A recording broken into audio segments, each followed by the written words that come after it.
Hello there, and welcome to Nintendo Treehouse Live at E3. Yes, welcome to E3 2014. We are extremely excited to be able to kick this off for you, starting right now and going forever. Yeah, basically, as long as the floor is open, there will be something going on this stream. Yes. And we've only got like a couple seconds break in between segments to get things turned over, so it's going to be packed. And we're going to be showing you everything. I'm hoping that most of the people out there have actually seen the digital event that we just aired, which has, of course, I mean, way too much stuff to talk about. But we're going to be going deep in a lot of those games.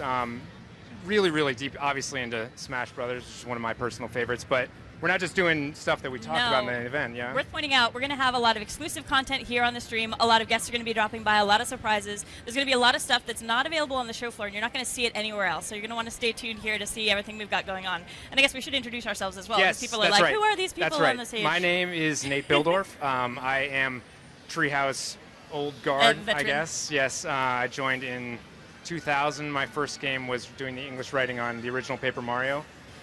Worked on a billion games since. You're a little bit newer, but I think your experience when you joined the Treehouse was probably pretty similar to mine. Yeah, for sure. My name's Samantha Robertson. I'm a writer in the Treehouse, and I joined about 3 years ago. I think my first game was Pushmo for the Nintendo 3DS, but it's very cool finally having a chance to come in and see this little corner of the building that's totally locked off. It's all badge security, and getting a chance to peek back there, and this is where all of the games come from, which has been a real blast. I imagine there's a lot of people out there who are like Treehouse. We have no idea what this is. Essentially, the Treehouse is the division at NOA that works directly with the developers on the games, and you know, every single time we've expanded, and we've grown to be quite a big group over the years. Every new person that comes in has that same look on their face, which is like, I can't believe I'm getting paid to do this. This is ridiculous. This is my dream job. Yeah, it's I'm a blast. working on games, and I love games. But there's the downside, yes. And the downside is that we never get to talk to people about what we do. We're operating under such secrecy that you go home at the end of the night, and people are like, "How was your day?" It's like, it was good. No spouses, no friends. Yeah, no telling your mom about your day's work. So it's all like super down low. And it's especially bad because we are so passionate about the games that we're working on. We want to talk about it. Yeah, exactly, and we can't. And so I don't really understand exactly how we've done this year. But we did. Somehow we managed to cut out all the red tape, and we are going to be bringing people out of the Treehouse, and we're going to talk about all our games. It's going to be awesome. Yeah. I should point out, none of us are like media people. We don't really have a lot of experience being up here doing hosting or any kind of this sort of thing. It's very much not our element. So I apologize in advance. Things are probably going to get a little weird. We spend most of our time hiding behind our computer monitors, which is nice and safe and quiet. So yes, we're going to break things. We'll see what happens. Kind of roll with us with this as we go. And we are not going to be the only people that people see. No, obviously, we're going to be bringing all kinds of people out from the Treehouse. Speaking of, do you take a look at the schedule? We've got some pretty awesome coming up later.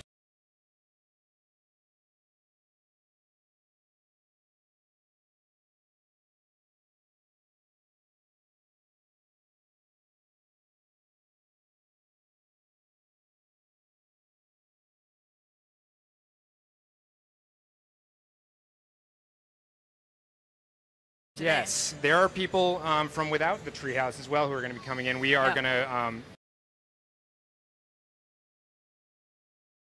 be fortunate enough to get some time with the developers of a lot of the games that we saw in the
treasure.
Hey, welcome back to Nintendo Treehouse Live at E3. I'm Ed. I'm an associate producer in the Treehouse, and I'm really excited to be here with Nate and Corey, fellow Treehouse members. We're going to be sitting here talking about some of the things that you've seen at the digital events. Very specifically, we're going to do a little deep dive into Captain Toad Treasure Tracker.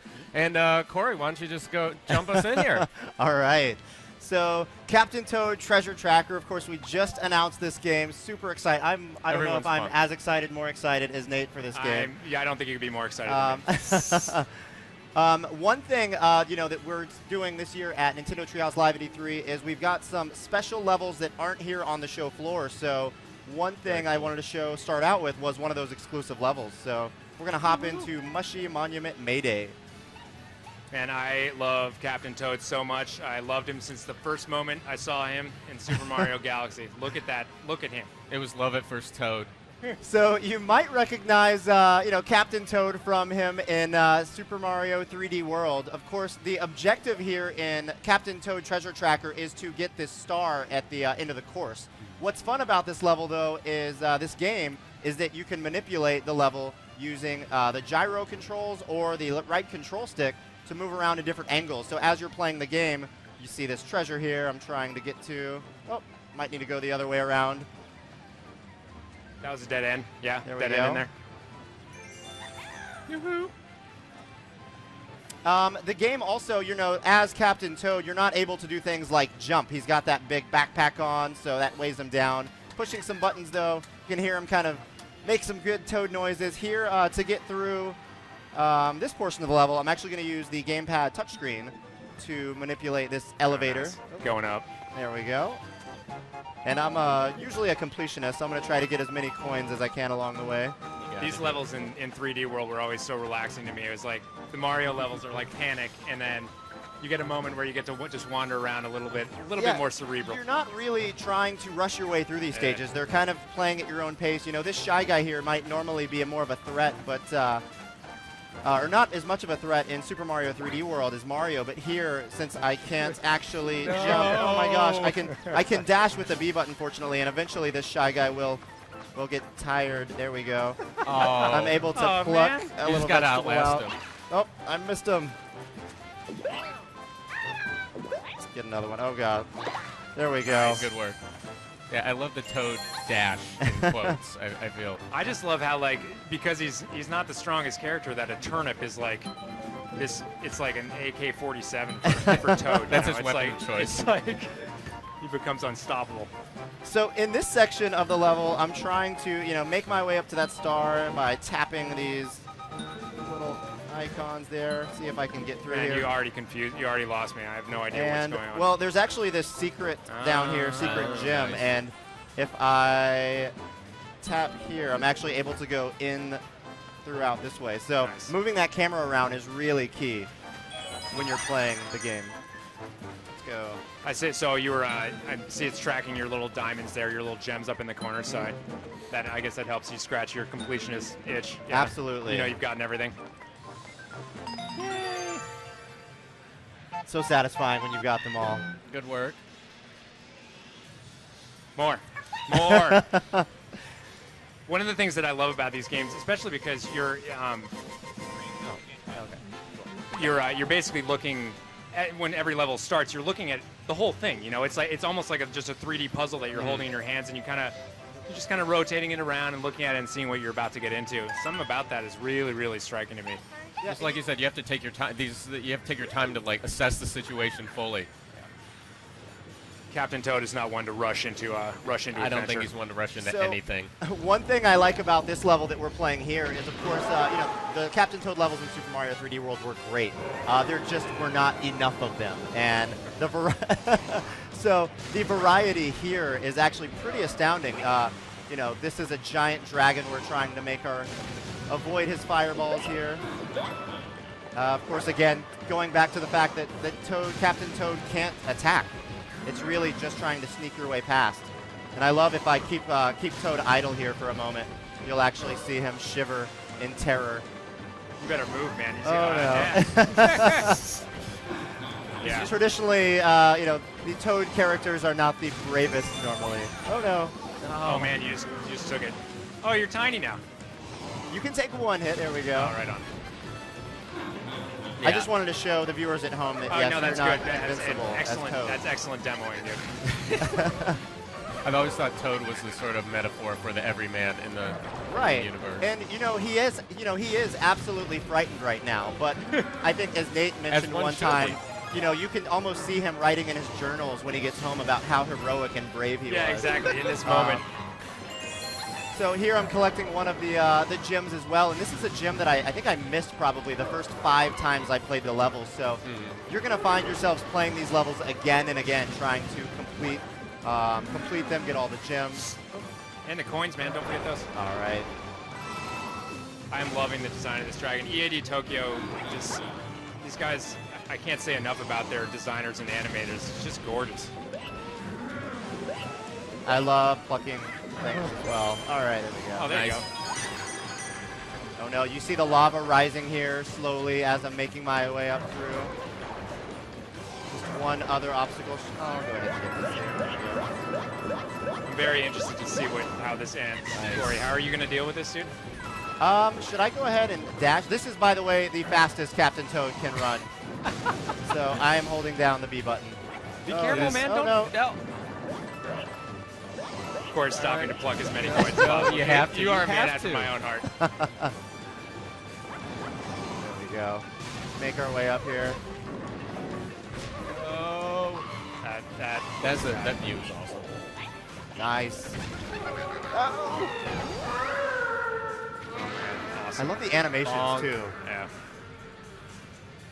What I'm loving is the evolution of this guy as an actual character. You know, I mean, in original Galaxy, there was sort of toads scattered all over the place, and he was the captain. I don't think we'd even named him then. Actually, I don't remember him being named. Yeah, he was there, and he was only notable because he was wearing a headlamp, which I guess when you get promoted in the Toad universe, you get a headlamp. That's your like stripes. Yeah, you get a lamp. And then he it seemed like he had a bigger role in Galaxy 2, but then by 3D World, I mean, he was in a parallel adventure to you, you know. I mean, he was collecting stars, you know. He was always there. You could help him out at certain times I mean, as well. He might have gotten himself into a situation. Yeah. I like to think about this as like maybe these things were going on while I was playing, while Mario was running through 3D World. Like the parallel story. Yeah, exactly. Like Toad was secretly finally going around collecting all this stuff, and we actually had no idea about it. So this next level that we're going to check out involves a minecart, and one of the things that makes this one special is that it uses the Wii U gamepad in a really fun way. So I'm going to go ahead and hop in for the ride, and my focus now can be actually on the Wii U gamepad from a first-person perspective, aiming with gyro controls here, throwing turnips. The turnips will collect the treasures. Oh, you gave up that first diamond. Yeah, what happened there, man? Did I miss the first diamond? It's Oh, up there. Can I get it? You got There we go. Nice. I just wanted to wait for it. Patience. Yeah, this is really cool because I don't know what they're seeing on the feed, but like you and I, Ed, are watching on the see the TV third this like person. cinematic awesomeness as Corey is doing things in first He's person. pretty much got FPS view there. Yeah.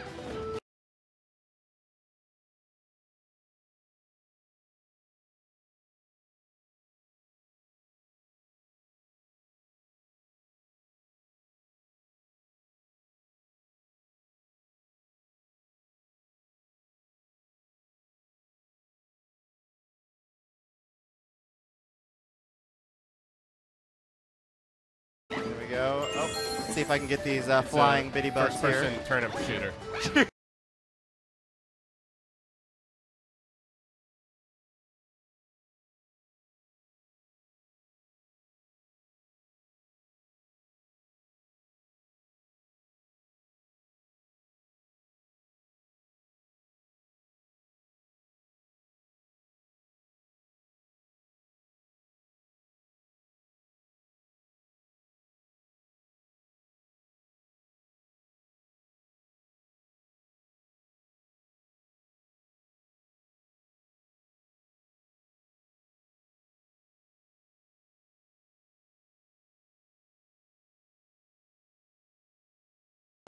Your way through. Here's where Toad's terror gets fully justified. Yeah, I know. So the first thing I'm going to do here is just move the control stick to find out where I'm even supposed to go, like where my objective right is. on you. Oh no! Yeah, that was. You know, I want to. First Start out first you have to challenging. deal Oh, with local threats. All right. Right. Then you admire Get the in here. scenery. Oh no! Oh, that popped you right back in. Come on, Corey, you can't die. This is our first demo. Come on, Don't come die. on, Goomba. You can't leave us. Oh no! I'm gonna. Come on, come on. There we There he go. goes. Oh no!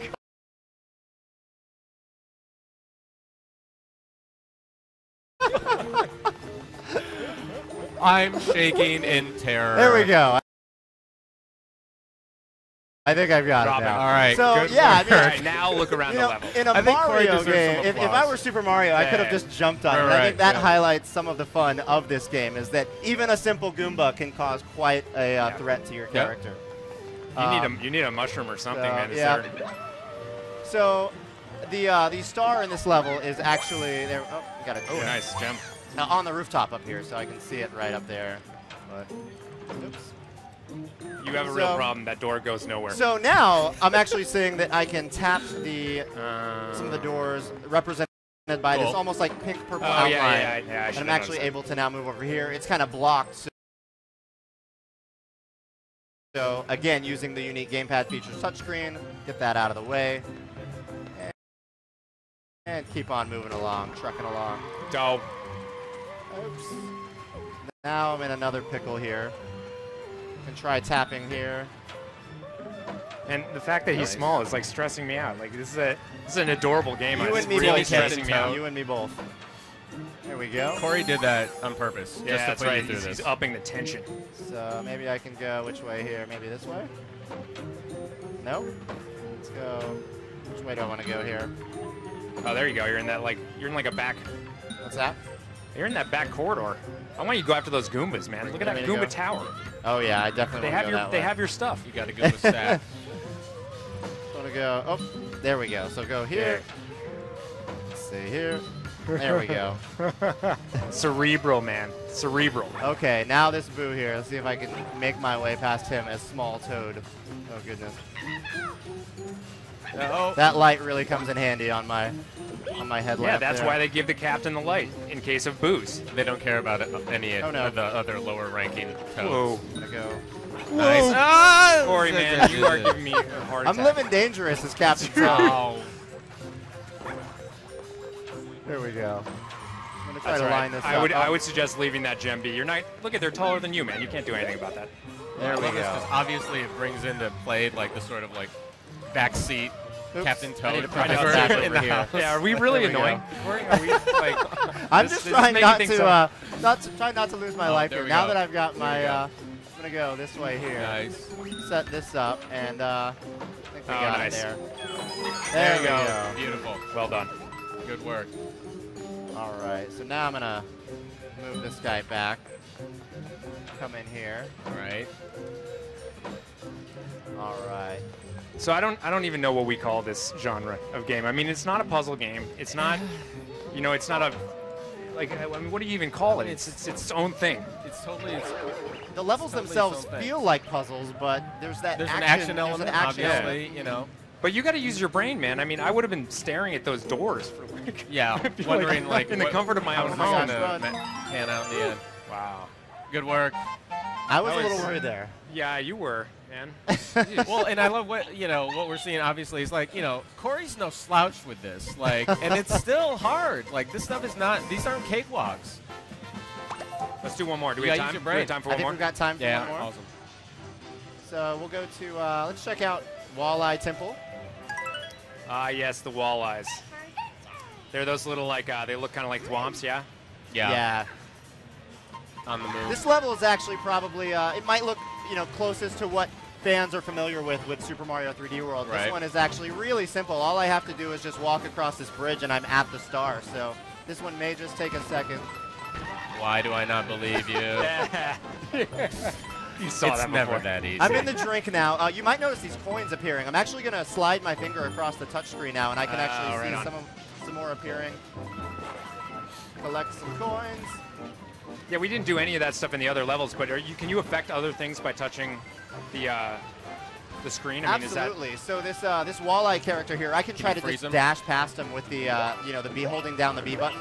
Another way I could do that is just tapping him, holding him with the gamepad touchscreen and cruise, and get past him easier. That's easy mode though, man. You can't.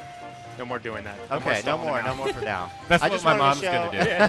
I'll show her that move. All right. Try to time everything just perfectly. If you try to go too fast, you're gonna fall in the drink here. Oh. Slow and steady. It's the Toad credo. I love seeing him pulling up grass. I mean, I played a lot of Super Mario Brothers 2. Oh man. Seeing any Toad sitting there and it's so making a business of pulling up grass. Of that. Like, I can almost feel the weight of him pulling those up in Super Mario 2. That little face that he made. Yeah. Oh no. This was a little hidden nook down here that I may not have seen. All right. Dash up this wall. Nice. Stairs here. Those coin stacks are delectable. Yeah, I mean, it's crazy. Every time he shifts the camera, it's like I'm seeing something that we probably need to go in there and go in that nook. I feel like there's a lot of things you could just miss in the level. Yeah, I mean, it's sort of, it brings about this dynamic nature of something that, not only is he working the angles, but I mean, this level is operating on its own while you're doing that. Yeah. So you're going to see something different in any moment with any sort of perspective change. All right, almost up here. Got two walleyes to get past if I can sneak past them. Since Nate is not allowing me to use the touchscreen anymore, I'm gonna walk past that one there. Steady as she goes. Sometimes I just want to just push the A button and just hear Toad. You're cueing him doing that? Oh yeah, I'm just pushing the A button. That's your little victory dance. I was actually hoping. Everyone loves that voice. Yeah. Oh yeah. I mean, it's the voice of victory. It is. I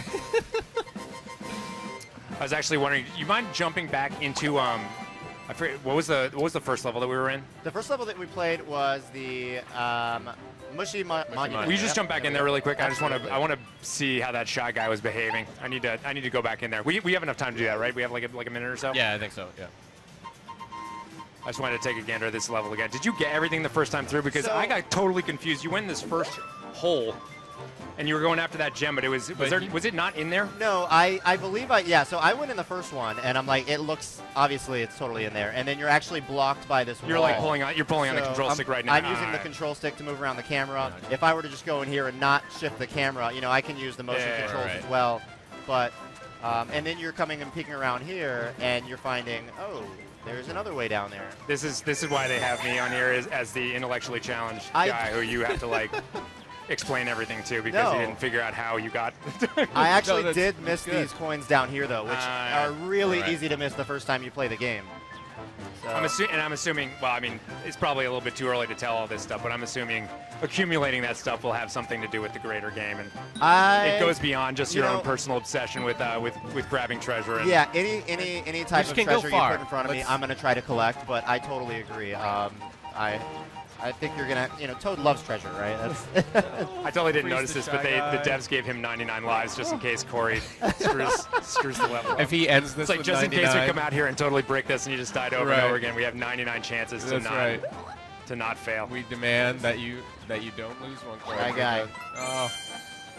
Shy Guy versus Toad. It's not fair. Yeah. And we saw, I'm trying to remember, I literally just saw the digital event this morning with you guys, but we saw a number of different levels in that thing that shows that, I mean, this just seems like kind of only a taste of the variety of stuff that we're going to see. I mean, there was like a tower that had Magic Koopas like swirling around it. That had a little bit more of that door dynamic going on.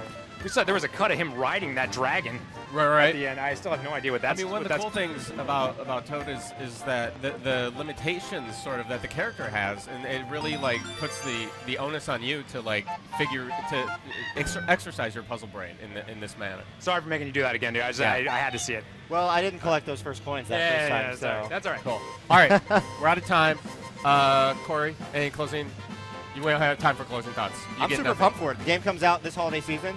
Captain Toad Treasure Tracker. It's gonna be awesome. Ready for adventure. Cool. We are gonna go to another game that I think everybody is super excited about. I know I am super excited about it. We're gonna talk some Splatoon next. You're gonna see some Splatoon. Oh, What's yes. Splatoon? Come on back, and we're gonna talk about it. Nintendo Treehouse Live E3, guys. Thanks for coming. We're gonna see you again. Yeah, all right. We'll talk more. Bye, everybody. All right.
Going to help me take you through our new obsession. Yeah, Splatoon. Oh my God, it's so fun.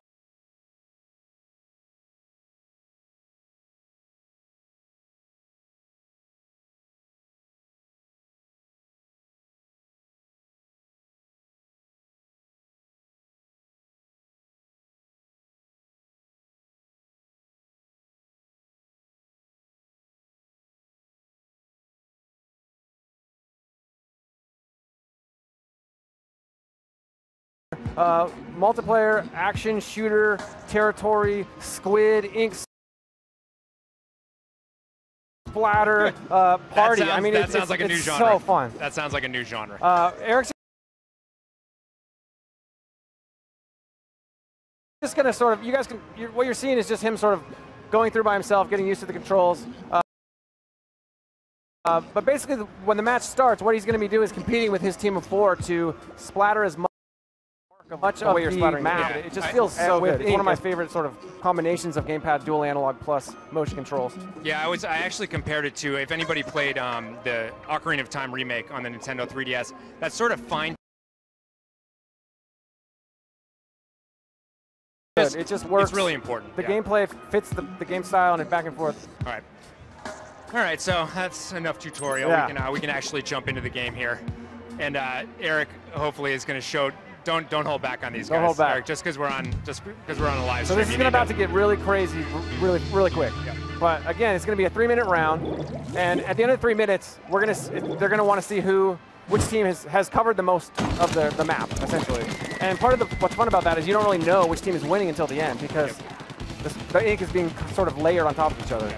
Although one important part of it is tracking it in real time. So I don't know if the feed is showing it right now, but basically your bottom screen, the gamepad, is showing you in real time the coverage over the entire map. So Absolutely. you can see like, oh man, pink team is. Oh yeah, you can tell when your team's falling behind, but then you might get really focused on, a certain, pushing forward or chasing this guy, and then you look down and suddenly your team's winning. So what Smitty here is doing is really important. Laying down a good layer around his home base. Yeah. Not only is this basically, giving you advantage because eventually you need to cover the most ground to win, but it also means your movement is automatically going to be a little bit better because you're faster through it. So he just entered sort of this is where a lot of the action happens. It's like the middle of the map. It's a really symmetrical sort of multiplayer map. Yeah, I'm seeing teal out there. That means that they're. Oh, look at that! Oh! I thought Smitty was the good one at this game. Yeah, I don't know what. He didn't have any splatters before that. Splattered before splattering? Oh, talk about that. That's yeah, important. so that's a really critical gameplay mechanic. Like he just on the gamepad screen, he just tapped one of his teammates, and that sort of super jumped him right to the location. So it's a territory-based game where you're often fighting over the middle ground or the different sort of choke points, but you don't have to sort of run back from the front. You can hop right to it, and you can also hop back to your spawn point. So you're kind of jumping back and forth between where the action is. Which is crucial, right? Because you can look down at your map and basically see, oh man, they're around my base. I'm seeing paint, like bad ink around my base. See here, he's swimming. As a squid, you can swim through your ink really quickly. So you also have an advantage. The more territory you have covered in ink, the more you can use your squid abilities. And then it's just sort of, everything sort of plays into, the more territory you have, the more advantage you have. There you go. Ooh. Oh. This is a hotly contested zone in the middle, obviously. And this, of course, this is all being tracked, basically. So you're the number of times he gets splattered, the number of times it's all adding to his own score. So, I mean, it's a team game. You're playing to be the team with the most territory, but you're also going to get ranked based on the amount of territory you covered. So take a look up at this map. Who knows if they're showing this on the feed, but Morgan and I are looking at this map where pink is just getting annihilated. You can see that blue basically has... Yeah, blue's got it. I mean, there's less than a minute left, and they have a really, really good stronghold, and they're even driving deeper into pink's territory. But the thing is, I've played enough of this that a lot of times it's the last 30, 20, even 10 seconds that make a difference, because you can do one last charge, and you can coat all that turf with ink, and like, man, I've seen matches swing like crazy. Yeah, that's true. See, look. Oh yeah, they're making inroads. They're making inroads. That's a good point too. Every time you're painting over you're inking over someone else's ink, you're essentially doubling the benefit, because not only are you getting more of your territory covered, but you're taking away their territory. Yeah, it's weird. It's 10 seconds, and we got one pink player making inroads. I think this is going to really come down to it. Actually, yeah, you're right. They're doing a better job than I thought they were going to. Although we've got blue doing the same thing. Smitty. I don't think you got it, man. I don't think you got it at all. Ooh. No. 39, 48%. That's all right. It's only the first round. It's only the first round. Good guys lost. Bad guys took it. This gives us a good shot at the. So these guys. This is great though, because look at this. Eric actually was on the losing team, but he ended up being the highest ranked player. So yeah, got the most. Kind of nice. You get a little token. It's like, hey, the team lost, but you did your job. I think we need to take a small moment and talk about this character design, because I'm totally in love with it. These little guys, we're calling these guys Inklings, and I don't know, man. They just look. Everything from the little tentacles as their hair, like one's got pigtails and, and the little... super cute. I love that they talked about that in the digital event. The dev team talking about how the game, it's an ink-based game, you're shooting ink, you got a character, wait, squids shoot ink. It's just like the way the game and the characters developed in this really sort of organic way, and they both played off each other. Yeah. I don't think we've even talked about refilling your ink. No, we have not. All right, so important mechanic, obviously. You can't just run around. You don't have unlimited ammo. Ink is your ammo. You have a tank on your back there. Yep. And it'll refill really slowly if you're just running around, but as a squid, it refills much quicker. And does it make a difference if you're in your own ink or if you're in? If you're just down on the ground and there's no ink on the ground whatsoever, does it refill as fast as if you're parked in your own ink? When you're a squid form, the ink's going to refill at that faster rate. It doesn't matter what color you're in, but you're always, as a squid, you're always going to want to be in your color ink anyway, because you can move faster, you can swim up walls. And not only that, you can hide. I mean, I played. Oh, yeah, go for Just it. so we're about to take a look at the gamepad screen here and give people a better idea of sort of what's happening down there. There's actually a lot going on. Not only is there that real-time sort of view of what's happening, I love it too because it's not like, some shooters you might be like, oh, we're winning 16-8, and you're like, okay, we're down 8, whatever. This is like constantly changing dynamic, and you never have a really good idea who's winning. I mean, you do to a point. Yeah. But you just saw one of his players get splattered right there. And I mean, everyone, all these arrows and your base, basically, you can tap any one of those and jump to at any time, right? And so those percentages, and it goes down to the decimal. So you're going to win a match 48.6% covered. Like, I don't know what that is right now. It looks like Pink's maybe up, I don't know, 42. Which is good. It's so much fun. more organic. You can't be looking and relaxing and saying, oh, we got this in the bag. Because it could be that someone all of a sudden is is tearing up through your back area. And also, I don't know if we still have the gamepad feed up, but if we do, you can also, like we talked about, you see where your teammates are. You can tap either their icon on the map or their little icon off to the side, and you'll fly right to the spot. Oh, that works too? Up there? Yeah. All right. Wow, you could have told me that beforehand, man. Yeah, We've been playing this game in the Treehouse for like ages. You never tell me that stuff? I got to keep a few tricks up my sleeve. So Eric's going to go ahead and use a super jump here, I think, to get back to the front lines. Look at that. Yeah, and that actually, that happens to me all the time. That's exactly. You jump to the front lines and you're just in the middle of a total total because you have fight. one teammate left up there on the front line. You're like, I got to go help him out, but chances are he's outnumbered at that point. So yeah, you're going to be landing right in the middle of like an intense ink fight. Yeah. So you can see since he's laid down so much ink over here, he can just turn into a squid and just cruise. Yeah, cruise. I've seen. And actually, we didn't talk about this, but those things he's hopping over, there definitely are surfaces that you can't put ink on. Yes, right? Absolutely. I mean, that's important too because you can't. It means you can't like climb all walls. There's certain areas where you can't hide. And the ink on the walls actually isn't going to counter your total, but it's going to help your team have an advantage to like swim around and up and down. You can if you ink a wall, you can just hide in there though. Yeah, right? you can totally just hide. Chill. What do you think, Smitty? What's the verdict? I think Pink took this one. I'm calling it Pink. Oh, look at that. 0.9%. Yeah, 0.9. See, and the thing is that 0.9% was probably like two little ink splats. Just a couple of splats of ink. Yeah. Gotta keep playing. Wow, somebody else was carrying you that time, Smitty. Who was that on your team? Yeah. Is that Holdman over there? He's carrying you up. All right, so we're gonna have these guys go back to the tutorial and sort of, I think a lot of people were seeing a match for the first time, and we're gonna use this opportunity to sort of slow down and just let people, talk a little bit more about what they just saw before they hop into the next match. So. Yeah. Well, it gives me a chance to talk over some stuff that I saw in the trailer that I didn't even know was in the game. Yeah. And obviously we're just gonna have to speculate about this stuff, but we definitely saw different weapon types. There was like a giant paint roller that they're rolling around with, just like painting the floor. Oh my God! I mean, yeah, we're not seeing that in this version we've got playable, but I mean, just imagine the different weapons. Yeah. No, I was already, and they showed a bunch of different maps on. We're obviously showing just this one here, but every time I saw the overhead views of new maps, I was already in my head like, okay, that's a choke point. That's a choke point. I got to get that high platform. Well, Eric right here is sort of using this. He's sort of doing a strategy where you shoot ink, swim through it, and you by like pop out. Shooting ink, swimming through it, you can like increase your rate of speed like through the map. It's unbelievable. Oh man, I gotta practice. Yeah. I'm not that good yet. Hopefully they won't actually put me on one of these units for any of these segments.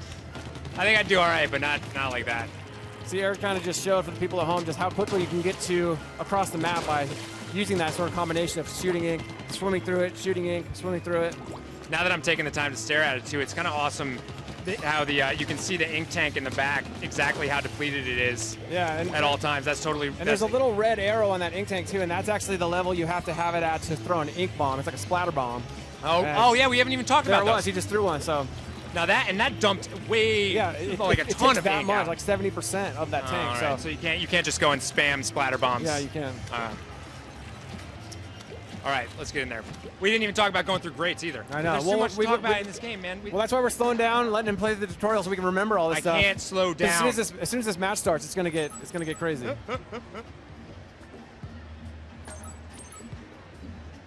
Loading up, loading players. So I've actually seen a lot of different ink colors too. I think that is this randomly spawning which ink colors it is every time we play this demo? We've got 3 sets of ink colors, and you got to figure that some people. Oh, we're gonna hop over here. We're gonna hop over to this other gamepad. Morgan, come back over here. Yeah. As we're waiting, we can talk about one other thing that I want to talk about, which is the tell me what the super weapon's called. Is it super weapon? Yeah, super weapon. So. All right, we're gonna try to get Smitty. We're gonna try to get you to get one of those. I don't think you busted that out in the last match, but in this match, talk to me how exactly super weapons fill up and what they do for you, basically. Yeah. So as the ink's sort of filling up the tank, as you're splattering and as you're like covering the ground, your score is going up. So like every new bit of turf that you cover is going to add to that total. So it's not like it has to be claimed for the first time. And as your little meter fills up, you then get this like super weapon. You click the right thumbstick, pull out this like, it's basically a giant bazooka. Full of ink. Yeah, and you only have as many shots as, it's like a timer. It's like a cooldown. So you fire at will, basically. Fire as fast as you possibly can, and you'll be spraying ink exactly. everywhere. It's like a cooldown timer. So. No, and sorry, I didn't understand your explanation. The way it fills up is every time you're painting over anything, that's basically adding to like a point total. Yeah. And exactly. that and that is filling the meter up. The point exactly. total Exactly. Does that have anything to do with when? So they're gonna get going here again. So we're gonna. Oh, okay. Are you telling me to stop talking? No. I'm just saying it was like I was amusing anecdote. Yeah. Well, I just want to make sure that we're focused on Let's focus on the gameplay. See if you can get me a super weapon, man. I need to see it. Yeah. So what you're gonna see is sort of. So you see his score going up. He's got 23, 24. What that's counting is sort of how much new turf is covered by his ink from his tank, not his team. That's his individual score. Gotcha. So this is what I don't focus on when I'm playing. I'm just running around like must spray everything because it feels too good. And yeah, as that's going up, that meter's filling up. He just oh. Come on. Oh, you got him. Did you get him? And you get a little bump for that too. You like when you splatter another player, you get a little point bump. Oh, that's all going to add to your own total. So that's what we're seeing at the end of matches when like you might be on a losing team but be the first player. It means that like you did a lot of work. That was awesome. So you see how he escaped that? He threw a splatter bomb into that hallway. Smitty basically turned into squid form, jumped out, and basically dodged the ink explosion. Yeah. A wise retreat.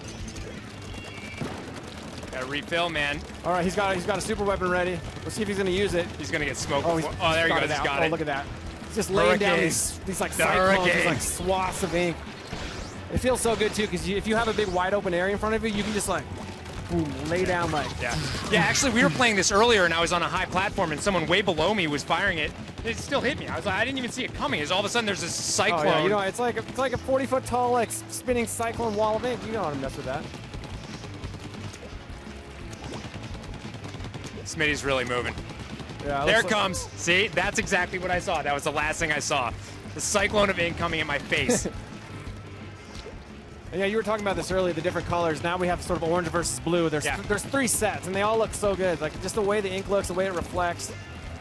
Yeah, I've played this game for weeks now, getting ready for E3, and like I've never gotten tired of just shooting ink. Yeah. Well, and the thing is that I feel like you're not going to just master any map or any strategy. Every single time I play this, I feel like I have to have a different strategy because it constantly evolves. There's this guy, Ethan, that works in the treehouse, and like his favorite thing to do is he runs to the other side of the map, shoots one little tiny dot of ink, and then just hides in it. Just sits there. Yeah, that sounds like Ethan. So. Sounds like Ethan. Yeah. We've got about 50 seconds left in this match, so after this match is over, we're gonna kick it back over to the. Yeah, I think we're probably not even gonna see. I don't think we're even gonna see the end of this match because we have people waving at us saying that somebody way more important than us is waiting over on the deck. Yeah, one of the most important people in my life since I was a kid. Yes, we are going to have Mr. Miyamoto on Nintendo Treehouse Live at E3's deck coming up next. So we're just going to take a really quick break. I hope you guys have had a great time looking at Splatoon.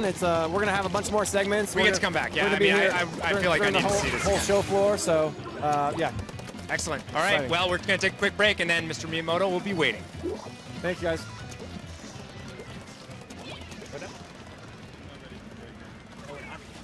So that wasn't. Treehouse Live at E3. What's good about that is we get to see who won this.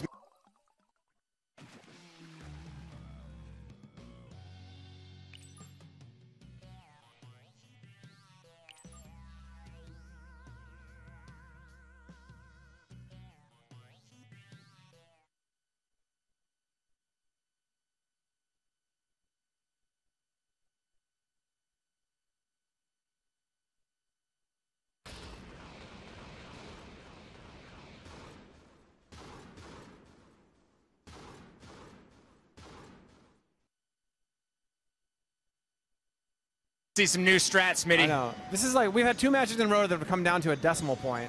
Yeah, so this is what I do in this game, is normally I immediately try to paint everything right around my base, but then I make basically this path so that I can go up and snipe people. I know, you love this. But the problem is, and we saw this in the last match when we had Smitty fighting for this hallway, is you can basically be below that, paint a way up, and then jump through the grate. Yeah. And so if somebody's, you know, camping up there like I always do, basically somebody could just pop up from below me and splatter me immediately. Oh yeah, and I love this. You know, we've got the one map sort of playable here at E3. I love the way the dev team designed it because it's sort of a classic multiplayer map, perfectly symmetrical, perfect choke point in the middle. Where Look at this hallway fight. Look at this hallway fight. So he's in there. He's in the ink. And the thing is, the other. He doesn't see him. He doesn't see him. He knows he's around there. Yeah. And that's important though. When you're hiding in your ink, you're invisible, but you're not invulnerable. So. Right. So yeah, so basically if they are shooting ink on the spot that you're hiding, you're gonna get splattered if they anyways. see you duck there and you just don't move, and they shoot. Yeah, exactly. Eric's got his super weapon ready, but I think he's going to do one of my favorite strategies, which is see if he goes up to a higher point and then just sort of lays down some. They know you're there. Oh. See, so they saw his ink splatter basically on the ground, and they knew somebody was there. He left his super weapon just laying there. So his super jump back into the.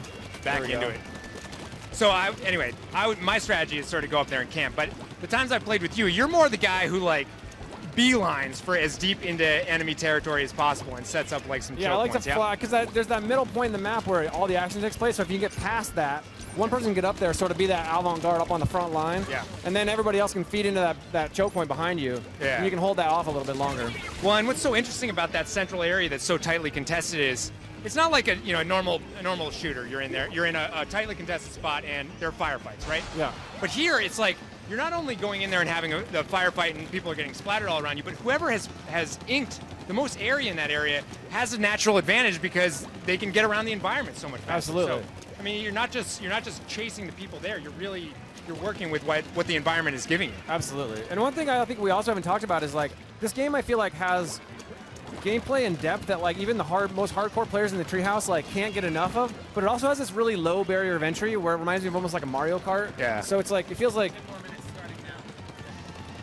it feels like sort of like it's obviously our take on like a online first-person shooter, but what's great about the mechanic of shooting ink is that even if all you're doing is hanging around by your base, just shooting a wall, you're helping your team win. Yeah, no, exactly. You don't have to be out there like, headshot. You don't have to be out there like, cranking up a bunch of splatters. Like, you're helping your team in so many different ways that like, I've seen everybody from the best players to like more casual players all sort of combine and make a really awesome team because everybody plays to their own strengths. Yeah, totally. I mean, so you like say we had like Trinan on our team. We'd be like, yo, Trinan, just stay at home and just paint the area around the base. Yeah, you want Bill. You don't want to go out into the combat area. Yeah, just like Bill, paint your house.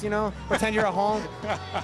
Oh man, 0.1%. Unprecedented. I mean, that's unreal. Yeah. And you don't know until the cat drops the flag. I've never seen a 0.1%. I think the dev team might need to add a second decimal point, because Yeah, people are gonna be bitter. They're like, come on, I know I had another 0.1% in me somewhere. Trinan's gonna kill us. Yeah. Oh yeah, let's do one more. They're telling us that we have a little bit more time, so we're at all my Splatoon. Mr. Miyamoto's en route. He's still en route. He's just walking slow. My Splatoon begging has gotten us a little bit more time. I saw those pictures yesterday we had of Miyamoto seeing FizaMech on the security camera, so that may be why he's delayed a little bit. Oh yeah. He may be making sure that he's not going to crash. FizaMech's not going to crash the party. It's hard to say. So we're getting one more look at the tutorial here, and what's great, I think, about the way this, these guys are playing the same version that all the people here at E3 are going to play, and it's just such a nice E3 version of a game because the tutorial just lets you get used to those controls. It gets you play around, throw some ink down, turn it into a squid, and then you get 2 rounds. Yeah, plenty of time. People are going to have a blast. I've already seen people just losing their minds. Like we've been seeing people at the end of the match because you have that really like dramatic like. What percent? Who won? Like cheers. Totally. Oh man.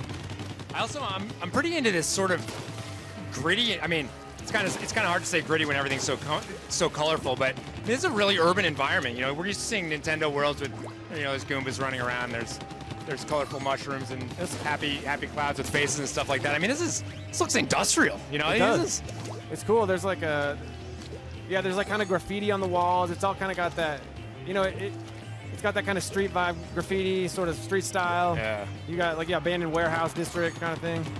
Yeah, there's an overpass over there. And I don't know anything about what other levels are going to look like, but just my imagination runs wild thinking about the way that, you know, we saw some more on that on the video, the digital event, just thinking about the, the different maps. And the type of maps that can play into the strengths of being able to cover any surface with ink and then swim through it. I don't think painting the tree does anything, Smitty. Does it? No, it doesn't do anything other than improve aesthetics. You can't hide in the tree trunk, can you? Have you tried that? I have to try that. Yeah, I don't know. Next time we get our hands. I'm sure Ethan's tried that. Ethan will find any spot to hide and crouch and then take a coward's way out. Dude, this is what we just started Nintendo Treehouse Live at E3, and we've already called out like 3 guys who are going to be super pissed at us for saying that they suck at this game. Well, that's what the advantage of having the microphone. We get to do that. All right, you know, we're going to chance to see another couple rounds here, some bonus coverage. Smitty, show us something awesome.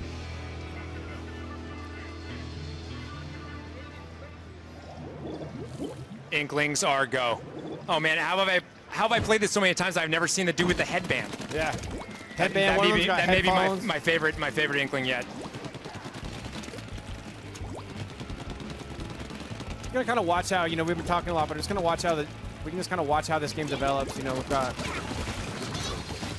I'm looking at the gamepad screen here myself, and just it's great too because you can see how your whole team fans out. Yeah, it's really funny actually. You can see, and somebody. I mean, look at this blue ink. The guy on the blue team just powered through. That's my style. You get as far up as you can. Don't worry about coverage, and then sort of work backwards.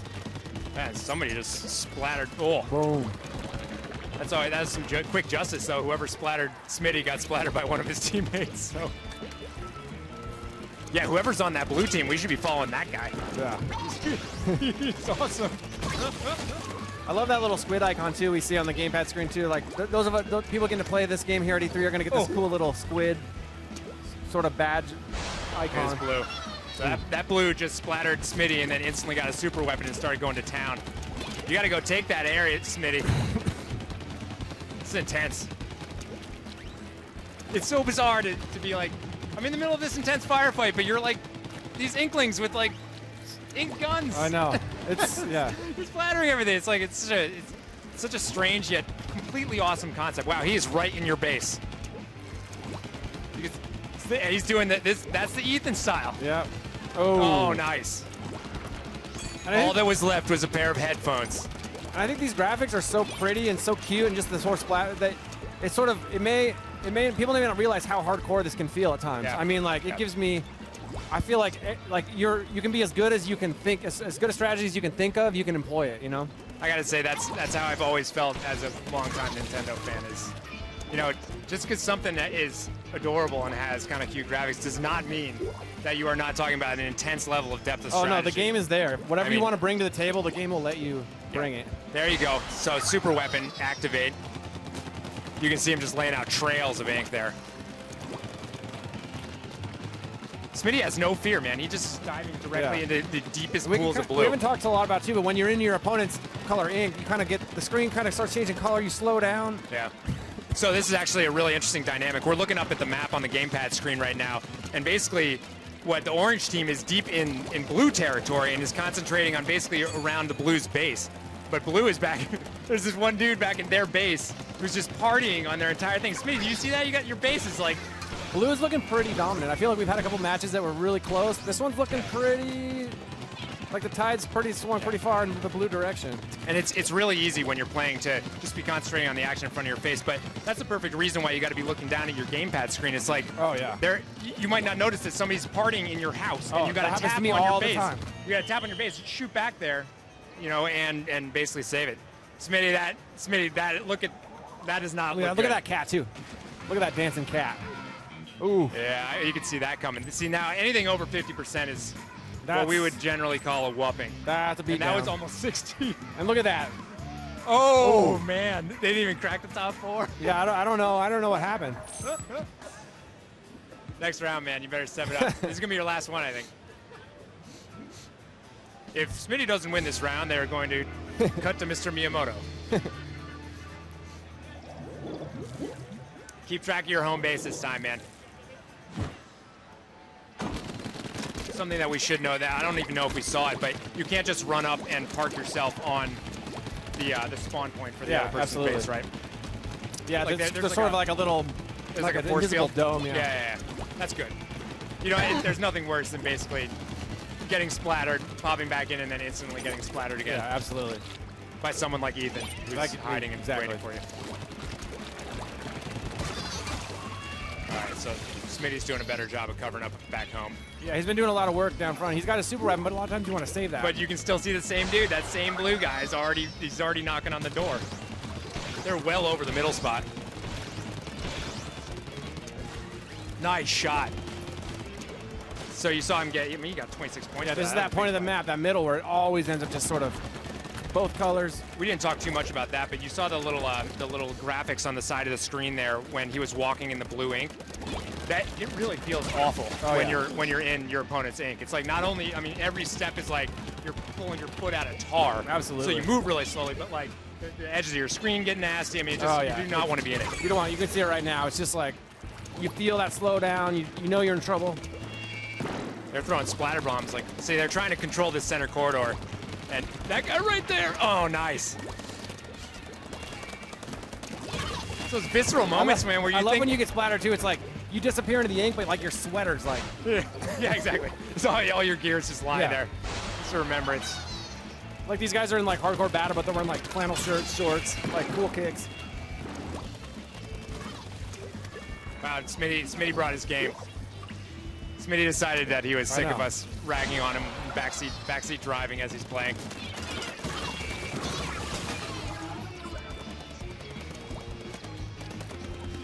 My favorite hallway. I'm gonna name this hallway after me.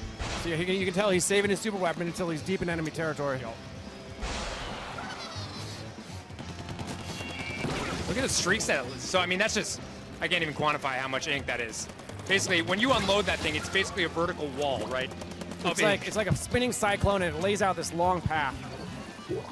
And it's great because you can use that to also to your advantage to swim through those. Nice. You see, he keeps getting. I don't know if we mentioned that before, but you get a lot of warnings whenever you get low ink. So there's a lot of really good, but I think subtle indicators on screen about, you know, basically your player maintenance, like how much ink do I have, how much am I splattering. It's yeah, that's part of it. Like when you're a squid, your ink's refilling so quickly that if you're constantly sort of going in and out of squid form, you're not going to notice that you're running low on ink. So it really is your advantage to sort of keep going into squid form. I think I got to change my strategy, man. I feel a little, I got to say, I feel a little bit embarrassed about the way I normally attack this game. Oh, wait, hang on. Let's see. Oh, look at that. Nice. Redemption. See, that's all it took. Like. Yeah, you can do one more. If you want. I can talk about this game all day. I don't even care. Yeah, I was saying, I feel like I'm a little embarrassed about my own strategy because when I get splattered, like, I mean, part of me wants to jump to the front lines, but part of me also knows that if I land right in the middle of a firefight, I'm probably just going to get splattered again. Yeah. So I kind of normally spawn back at the home base and then do a little housekeeping on my way back to the battle, you know, because I figure there's always going to be someone who made inroads, and going and kind of cleaning up along the way is adding, you know, it's maintenance that you need to do. Yeah, later on in the match, it's hard to run past a part like uncovered turf and not want to like. You're trying to get back to the front, but you're like, ooh, I gotta get that. I gotta get that. Gotta get that. Yeah, exactly. And so you're doing good. It's not like you're wasting time going up there. Helpful. You're doing something that's because as we've seen, like it can come down to like 1 percentage point. So like that could be that one little bit that you ran past, thinking like, I don't need to worry about that. That could be the difference. Yeah. All right. So now I feel a little bit better about myself. But Smitty doesn't even care. He just like he launches the front lines every single time and then just gets splattered. And I guess ultimately, I mean, there's no real harm in going and getting splattered over and over again. I mean, obviously, you're exploding into a big pool of ink. You're not. Yeah. I mean, well, the disadvantage is if you're at the front line, you go back to your base, but then you can jump back forward. But you're also helping. You know, somebody's probably by splattering you, you're probably going to be able to advance on that territory. Yeah, I guess there's no huge penalty though. It's not like I mean, obviously, if you get to the end, it says you got splattered 10 times. It's a little bit embarrassing, but it's not the end of the world. No, because you could still have helped your team win. So. I'm like obsessed with all these. Honestly, I feel like when I'm playing this, I don't notice any of these background elements. But now I'm like obsessed with all the graffiti and stickers and logos that I'm seeing in the background. It's like they've obviously already started fleshing this you know, this inkling world out. Yeah. Like it exists It somewhere. exists. It exists. I mean, there's a city. There's clearly like a monorail line above. Like I can't even imagine where this is gonna go. Yeah. About it. We're starting to get some people waving at us, so I have a feeling that we're probably going to have to bail. They're about to launch in another match, but I think as we've seen, like, you know, the great game. We're going to have a lot more coverage of this game. Yep. So let's kick it over back to the Nintendo Treehouse Live E3 set. Yep. Got Mr. Miyamoto in the house. Thanks, guys, for watching. Yeah. Thanks a bunch. We'll see you soon. Thanks, Eric.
Hey, welcome back to Nintendo Treehouse Live at E3. I'm extremely pleased to introduce a very special guest to the stage for this segment. We have Miyamoto-san here to show us some special projects that he's been working on at our offices in Japan. Also joining me, I have Bill Trinan here who'll be doing translation, and Ed, who's also from the Treehouse. So I'll let you get us started. Yes, please. はい。それでは始まりましょうか。もうやりますか。Shall we go? We は should い。go. Yes. ね、僕 E3 にはWii U のね新しい仕組みいろいろ持ってきたんですけども、まず Wii U をリビングでいろんな楽しみ方をしてもらえることを説明に来ました。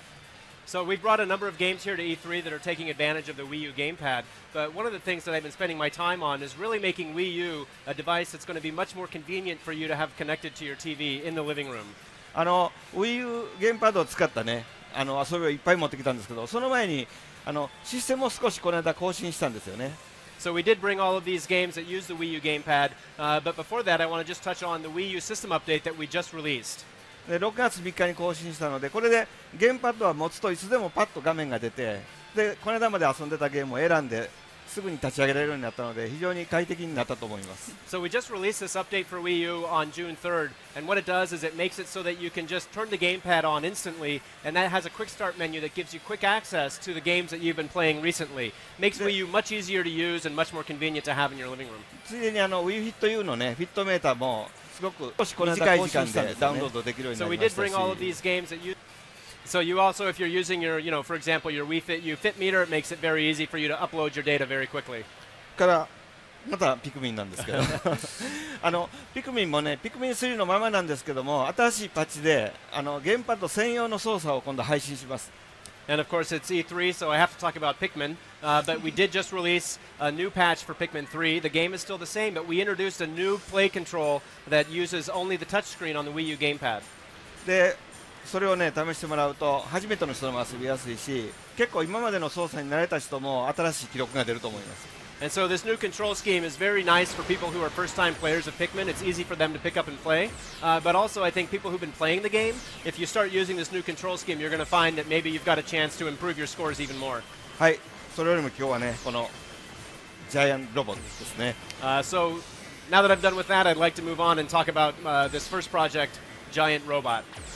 このジャイアントロボットと今日はザ・ガードプロジェクトガードというのを紹介するんですけども、今日ちょっと一部の場所でねこれと一緒にスターフォックスも公開しました。 And so these two games that I'm going to show you here at Nintendo Treehouse Live, Project Giant Robot and Project Guard, we introduced to a small group just a couple of days ago, along with another game that I'm working on, which is a new Star Fox game for Wii U.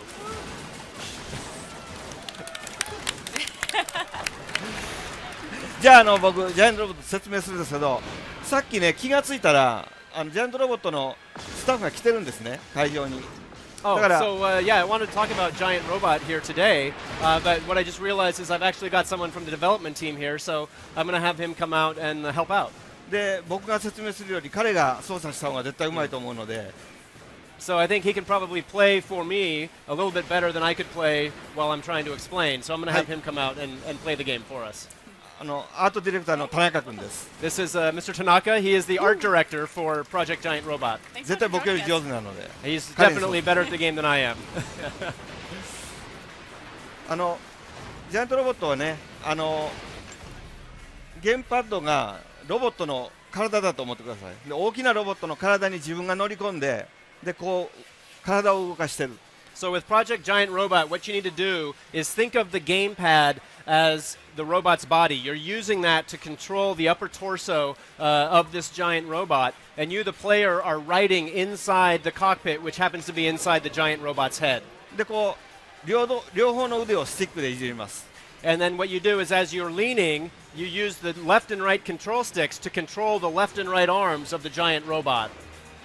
とりあえずまず優しい敵が出てくるので倒してみましょう。 So this first level, there's a very simple enemy that he can fight against. でコックピットから自分が見てるんですね景色が。 What we see here on the this lower screen, we see the Wii U gamepad screen. That gives you a first-person view from the cockpit inside the robot's head. ちょっと足元の弾をレーザーで撃ってみましょうか。 And you can see these little kind of robot balls rolling around on the ground, and you can shoot those with a laser by aiming with the Wii U gamepad. じゃあ戦ってみます。 Okay, so let's have him fight.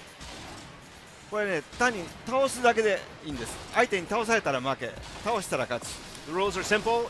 If you knock your opponent over, you win. If you fall down first, you lose. Very good. Well done. だんだんといろんなランダムにねいろんな敵が出てくるので。 So the enemies that appear they appear randomly. So we'll see what comes up in this next stage. We've been having such a blast playing it with the office. It's so much fun designing these robots. Oh! ちょっとかっこ悪いですね。なんか that's 順 not 調 too に行く cool. はずなんですけどね。 He was supposed to win that round. 次は勝ちます。 So 次は he'll 勝ちま win す the next round for sure. はい。できるだけね体をこう前にかがめてる方が。 So yeah, when you're playing, there's an advantage to sort of leaning your robot forward. It helps you lower your center of gravity. 操作はこれで持つのと、あと L とR のボタンで前に進むのとバックの作業。And then you also, as you're to control the robot, you press the L button and the R button to move forward and move backwards. And that's also important for retaining your balance. もっと前。So he's backing up there. Oh, there we go. Nice. ですね。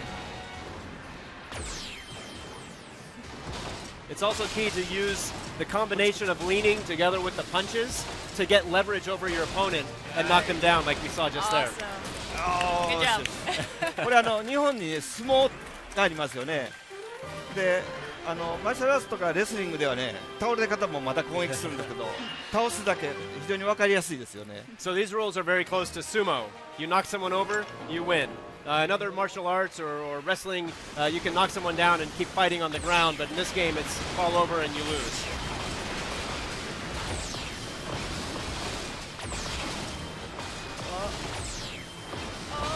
Oh. Come on, Tanaka-san. Back up. Oh, you've got to get your balance. Oh, oh. Oh, no! He's back. Oh! みんな応援が足りないみたいです。You guys aren't cheering enough. じゃあちょっとじゃあちょっとこっちへ来て、実は最初ねちょっとエディットする画面が出てきましたよね。So at the beginning, you may have noticed that there was a customization screen. そっち。はい。じゃあエディットをちょっとそっちの画面見ながら説明してくださ So い。 take a look at that edit screen, and we'll explain what you're doing here. これね、体13個のパーツでできてるんですけどもね。So the robot's body is made up of about 13 different parts. で顔から体好きな部分に入れ替えて、でサイズを自由に変えられる。So you can swap these parts out, and you can adjust the size independently for each individual part. で例えば足を大きくするとこけにくいんですけども、前に進みにくくなる。And so what you can do, for example, is you can make the feet really large, and that'll improve your balance and make it harder for you to fall over. But in turn, what that does is it makes it harder for you to walk and move forward. でこれをそろそろ遊んでみましょうか。Okay, so why don't you finish making your robot, and then we'll start playing. でこれねインターネットで対戦なんかするといろんな人のどんなロボットが出てくるか楽しみですよね。So when you take the game and you play it online, you can see all of the different robots that different people have made. I've got to admit, I've had a lot of fun making the robots, but I've made some that are really impractical, but I love the way they look. They're just そ so うですよ fun. ね。そういうパーツを使ってロボットを作る上でなかなか使いにくいロボットを作ってもかっこいいっていうやり方もありますよね。かっこいいロボットを作っても一つですよね。Yeah, it's fun making cool robots, but it's also fun making useful ones. Yeah, you got to make sure it's cool and it actually works. So this is stage 2 is the Brobot beatdown. Awesome. これなんか電球みたいなのがついてます。Looks like he's got some kind of GameCube thing on his head. Oh. 頑張れ頑張れ頑張れ頑張れ。Oh, come on. Come on, you can do it. You can do it.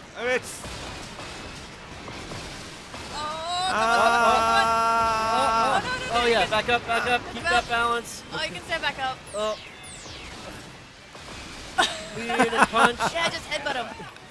Come on, cheer him on. You can do it. Oh, come on. Nice. Nice, nice, nice. Oh, yes. Nice. バックドロップバックドロッ Turn around. Turn around. プバックドロップバックドロッ Oh, come on. You can do it. プよし Oh, 最後 good job. Finish, You've got one more to go. Oh! Nice. Good job. Awesome. よかったね。はい。じゃあもう次のねなんか質問 Do you have any questions or? I would love to talk more about the different kind of pieces we've got here, because some of it looks like really standard robot parts, but when I was playing around with Creation, I found some really neat looking pieces that I wouldn't normally expect to see on a robot, but they're そう really ですよ fun. ね。パーツを見てみると、通常のロボット的なパーツもあったりして、はい、それ以外にもなんかありますよ。ロボットになりそうなものでもないのにすごい面白いパーツも入ったりしてますね。なんかすごい可愛らしい気持ち悪い顔とか。Yeah, there's some that you can use to make really cute but kind of creepy looking robots too. くらーって引き出して Make the heads gigantic. Yeah, I cannot wait to play more of this game. It's awesome.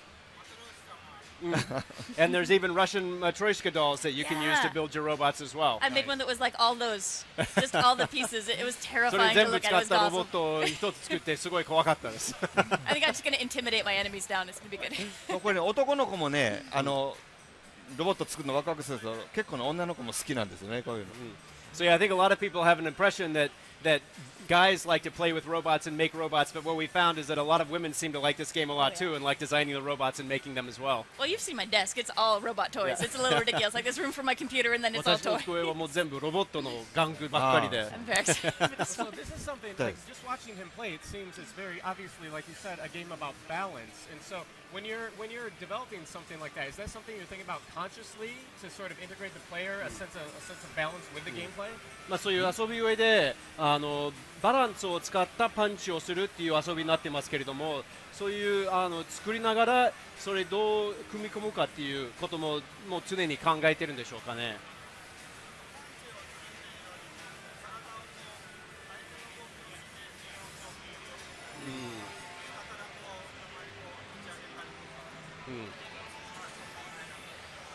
ながらモデルを作る。So yeah, it's a little bit less about the impact of the punch and a little bit more about the motion and the leverage. Right. So sometimes you may be putting your arm out and using that leverage of the balance to then kind of tilt the opponent over or swinging up from down below to knock that opponent back using the leverage. それこの E3 に持ってきたバージョンはね、足は動かないんですけども、本当はね、足も操作できるんですよ。Yeah, in the E3 version, you can only punch. You can't independently move your legs. But in the version that we're working on back at the office, you have the ability to kick as well. Okay. Awesome. So you can lift your legs and kick individually, each leg Nice. also. かなりハイテクニックな。 Yes, I feel like we should also say that. Oh, I'm sorry. Go ahead. So yeah, it makes it very fun, but it also knocks you off balance fairly easily as well Right. when using the kicks. I feel like we should also say that these are unfinished projects. I mean these are things that we're getting this sneak peek behind the mind Yes. of some of our game devs here. So でも this is これ great. はまだ開発中のもので、結構初期段階で見られるっていうのはみんなにとっては特別な機会なんですね。そうですね。楽しみにしてください。 Yes, I hope you'll all be looking forward to playing these when they're done. I can't wait. Oh, this is exciting. じゃあもう一つ見せましょうか。 So we have one more game that we'd like to show you. 次はね、このプロジェクトガードなんですけどもね。This is called Project Guard. Thank you, Tanaka-san. Thanks. また林さん、また So ディレクターが for 来てま Project す。 Guard, I'm going to invite Hayashi-san, who is director on the project out, はい。 to come help out. 今のロボットのゲームもね、 Welcome up. He's very nervous. すごい緊張してナーバスになってます。Very, very nervous. さっきのロボットのゲームもみんなで応援するね。だからWii U のゲームってこうリビングで一人で遊んで楽しいだけじゃなくて、周りで見てる人も一緒に遊べるっていう風に思って作ってるんですけども。So as you saw with Project Giant Robot, it's a game that's very easy for everybody who's here to cheer on the person who's playing. With a lot of the Wii U games that we've brought to E3, we've got a big focus on not just the person who's playing the game in the living room, but also the other people in the living room who might be sitting alongside that player watching him play and being able to look at the TV screen and participate in the gameplay that way. でこのゲームはね、もっとみんなの応援が必要なんですね。 And so this next game, Project Guard, is going to require even more help from the audience. はい。これ上の画面見てもらったら分かるんだけど、これシチュエーションのような。 So if you see the TV screen here, it looks something like a security room. で、セキュリティルームに12個のカメラがあります。 And you've got on the monitor, you see the images from 12 different cameras on this one screen. で、カメラがこの一つの迷路を守ってるんですね。 So you're using these cameras to protect your base, which is this little maze that you see down on the Wii U gamepad screen. で、彼はこのコントロールルームで一人でカメラを切り替えながらレーザーでこう攻撃する。 So he's left alone in the control room of this base, and he's got to control the cameras, which can shoot lasers, to protect the base from invasion. で、このカメラを好きなところに自分で配置できるんですね。 So before you begin, you can position your cameras, you can choose where you want them to be, adjust those positions and their angles, and before you begin. じゃあ始めましょう。で切り替えは全部このタッチで操作でやります。 And all of the switching between cameras and the positioning can be done using the Wii U gamepad touchscreen. で、これ Oh, キャメラ5、 Five's there. キャメラ5、何かが来てる。 5 and 6. キャメラ5 6、番に来てるいきなり5番に来てる 6. キャメラ4。4番4番4番4番4番4番 Oh, 4 and 1. 6番 Oh, 6 nice. is running. Oh, Oh he's no, running. he's in. Nice. Oh, number 1. 1. このね 1-1. 青い Oh, 3, 3, 3. Oh, he's there. Oh, he's still going. So we just saw the blue robot. 青いのがね入ってくるんですよね He's got to come The up on blue another ones are camera. attackers. Oh, でこ camera の 2. アタ Oh, ッカー there. を 12. このルールで今5ダイヤつけたら勝ちなんですけども Nice. So on this easy level, camera- if you shoot 5 of the attacker robots, you'll clear the level. Oh, camera 2. トゥトゥトゥトゥ Oh, 鳥が 鳥が来ました There's a bird. この鳥はねカメラま5あ後で説明しましょう No, there's this bird robot. I'll explain that later. 4も鳥が来 Oh, た。 there's a bird in 4. Oh, nice. 危ない危ない Oh, there's a bird in 10. はい10番から鳥が Oh, There you there's go. a bird that's at こ the の鳥はね at カ camera メラを持 10. っていってしまうんですよ That bird robot will take the cameras and pick them up and 10番 carry か them ら off 10番か somewhere. ら10番からよしよしよしよし取り返した持っていく持っていく持っていくよし Oh, 取り Oh 返し no, ました 4 is down. oh, camera 4 is down. See, 12 11 got somebody pretty close in. 12番も。 12番キャメラ1。 12 12キャメラ1がやばい。 Oh, 9's got a couple Nice. coming in. Oh, 10 number 9 番 and 10番 10. Camera 10番 10. 9番 Oh, Oh, Oh, no. Camera 12. やったやったやった they pick Ato up some ichi dai, speed ato once ichi you get dai. that first shot in. Oh, 6 has some pretty close in. Oh, they're just everywhere now. uh-oh. ああいたいたいた Oh, Oh, he's there. it's time to pull back to the closest cameras. 何番何番 Num- What number? ready? What the number? line. Hold the Good. line. 7, 7, 7, Ah. 7, 7, あ、 7. キャメラ7。 Oh, no. あ Oh. Failure. I love how 情けない。 happy they look afterwards. Which is まだ like, 時間ありますかもうちょっ Do と we 難 still し have いです time? I think we have a little more time. これね We'll 今 play again. oh, my gosh. このルートでやられました So afterwards, it shows you the route that the robot took で to get to ゲー the ムパッ center ド of の your 画面 base. には今どういう順序で敵が攻めてきたか見えるんですね And then on the Wii U gamepad, you can see the order and the timing with which all the robots appear. はいじゃあもう一回ちょっとね一番難しいのを彼がやってみます So now he's going to try the hardest level. Yeah, I haven't been able to beat this one yet. I've given it a try, but there's so much going on when you get to the hard This one's difficulty. intense. It's a little brutal. ハードになってしまうと、随分いろんなロボットが入ってきて、難しくなりますよね。これ I think I need これ more ね people around here. また説明しますいろんなさっきの鳥はねカメラをこうやって加えて持っていくんですね Yeah, so the bird robot that you three. saw before, that'll actually pick up your camera and take it, and you won't be able to use it Oh, anymore. number 1. Oh, 2 and 3. 2 and 3. Oh, you got a couple in two. Uh, There you Oh, and go. you got one of the ほんで little 黒いのい red ますよ robots ね there. and that black robot that you see on camera 2, で黒いロボットはレーダーに映らないんですよ that ね that Oh, robot yeah, doesn't yeah, yeah. appear on your radar Oh, on are the they? Wii U gamepad screen. Nice. Oh, That's a four. stealth robot. あいつはカメラで探さないとダメですね So you've got to look for him up Oh, on the number monitor. 1. One, one, Number 1. ワンワンワンワン Oh, ワン oh, ワンもう中へ入ってま Oh, すね 5's got a bird. はい Freak out. 5番に鳥がいる Awesome. 5番に鳥が Oh, one is out. camera 1. Go on. Oh, Italy. camera 5's out. 5番はステルスはいますよ。 UFO UFO Oh, that was a UFO. UFO が来てカメラどっか持ってってしまうんですよ UFOs will also appear and pick up your cameras and take them away. Oh, number 6 has だから a. あと赤いタンクが出てくるんですよタンクはカメラを攻撃して壊してくるんですね Oh, And then the red robots are tanks, and they'll drive up and shoot at your あ cameras. 今ステルスが行ったよ There was a Hey. stealth There you go. robot Eight. somewhere. oh, camera 2. Yeah, 12, Oh, 12, yeah. 12. ステルス There's the Oh, tank. get him, get him, タン get ク him. 12番にタンク No! Oh, he's 12番タ gonna. ンク There よ you し go. Nice. Almost. Oh, gosh. Oh my 10 gosh, and there's a 9 lot have of a 3番 bunch of 3 folks in them. 番に鳥が鳥があ10番、10番。 10番10番10番10番。あ、いっぱいあります。 Oh, there's a bird in あ、 9. 9番。9番。あれ、 10番3 10番番。 6番 9's got a 3 bird. 番3番 Oh, cameras. あ Oh, he's got the 9's walking away. Oh, we're, Oh, Ah. very nice. これなんか今緊張してますって言ってますけ He's, ど I told you he was very nervous. What'sで feel bad for こ the れ robots? ねさっきここからやられましたよね So we see here the route where the robot snuck in. 手振ってますけどでこのデータですあれにやられたんですね。 And then you can see on the data here when the robot appeared and which one got in and got into your base and got to the center. このデータ誰が作ったんでしたっけ？ So who created this pattern for the enemies to appear? これ He did. すごい簡単にエディットできるんですね。 So this screen lets you edit the robot patterns very simply. でこれは彼が絶対誰にも負けないデータを一生懸命作ったんですけども。So he spent a lot of time editing the data and choosing a robot invasion pattern that he thought he'd be able to definitely beat. それに自分がやられました。 But then he wasn't able to do it. That means it was a good design. That's good. まあ良いデザインはできたという意味なんですね。何か反省を。はい。Yeah, I think I needed a little more help from the audience pointing out the cameras. なんか応援してもらったけどなんかいっぱい言われてわからなかった。 Yeah, but there were a lot of people cheering and yelling cameras out, but I think it got confusing and maybe he didn't know where to go. どうしましょう。もう一回やりますか。もう。Should we go through one more round? Yeah, I'd say for Please, sure. yeah.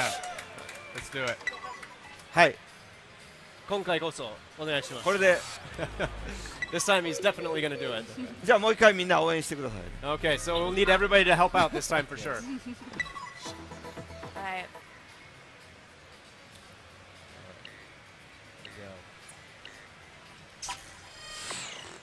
Alright. It's 2, 5 before the start. 2 and camera 3. 2, Yeah. camera 3, カメラ2、3。 camera 2と camera 3. looks like 2. 1. はい、camera 4. Oh, camera 1. 1, 2はステルスがいます。 1. Each Oh, me. あ、2番にステルスがいる。よし。 There's, you got a stealth robot Oh, on camera camera 2 9. there. camera 9ですね。はい。 Far. 4番。 Oh, 4番、4 close. 番。 camera 4. Nice. And- Oh, number 1. yeah. What? Oh, Oh, get him, get him, get him. Oh, nice. good, good. Oh, there's a bird on 5. Oh, bird 5. 5番に鳥。 5番に鳥がいる。はい。 Bird on camera 5. あ、ステ There ル you ス go. が。 Oh, number 1's got a bunch coming through. There's a stealth robot camera there 9, too. camera 9. 9. はい。 Yeah, Nice. nice. これ Oh, 2 and 3. 爆弾を撃つと Oh, 煙が出る。 camera When a 11. bomb falls, you can see the smoke comes out to あ、 obscure your 6 view. 番、6番にタンク。6番タンク。 6番。ああ。 Camera 6 has a tank. Uh-oh. camera Camera 2? 6 is out. Camera 2. If your cameras get shot, it'll take them a while, but they'll eventually repair themselves. Must 2番。 2番、2番。あOh, camera 10. Has 10. some sneaking in. Oh, good. 9 and 10 番、 10 10番、番。 10 Oh, 番 bird, bird, bird. 10番、10番。あれ There's a bird in 9. いたいたいたいた。 9番は鳥がいます。あ、鳥は9番取ってしまった。 9。あ、UFO も来あ、る。 UFO 来る、UFO 来た。今来た。 There's a UFO, we got that. Oh. Oh! That's good. As you can see, the hard level is in fact quite 本当 hard. に緊張してるみたい。 Yes, he's very nervous. Well, it's hard to feel bad for the robots. They look so happy when they win. It's not bad when they win. Yeah. ロボットが勝ってもロボットがすごい喜んでて手を振ったりもするんで、まあ別に悪いことではないんですよね。 Yeah. I love being taunted by Rob right now. So that's そう、 great. ファミコンのロボットみたいな形をしたもので、なんかトンとされるっていうのが面白いですね。あ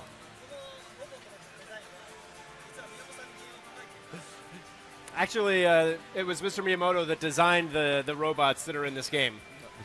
あ。なんかね、ファミコンロボットみたいなのを鉛筆でシュッシュって書くと、本当に紙にペラペラって書くと、デザイナーがすごいのを作ってくれるんです。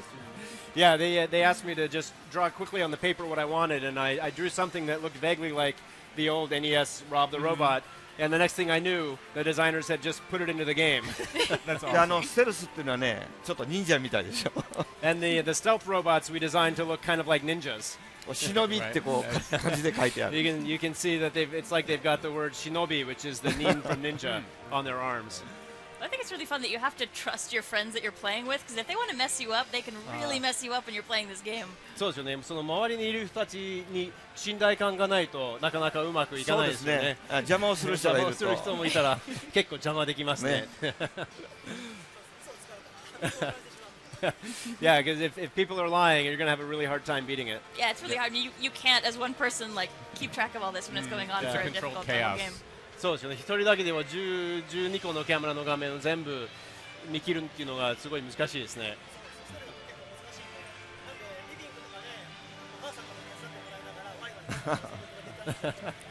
Yeah, so that's exactly the point. You know, we've designed it so that you're trying to play on your own, but as you're having fun, your mom might walk by and point something out and give you a little hint or something. Yeah, totally. I'm super excited to play this. I'm always excited about seeing new ways that the gamepad is being used. And you know, you see even here on the show floor, we've got people shouting out at us, and people are getting really invested when you see the main screen versus what the player is seeing, and having that sort of participation is really, really exciting. まあそうですよね。そういうゲームパッドを使った遊びとしてはすごい充実してて、で大きな画面を見てみると、ここのまあ会場みたいなところでもみんながあの画面を見てすぐ分かってすぐ参加したいんですよねって。Yeah, that's right.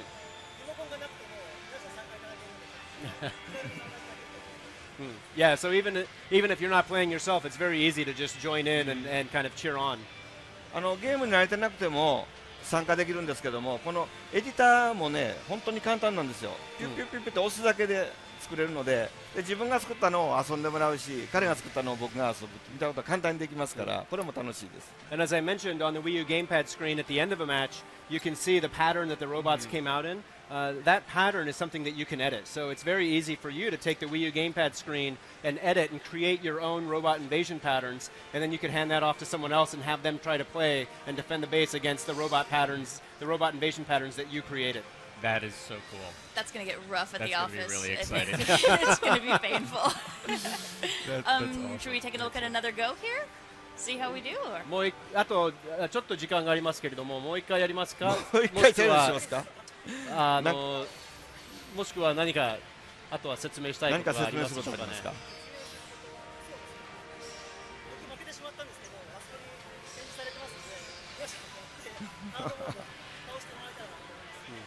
Well, so I lost, even though I designed the robot patterns, but we do have a unit out here on the show floor. So if you're here watching the presentation, it's right over there. We hope that you'll go over and try out the hard mode and see if you can beat the hard mode. That sounds like an excellent challenge.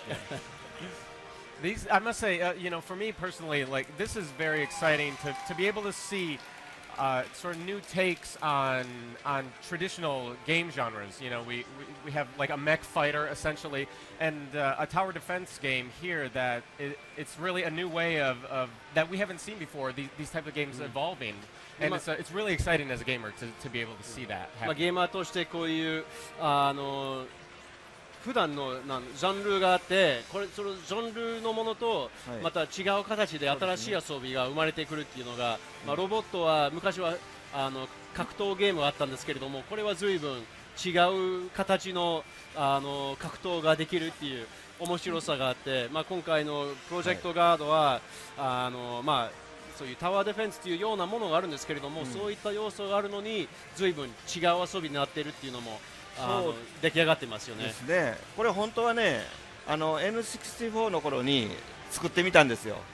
なかなか処理の時間が足りなくて、ちょっと完成しなかったので、それを Wii U になったので作ってみようって作ったんですね。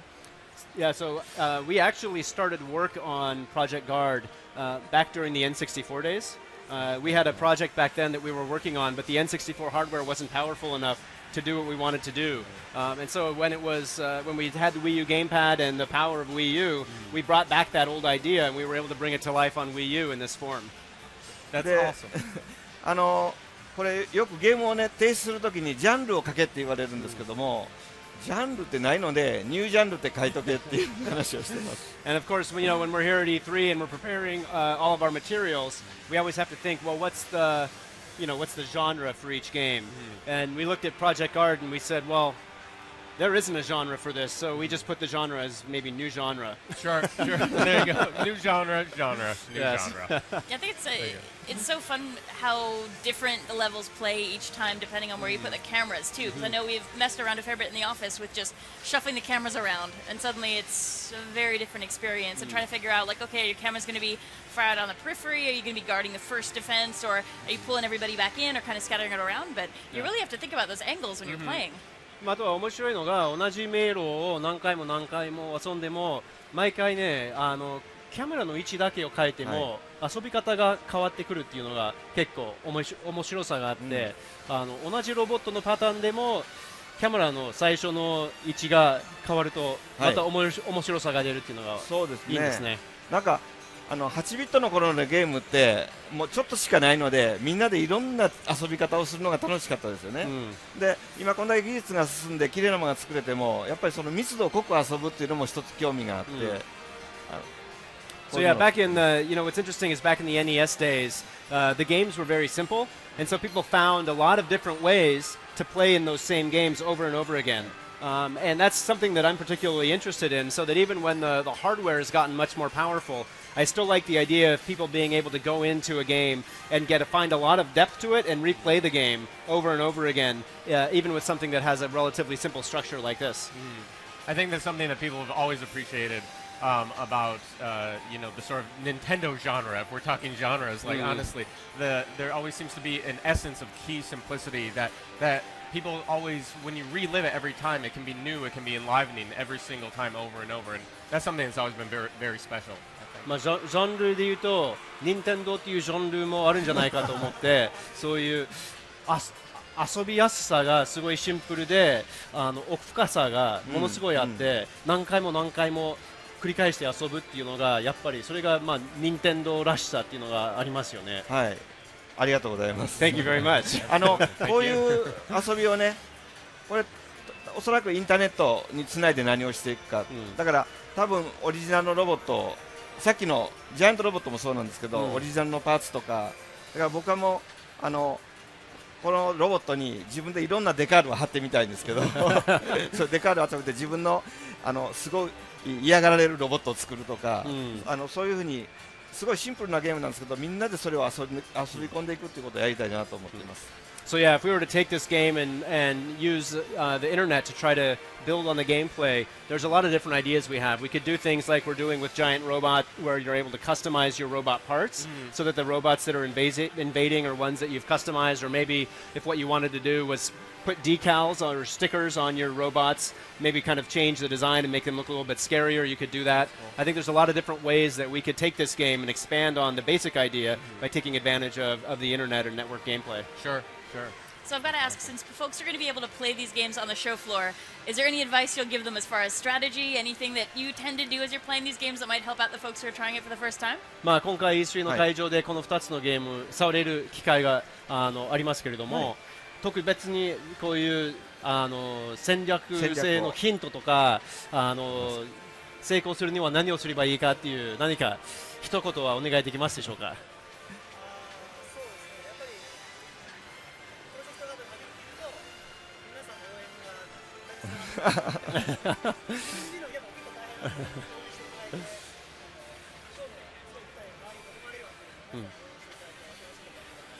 You know, I think what's key for Project Guard is really recruiting the folks around you to help out, and because it's really hard to look at all 12 screens at once, plus the Wii U gamepad screen. So you'll want to recruit the people around you to join in and help you play through the game. You need people you trust. That's right. テクニックで信頼できる人ですね。信頼できる人ですね。テクニックで言うと、このカメラを触ったときに、ピュって好きな方にペンでね、指を弾いた方向にカメラがさっと向くんですね。だからこの敵の向いてる方向にさっとカメラを向けて遊ぶと、すごく攻略が早いです。And then if you want a quick control tip, what you can do is when you switch to a camera on the gamepad screen, if you swipe your finger across the camera as you tap on it to bring it up to the middle view, you'll quickly switch the angle. So if you pay attention to when you're switching to a camera and you swipe that finger or that stylus to change the angle, it'll make it actually a lot quicker than trying to just choose the camera and then choose the aiming and then shoot. It'll make it much simpler for you to take out the robots if you do it that way. Excellent. Well, there we got some pro tips for you, so be sure to check out these projects. They're both in the booth here today. Anything else you'd like to discuss as we wrap up here? あと最後の一言は、そうですね、もう今見ていただいて分かったと思うんですけども、やっぱりリビングにテレビを置いてて、そこにテレビゲームがついてる。これ家族みんなでリビングでみんなで楽しめるのがいいなと思うんですね。それがこの Wii U の大きな特徴かと思います。So what I think is the biggest kind of unique factor of the Wii U system is that it really is designed to be connected to the TV in the living room and to be something that's fun both for the player who's playing the game to enjoy the games on, but also fun for people who are in the living room with them to be able to sit back and watch and participate lightly in the gameplay as well. で今年またね Wii U いろんなタイトル出てきますから、それを遊ぶのと一緒にリビングですぐYouTube を見るとか Netflix を見るとか、これも使い始めるとものすごく便利なシステムなんで、いよいよ Wii U がテレビについてると便利だなと思ってもらえるように揃ったと思います。And then, of course, we've got a number of great games coming out for Wii U this year. But in addition to that, when you've got your Wii U connected to your TV in the living room, you're going to find very quickly that it's great to use for controlling your TV. It's great to use for watching Netflix or YouTube on your TV as well. And I think everyone's going to find, as they start playing games and using Wii U more and more in the living room, that it really is the best device to have connected to your TV. I think that's something folks are going to find as they're on the show floor here trying out the games. The more you can recruit the folks around you to help, the better the experience is going to be. Because I think you can say that of a lot of the games that we brought here this year is that they really benefit from that social experience and from having that support. そうですね、そういう周りにいる人たちの協力の面で、いろんな会場にあるソフトはそういうところがあるんで、結構面白いですね。It often is about the people around you just as much as the player. I think it's something about プレイヤーだけじゃなくて周りにいる人も重要ですね。楽しいですね。みんなで使える機会にしてください。あと最後のスターフォックスの一言は何か言いますか？何か言いましたっけ？何か言いますかって。スターフォックスについて。そういうスターフォックス順調に制作が進んだので、またこれから順番に皆さんに報告していきたいと思います。まあ1年ぐらいで届けられる準備が揃ってますので、楽しみにしてください。And just one final quick point on Star Fox. We have gone into full development and it's progressing well. We're going to be showing it to everybody as soon as we feel it's totally ready, but we're planning on completing it within about a year from now. So I hope everyone will be looking forward to Star Fox on Wii U. I think that's a yes. Yes. Can safely say楽しみにしてるみたいですね。Well, thank you so much for coming by. This yes, was this fantastic. has been fantastic. And getting a closer look at these games has been wonderful. So please stay with us. Coming up next, we're going to have an exclusive look at Xenoblade Chronicles X. So you definitely want to stay by. Just be a few seconds, and then we'll be right back. See you soon. Thank you so much.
Hey everybody, welcome back to Nintendo Treehouse Live at E3. I'm Ed. I'm here with fellow Treehouse members Ethan and Rich. We're going to take a little bit of a deep dive into some new stuff. We're looking at Xenoblade Chronicles X right now. So, Rich, you want to just kick us off? Take us in, Rich. Yeah. So, Xenoblade Chronicles X is it's sort of a spiritual sequel to the original Xenoblade Chronicles for the Wii. Doesn't really touch on the storyline, but it does pick up on a lot of the philosophical ideas that you saw in that first game. With the time that we have here, I'm just going to have us jump right into the game, get a little bit of gameplay experience. We'll get through as much of it as we can. Yeah, we just started from the title screen, and we're just going. And we're going to set some of the story up too. Okay. Ethan, since you can actually translate all this stuff, I may ask you to jump in and summarize. Sure. But I'm just going to set some of the story stage here. Yeah. At the start of the game, you're going to see a vast battle of these two warring alien species. Yep. Unfortunately, they've kind of decided to have their big battle right over Earth. Yeah. Right on top of us. Not so great for us. It doesn't work out very well for us, no. So the two of them are warring. They are essentially annihilating the Earth as they're doing all of this. We do our best to fight back, and that's what you're going to see in this cutscene here. Yep. We do our best to fight back. We build technology that helps us to try to, step up to the battle with the aliens. Doesn't really help us a whole lot. And the Earth is, well, you'll see what happens to the Earth. That's cool. But we're gonna put all of humanity into a series of ARC ships and just take off, leave the Earth behind.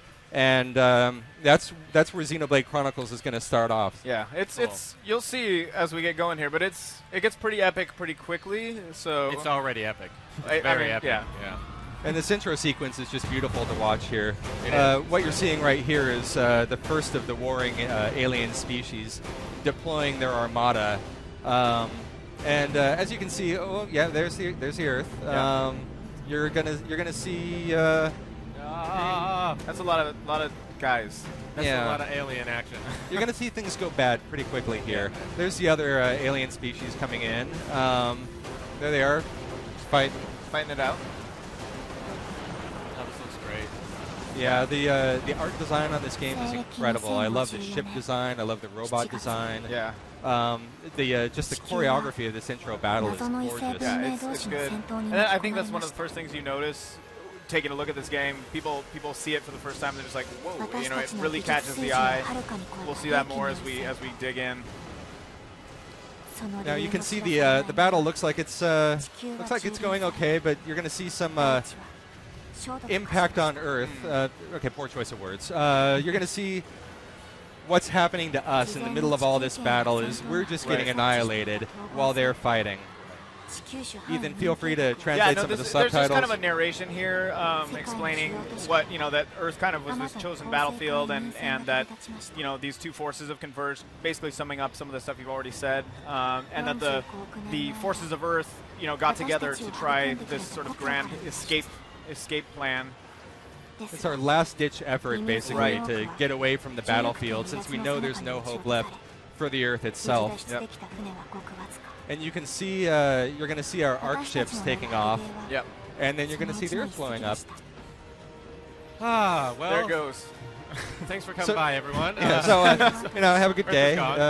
Just lifting your spirits, get things off on the right note. So this is one of the ARC ships you were talking about. Now, these things are vast. You can see that's an entire city inside of that unit, inside of the ARC ship. We're pursued by the aliens.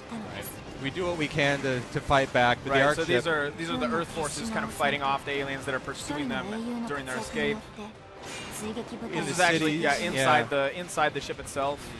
But this specific ARC ship gets knocked out of space and crashes into this alien planet. Right. Xenoblade Chronicles X takes place on this alien planet.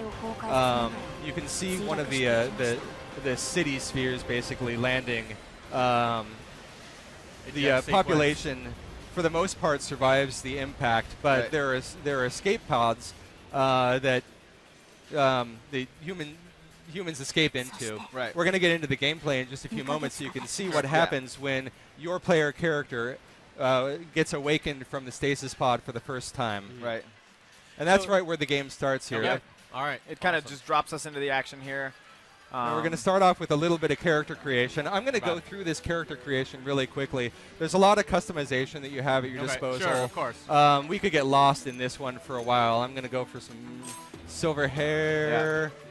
And I love that we're doing this. I mean, it's not often that you get to see an RPG that's not out yet. That we're just showing from the beginning. So I'm happy that we're able to do this. Previously, we've just been able to show little snippets of this game. Right. So obviously, this everything's still in Japanese. Clearly, Yeah. not everyone is bilingual. This like is Ethan true. Here, This is true. So No, this is Rich was skipping through pretty quickly, sneak but peek. Yeah, sorry about jumping through. I want to get into the gameplay we really wanna know about the badly. game. Yeah. We do. I I want to see. And as far as character creation options, it's cool that you can spend a lot of time like getting hair color perfect and getting your eyes to look either, to match your own eyes or go for these nice cyber organic eyes. Well, but because if you're gonna commit yourself to this journey, you want to make sure that you have exactly the you look exactly. You've got the right heart tattoo on your face. So what we're going through right now is your stasis pod being opened up by the first person that you meet, another survivor from that great invasion. Right. And so this also begins kind of a little sub-narrative that not everyone who made the journey with that sort of departure ship landed safely with the city, and there's a smaller group of people that are kind of scattered out there that need to be recovered and brought back. And you're going to find your way through to the very first survivors to escape the crash. And you're going to spend some time looking for other survivors as well. We'll talk about that a little bit more as we get deeper into the game. Yep. Here are your first moments as you're waking up out of the stasis pod. I'm going to start skipping some of these cutscenes after you get kind of the flavor for it, because I do want us to see some of the gameplay pretty quickly here. But I want to set the scene properly before we jump into it. So this is Elma, and she's one of the sort of scouts, one of the warriors from the city out looking for survivors, and she's found you at this point. And there we are, barely conscious, pulled out of the stasis pod. Now, at this point, I'm going to jump into it. Elma is going to explain a little bit of what we've explained to you as well, about what your current situation is on this alien planet. I'm going to take this opportunity to skip ahead just a little bit so that you can see some of the free roaming of this game. We start off in a pretty constrained environment, just to get kind of the feel for battle and the feel for... it wants you to enter your name. I'm just going to... Yeah, let's just name him Ethan. You guys can't see what's going on down here. It's fine. But to speak to that constrained environment, that's something that changes very quickly. I name all my characters Ethan. It's just it's a routine. It's a thing I do. Oh, thanks, Rich. You just made his day. What an honor. So Elma is she thinks it's a good name, by the way. Yeah, well, it is. It's a very strong name. She's figuring out what it is that you remember about your time before. Yep. We're going to jump through this, too, and I just want to get into some of the battle now. Yeah. Sure. And some of the exploration. People who have played Xenoblade Chronicles are going to feel that this is very familiar. There are a lot of elements that they'll recognize. And, I mean, a lot of people know this is a long-standing series. There have been a lot of titles in the series. And for people who have been fans of the series, I'm sure they've recognized it in some of the footage that has already come out about this game. But they're going to see things they recognize from even further back than the Wii game. Dating back to the series origins and stuff that'll look really familiar, and I think that's a really nice nod to people who have stuck with this series for a long time. Right. So here it is, nighttime, a little mist in the air. I've got an arrow that you can see right here telling me where I ought to go. We're going to find our way into the first battle pretty quickly. As I'm exploring here, I'm going to stumble across other artifacts that have crashed from the Ark ship. Right. Yeah. Did you play Xenoblade on the Wii at all, or did you? I didn't. I think I was looking over your shoulder a lot when you were playing it. Yeah. I spent a lot of time with that game. You've been a big Xenoblade guy. Oh yeah. Yeah. I did not finish the one on the Wii, but I still need to get back to it. But it was great. It was awesome. So we're going to crack into this pod here and see what we discover out of this. Talking about targeting. And all of a sudden we're in a battle. This is just kind of the first intro battle. Now, I'm going to try to run away from this guy for a little bit just to talk about what's going on here. Yeah. On the bottom of the screen, you can see run. You can see the arts palette. Yep. That arts palette down there represents my current skill set. I haven't even started attacking this guy yet, so I'm going to pull out my gun.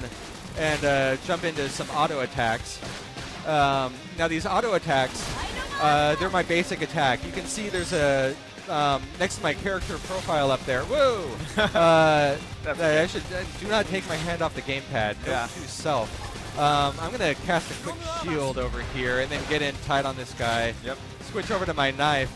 Now when I'm using my arts, I'm using up these technical points, these TP that power all of my arts. Right. I can build those TP up faster by going into a melee attack, which brings me in close to the enemy. Or I can switch to a ranged attack that allows me to get farther away from what he's doing and kind of build up points more slowly, but be at a little less risk as I'm fighting. Now I keep doing this thing where I'm taking my hand off the gamepad.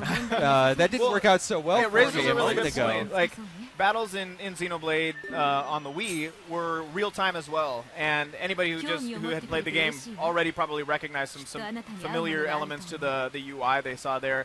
That arts palette along the bottom, but yeah, everything happens in real time, and including those B button events, to get yourself little bonuses. There's no turn-based, waiting for turns, like you see in a lot of more traditional Japanese RPGs. I want to talk about that quick B button thing that we did. That was in the Japanese, they're calling it a soul voice. That soul voice is something that your partner shouts out to you in combat, and if I get that timing right, I get a benefit. In this case, I would have got hit points back. There's no way to heal other players using your arts. You can shield yourself, you can heal yourself, but there's nothing that you can do about your partners except with that soul voice. So I need to be paying pretty good attention to what's going on, and I need to be taking advantage of those opportunities. Yep. I'm going to grab a few little items as I'm running along here. If you played Xenoblade Chronicles, you would recognize some of these as quest-based items that you get as you talk to some of the townspeople in your hub towns. They'll ask you to search for things, and you'll find those things for them. It's stuff that you grab out in the field. You can also see over the monsters here their level. That's a good indicator of, whether you'll be able to take them out at this time. I could probably chase those guys down. They look so harmless, though. We should get to that. That thing. I want to get to the big open areas here. I want to show everyone how expansive this world can be. So I'm just going to chase these guys down. Over these guys here, you can see a couple of symbols there. There's a couple symbols telling you it's in red, so you can tell that they're hostile. I can target that guy. It tells you a little bit about how they're going to detect you by sight and sound. And it also tells you that ring. It tells you that if one of their kind is attacked within range of another of their kind, he's going to jump in and join in the attack. So I'd be taking on 2 critters at once rather than 1. Let's see if he notices me as I'm running by. I think I got past him. I'm not in a hurry to deal with those guys right now when I've got so much more to show you. Saying that it's easy to get distracted in this game is kind of an understatement, as you'll see here in a moment. Yeah, the very first thing I did when I walked down into these big open vistas is, I knew which way I was supposed to go and how I was supposed to get there, and I immediately turned the wrong way and just charged off to see what I could see. Well, yeah, you're always noticing something like, ooh, what's that over there? Let's go check it out. So you're going to see the sky clear up, hopefully. I think you're going to see that. I think that's going to happen here. I think she's mentioning that very thing right now. There it is. And then we're going to see our first human settlement, first human explorers who have escaped from the crash as well. Let's take a quick look out over this view. Now, the other thing you're going to see... one of my favorite spots. Yeah, you're going to see some just amazing things as the clouds dissipate and the fog clears up here. One thing that you're going to notice, hopefully, as we're playing right here, is that the weather shifts as does the time of day. So we're seeing daybreak now. We're going to come out into full daylight. But as you're playing, you go through your day and night cycle, and enemy behaviors will change in day and night. You have predators who are hunting at night.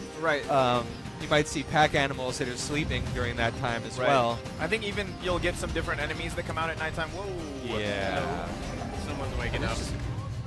Just amazing creatures in here. And again, it's the creature design and the variety of them that you see out in the field and how far out you can see them. It just blows my mind. This is a lot to take in. It is, when you're living in an escape pod, you know? Yeah, you've been in a pod for who knows how long. And it's kind of a lot to cover. We also have different that. weather patterns in the game now. Right. So, you know, as the weather patterns shift, creature behavior might shift as well. Yeah, they can become more aggressive or less aggressive. Yeah. So. Now, Alma's going to point us out to the first military installation right over here. Now, one interesting thing about this ARC ship is that the first people to come out of stasis and start getting into action, it's the military people. Right. But they know that military people know that they're very good at a specific set of things, but they also need a broader range of talents to get civilization back up and running. So one of your tasks is going to be finding your farmers, your other craftspeople, your various skill sets to help bolster your first town's ability to survive and to sustain itself. Yeah. So beautiful. Look at that. It's good stuff. Another thing, before I forget to mention it, in Xenoblade, if I remember correctly, each character had a set type of auto attack, whereas in this game, every character can switch between melee and ranged on the fly. Yes. Which, you know, they incorporate a lot of sort of strategic elements, like you were mentioning with the soul voice. The characters you're battling with will call out for you to do a particular type of attack, and you get bonuses for following their orders. So she's just explaining this is the ship, this is their home base. We've been looking at some scenic vistas for a little bit, but I want to get deeper into some combat. It's time to so get busy. Let's just jump into that. So she's saying here you could jump down off that cliff if you wanted to, but she doesn't recommend it, not because you're going to get hurt. Fall damage doesn't appear to be a huge problem. This cliff? You could do that. She just said that there's some tough enemies down there, but it's up to you. So this is really wherever you want to go. No, that's the thing. But we've got some people I want to take a look at over here first. These here's that first military installation over here.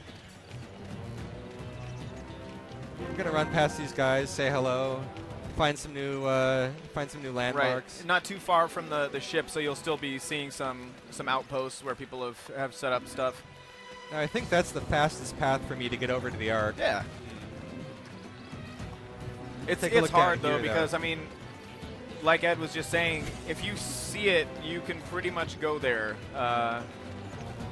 Yeah, and I do want to get down to those guys. I got to get down there because you can get a sense of how big they are from up here, but scale. Just be careful, Rich. Yeah, I know. Last time I did this, I got Did you accidentally attack one of them? Yeah. They're not level 1. They're not angry by nature, but if you attack them, they get a little angry. Yeah. That's how it works. But I'm going to start out by taking out a couple of these guys here. Yeah. You can see the one in the back. He is angry. He is aggressive. Right. Right. So right now he's facing away from you. He doesn't see me, and his friend doesn't seem to mind me being here. I'm going to start with his less aggressive friend. Right in the rump shot there. Yeah. Nope. Okay. So much for less aggressive. So you're switching the target around from different parts on the enemy. Yeah. So if I move to the back, you can see over in the bottom right of the screen, you can see that I've got a couple of pieces of information about where I am in relation to the enemy.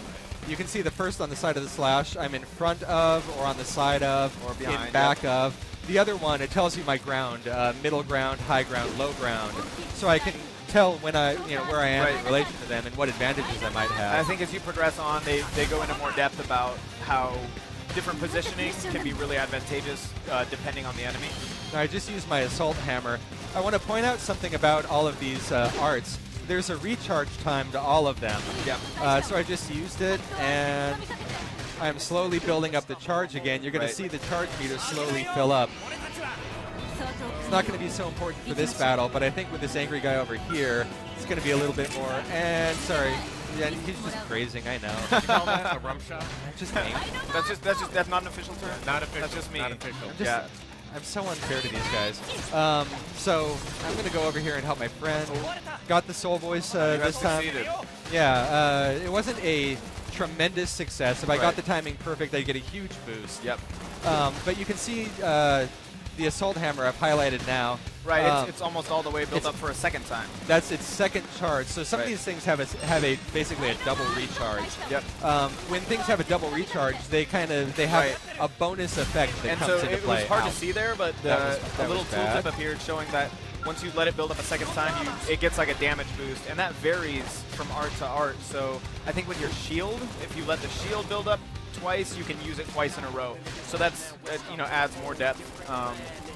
People who love mastering battle systems and customizing things to get their sort of NPC player characters, doing exactly what they want are going to love this game. There's a lot of that type of customization.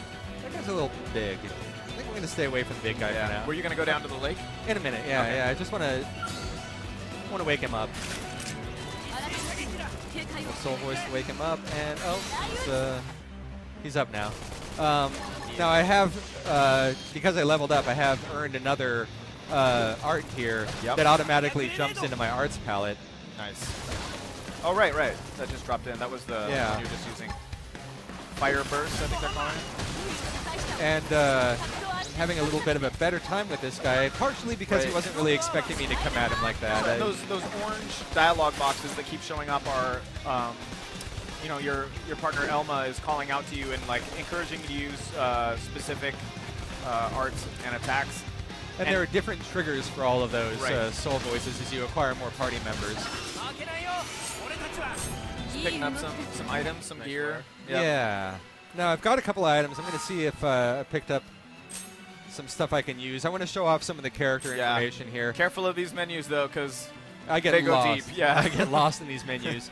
So I'm going to choose Ethan. I've got a couple of different aspects to my character. There's my inner stats, and then there's my class stats. So my inner stats are things that are intrinsic to my character, but also the items that I'm carrying. My class stats are dependent, obviously, on what class I've selected. Step back out of here and go to my items, though, real quick. Let's see. Yeah, so go to my inner, go to my character, and it says I've got a couple of new items here. So I'm going to switch from my my current gun to this new gun that has a thing in Japanese of 6, Ethan. That's just the attack power. It's an attack power of 6. Yeah. Thank you. And then I'm going to switch to that one. You'll see it visibly represented on my character too. Got you can see already there's sort of stats galore. You can fine-tune things all you want if you're into that. I'm going to go for a new weapon or a new body armor here as well, which you can see represented on my character too. I don't think Elma's got much new, but I'm going to see what she starts with pretty good stuff. Did you just give her your old shirt? I think I did. Fair enough. She doesn't want that. It's a little worse than what she had. It's a little worse than what she had. I'll go back to that and step back out. Let's see. What else can we show off right here? We've got the arts palette. You could look at the class menu. Now, all of the arts can be leveled up individually. You use your the battle points for leveling up each of these arts. I want to level up my assault hammer. I want to see if I have the arts for this. Right. Basically, the more you use them, the more you're going to be able to upgrade them. There you go.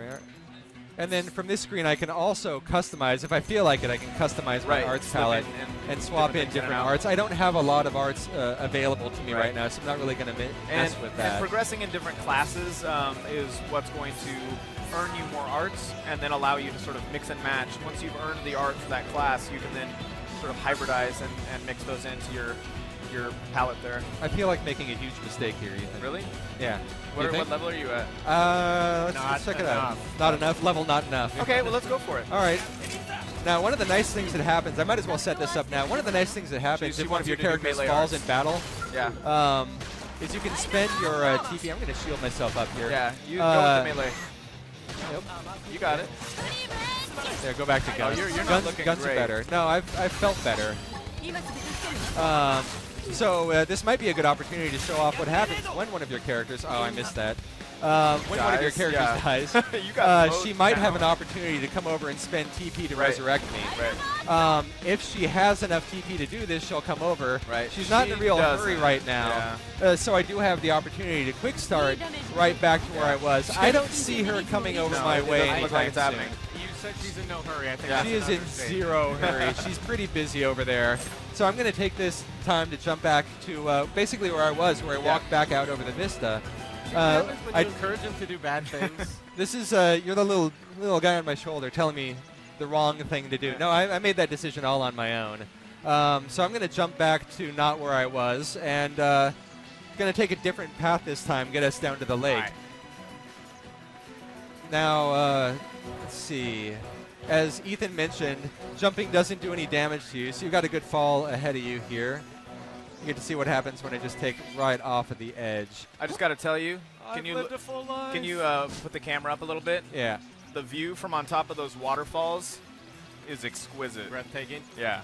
We don't have time to get there now, but I'm We'll just work saying. to it. Now I'm just going to run through an entirely different part of the map here. I'm going to head down to the beach. Maybe see if I can jump over these rocks. Oh yeah, here. you can. Nice. The jump in this game is pretty generous. Now let's see. He is. Where was I before when I didn't do so awesome? I did. You were back along the Yeah. path. Okay. That's. yeah. This guy's level 45. So That was level 4. That was level I'm 4. saying maybe not. I didn't do so hot on level. I'm saying you 4 should have brought flowers. guys. Yeah. And just for the sense of scale, there's his toenail, Right. and there's me. So and I'm just you gonna. could attack that guy. I could. But the wouldn't- toenail I'm not- itself is like not level 13. Right. Gonna, yeah. So I'm gonna go find someone a little more innocuous over We here. should buddy. make our way over toward the What are you ship. doing? Little level 2 guy, not doing anyone any harm. So I'm going to take this opportunity to do a little bit of leveling because I know that I am not ready for the end battle. And if we have an opportunity to make it to the end battle, I do want to show off. Made it that time. Yeah, that is Got tough. a Ooh, double. nice double. The timing is really harsh on those if you're not paying attention, which I am only barely managing to do right here. Peripherally faded. There you go. So I'm going to see if this guy. I don't think I'm doing too bad on him. So I'm going to stick with melee. I'm going to let my assault hammer build up to its full second recharge. There you go.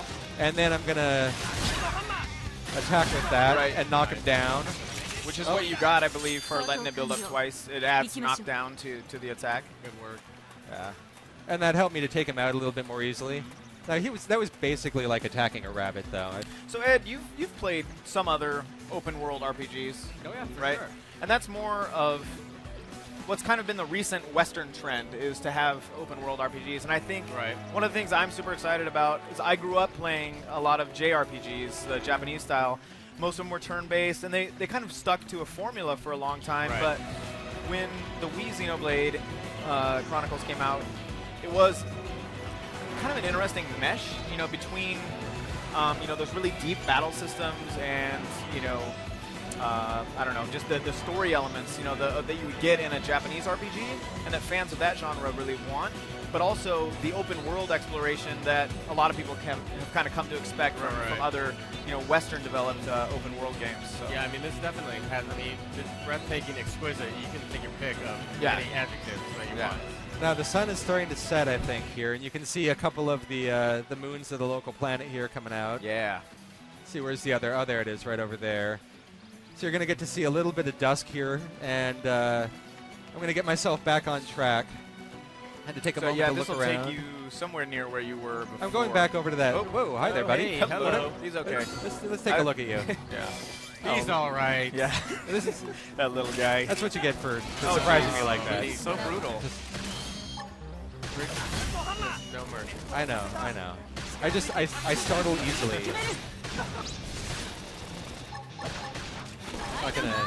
When did you get that crossbow, by the way? That was my new weapon. Oh, okay. That was the new one that I haven't equipped actually a few seen that moments ago. before. Yeah, in all the times I've been playing this demo, I haven't seen this one either. Yeah. These low-level guys, are not slouches. No, not by any means. If they turn on you. Right. This And if you find the ones that he saw me, that will join in, that's when things can get out of hand really quick. So as you saw a moment ago, this guy was aggressive. Whoa! He's really aggressive, moving a little faster than I can keep track of. Yeah. And he saw me, and he jumped into the battle and brought his friend. Yeah. It is possible to run away. That's okay. No. I'm just saying. I appreciate your concern. It's very no surrender, no very retreat, touching. but That's not really your style. Nicely done. Cowardly retreat is an option, Rich. We just want you to know. It's there's nothing ignoble about running away with my tail between my legs. So just doing my duty. She does keep calling out for melee attacks, melee arts. Oh, so she needs some melee. Okay, thanks. I appreciate. That seems to be a common theme. I appreciate with the shout. Yeah. All right. I'm gonna get in there for a little melee attack. Right. I'm also gonna shield up here because now that I'm melee, I'm taking a lot more damage. I've been hanging back. Last level up. I'm gonna go after the other one over here. Yeah. I think I just got a new art on my palette too. Yeah. I think I just got Right, battle class cry. level up. Now that battle cry is going to draw the enemy's attention to That's me, right. which if you've been watching my playstyle, that's the last thing I want. But if I draw the enemy's attention to me, then it gives my partner an opportunity to get in with some other attacks. And if you remember aggro from Xenoblade Chronicles, this is a good opportunity. You know, it ties into to the way that aggro operated in Xenoblade Chronicles. Don't forget you can dash with the L stick as well. Yeah, if you need to. by clicking down on it. Now I'm gonna see if I can use aggro, or if I can use battle cry to get this guy's attention. Did I get battle cry on this one? Yeah, there it is. Yeah, there it is. Oh wait, no, that wasn't not battle it cry. yet. My bad. Yeah, that's the next start I get. Yeah. But I was able to knock this flyer out of the sky and take a few extra pot shots at him while he was down there. That is entirely my playstyle, by the way. 100% knock down the enemy and take pot shots. Keep shots. So, what do you think? Do you anticipate playing something like this?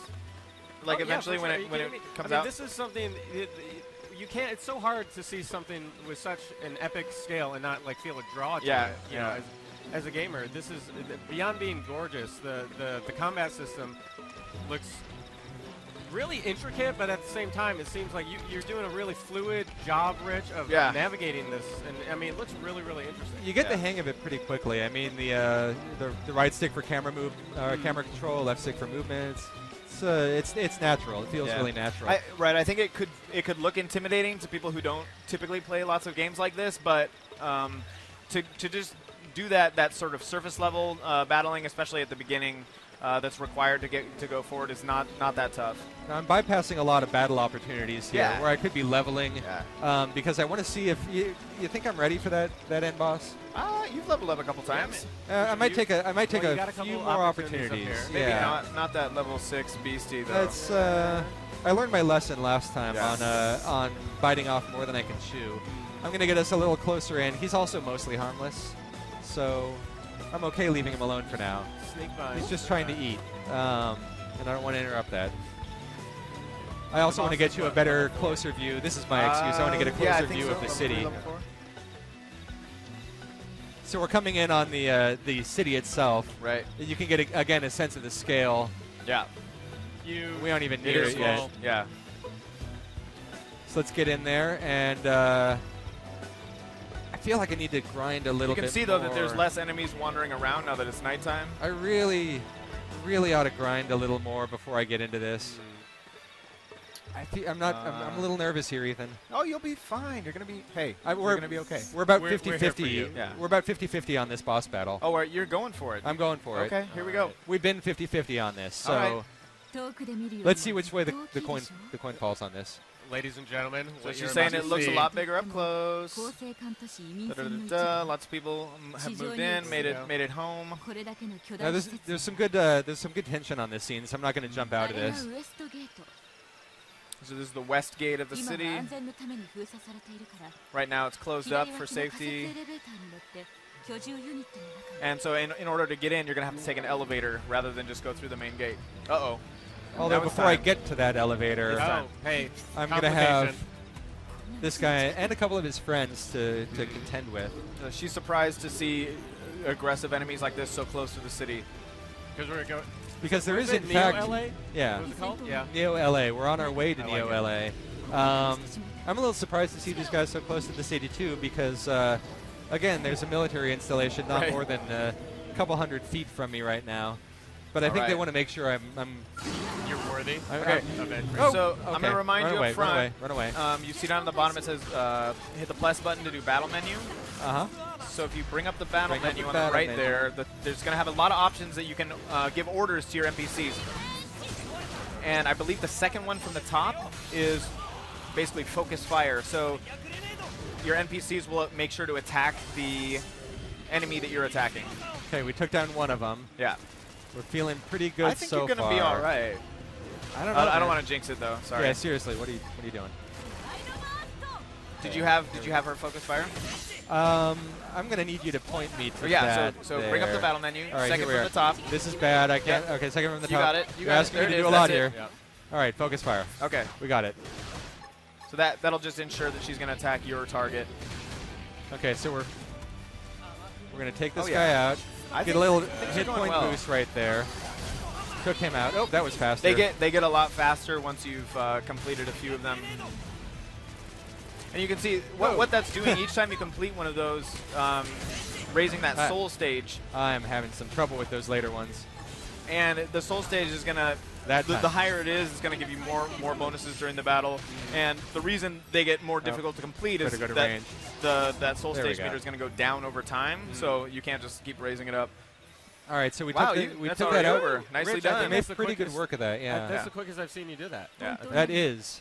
Nice work. I like the way you got the Borealis effect going on up there. Nice. So she thought that they landed in a relatively safe area, but you know, for every friendly race that there is in space, there's bound to be some ones that are more hostile as well.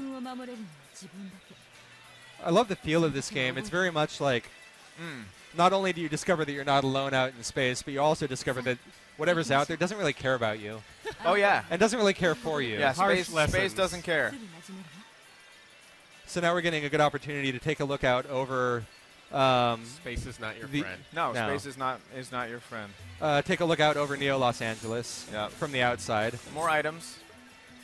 And we're going to see if we can get up that elevator to give you a deeper view of what Neo Los Angeles looks like. Yeah, let's go check it out.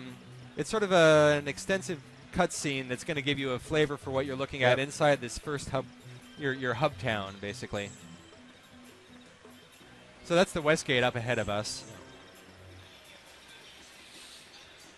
But as Elmo was telling us, the gate is sealed right now, and you see our military installation right here, keeping guard just over the gate and not over us as we approach the gate. Right.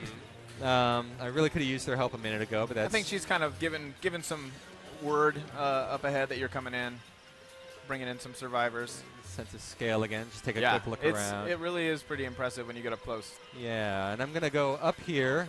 And you can jump around on all that stuff. Like, you know, if you're somebody who loves to explore and kind of see if it's possible to go places, a lot of times games won't let you do that. You know, you'll run up against an invisible wall that prevents you from going places. But that's really, as far as I've been able to tell, that's really not the case in this. There we go. Yeah, I've spent a lot of time just exploring this opening area. Yeah. Long before I even get to that boss battle. Yeah. One thing I love about this elevator here is it gives me an opportunity to show you how far off you can see. Right, it's another vantage point. Like, I think we came from way over there. We can't see in the rain now, but... Yeah, the rain is poorly timed, but the weather pattern, you know, we don't control the weather here. Right. But you do get an opportunity to look out over a bit of the space out there. Yep. There's that guy that we visited earlier. Yeah, the guy who's nice guy. Actually, he's a little bit closer than the other one. There's okay, you're right. There's a lake down there that you would be able to see across if it just hadn't started raining on us. I'm not totally sure what the deal is with these sort of crystal spikes that seem to have sprung up where the ship landed. I don't know if that's something that's going to be explained later in the game, but it's definitely intriguing. Now, we did talk a little bit about the class system. Before I go through that gate and kick into this cutscene, I do want to show off some of the class system here. Yeah. See, character, class. Yeah, that's it. You'll be able to change through any number of classes. Each character has a class set that they can cycle through. Right. We're right here at the opening class at Drifter, and then I'll be able to specialize into a couple of different classes. Class names aren't final, of course, but it gives you a sense of what their function is going to be within the game.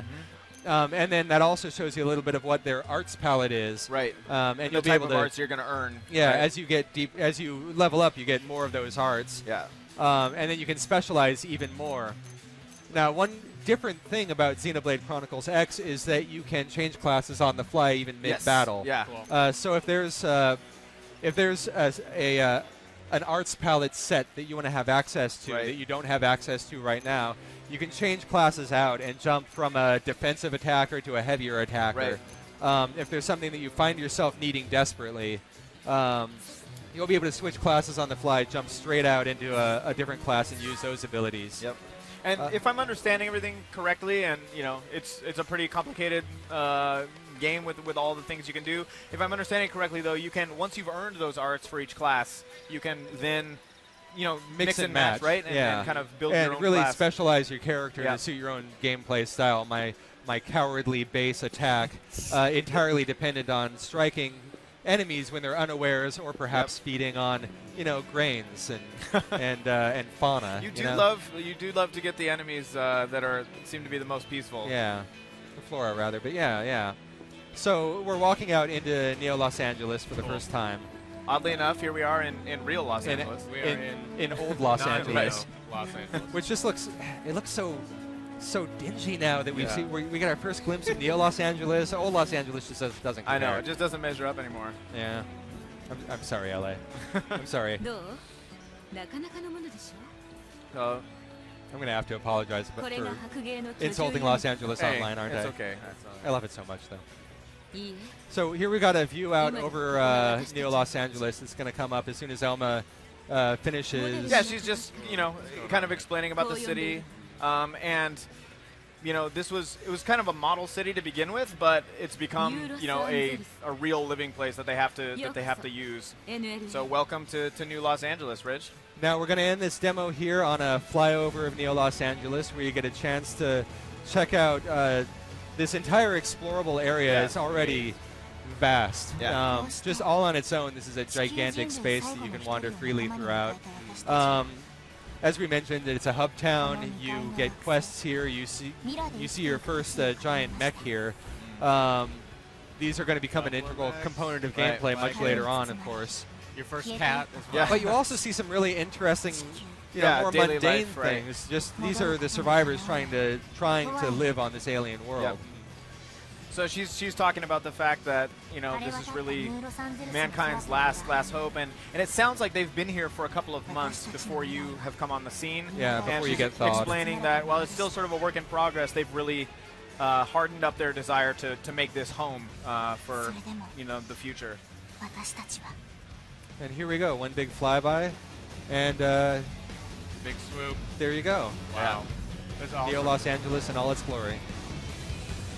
Well, Rich, Ethan, we're about out of time. Just want to say thanks for stopping by and giving us a deeper look here on Xenoblade Chronicles X. Yep. Yeah, thanks for having us. If you like what you see, I hope people are excited, because there is a lot to this game. Yeah, it looks really good. I'm excited to do a little deeper dive. Yeah. This. I think it's going to be exciting. It's going to be good. Awesome. I appreciate it. Thank you. Yeah, absolutely. Nice up next, don't go anywhere. We got Hyrule Warriors coming up, and we might have a special guest with us as well. All right, Nintendo Treehouse Live at E3. Don't go anywhere. Thanks.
Hey everybody, welcome back to Nintendo Treehouse Live at E3. I'm Ed, I'm here with Chris, a fellow Treehouse member. We're going to take a closer look here at Hyrule Warriors, something that I know a lot of Zelda fans, a lot of Dynasty Warriors fans are super excited about. Yeah, I mean, what's not to be excited? This is a fusion of, the Zelda universe with the Dynasty Warriors, very fast-paced, frenetic, huge battles. So we actually have a special demo here for Treehouse Live at E3.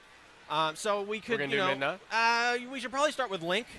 No, of course we're going to do Midna. Ha! Oh, that was beautiful. Everyone thought I was really going to do that. Everybody did. By the way, I just want the best loading screen ever. It's so charming, just seeing the little guys there. There's more little references like that in the game. Spoiler alert. This game is a love letter to Zelda. Spoiler. As if big you old didn't spoiler. know, yes. Yeah.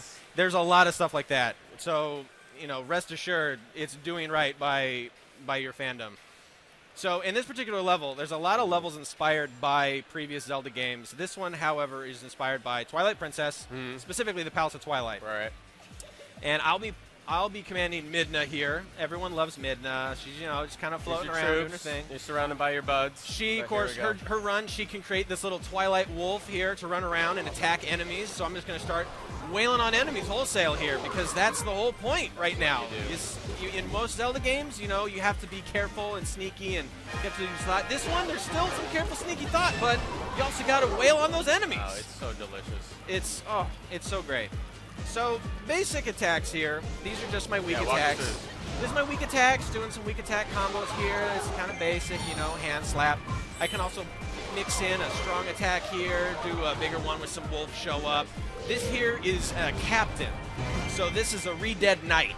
These guys are going to be stronger than just your standard little bokoblins there. He's going to try to use his classic attacks here where he freezes me. When that happens, he's actually weak. So if I let him do that, I can actually start throwing bombs at him, start hitting his weak point gauge. Once that goes down, I'll be able to do a bigger attack to him. It's tricky, because I don't have the best item in this particular demo to hit him with. But I can still attack him pretty good. There's actually a lot. This is one of many captains. In this level, we'll actually see some others. I'm going to go try to find some Arrowfuls, because those guys are a little more fun to fight than Re-Dead at the moment. Yeah, and for people who maybe aren't as familiar with the Dynasty Warriors franchise, I mean, this is what it is. So you're putting Zelda in this world, and this mixture it seems to work really, really well. It really does. I mean, this is exciting to see characters. I mean, people have never controlled Midna because she was on Link's back. This is the first time you get to actually pull her out and say, okay, Midna, you're one of Zelda lore's favorite characters. Let's bring it back. Everyone loves you. What can you do? What can you do for us? And now to be able to see that, have that opportunity to do so. Exactly. So now we have some different captains here. Right. They have a different thing that'll happen that'll make their weak point happen. They'll actually spike into the ground with their sword. I'm waiting for that. Or I would if I bothered to wait. I don't want to. I want to go attack this keep right now because I'm impatient. I don't have to be patient in this game. This is the ultimate game for those of us who lack patience. Exactly. They're still going to follow me in here because that's just how it goes. But I'm going to try to take this keep. The whole point of taking keeps is to entrench your location, really solidify your control of the battlefield. So once I get in here, you'll notice a little gauge that right now says lower level east. This is the keep. So once that gauge goes down to nothing, the keep boss will appear. Once I take him out, then my army will control this keep, which is the goal. So I'm going to just keep attacking these guys. I can use attack combos, very simple controls. I'm making it look probably a lot simpler because I know how to do a little dodging here, dodging there. I'm all about quick attacks. Again, I'm not a patient player here, and I don't have to be. Well, and this is one actually that would probably be to your disadvantage if you were naturally. Kinda. I mean, there are characters that require you to do a bit more thought, but I mean, Midna here is frenetic. She's fast. You got to keep going. So now I've taken this keep, which is good, because now instead of spawning enemies, it's going to spawn my guys. Yeah, so I got to get to the next one. I got to get to the upper level east next, because those are my goals right now. I can also stop by these outpost captains, but first, of course, the enemies are going to break the bridges, because why wouldn't they? Narrative twist. There you go. In the meantime, I got these outpost captains. If I break these guys down, these little outposts, instead of spawning bad guys, once again, the good guys are going to start showing up here. And, of course, I'm going to have Arrowfuls following me. That's okay, though. I got an item coming up that's going to help me take care of them as soon as I get done with this keep here. So I'm going to come in here. I'm going to use a big special attack. So once I get my yellow special attack meter up to max, I can pull out a bigger specialer attack. Hence, special attack. Did you say specialer? It's specialer than most. I mean, this is a pretty special attack, but it's the most specialist of attacks. I can also huck bombs here. So this is one of the many Zelda items that you can use. Bombs are pretty basic. You get this in the first mission. You can see everyone's been playing out on the show floor. This is not on the show floor. This is exclusive content. This here. is, yes. This is special Only place here. to see it, right here. Only place to see this, right here. Chris, you are whomping them. That's the goal. Good work. And like this Redead here, I wish I could break down his meter, but as soon as I get the next item here, okay, so the keep bosses appear, which is good because I want to get this keep. Because I know what's in this keep, and I want this because the bridges are down. How am I going to get through those bridges once the bridges are down? We'll see. We will see. So taking over. So I own this now. My mission is successful. I need to take these two sides on the east. That was very important to my position. Very important. Notice you see Impa off on the horizon, but she's got a doing little stuff. action going on here. I got a chest. I got to get a chest now. First, I'm going to get a little magic. Hopefully, I can fill my magic meter because I really want to show you my magic attack, but I didn't do that yet. So let's check what's in the chest. Who can guess? Quick, someone at home, guess what is in this chest, and you win the knowledge that it's the hook shot is in this chest. Knowledge is the most important thing. It is really important. Of all things. That is a great prize. In all of the Dynasty Warriors franchise and Zelda Warriors franchise, knowledge is the greatest strength. My level is 6. I'm actually level 6 of knowledge. That was a good answer. Thank you. We're here to learn. We're here to experience not just great games, but learning. And we're going to learn how to take down this Twilight Dragon. Argarok. So now that I have the hook shot, I have a much better defense and offense against all of these arrow folds that are flying around. Because now I can actually shoot myself to them, which is nice. The chaos in here is just like, it's just to the point of being maddening, and it keeps you at that level of like just on the edge of excitement the entire time. Oh yeah. I'm gonna let this guy go. I'm gonna try to take down that dragon. Because that's what I want to do right now the most. That's what we gotta do. Because that's very important because I can't let the allied base fall. If that falls, we lose. We don't want that. I can't lose. My boss specifically said if I lose in this demo, if I let Midna fall, I pretty much let go. Yeah. I don't get to come home. This is no longer Treehouse Live. It's Treehouse dead. I'll be gone. I'll be fired. Treehouse fired. We're using a hook shot now to navigate your way through. Yep. So right now, this base, I don't have to bother this base because this one is ours. We own this base. And my magic is full, which is great. I'm going to wait until my special is full so I can use this special attack that Zelda fans, Midna fans especially, are going to like. So I'm going to wait for that. I can actually increase my special meter. Now it's full. Okay. Now we're going to go over and we're going to go take... Wait for it. We're going to go take another base here. I can take this one. I'm going to. Okay, I'm going to take this base. So first I'm going to use my magic here. When I hit my magic, I'm stronger, I'm faster, I'm more resilient, which is great. But I don't want to use my magic. I want to use my magic and my special attack with magic. I'm going to actually use the Fuse Shadow. You're double dipping here. Do a downed attack here. Take care of some guys. Big attack at once.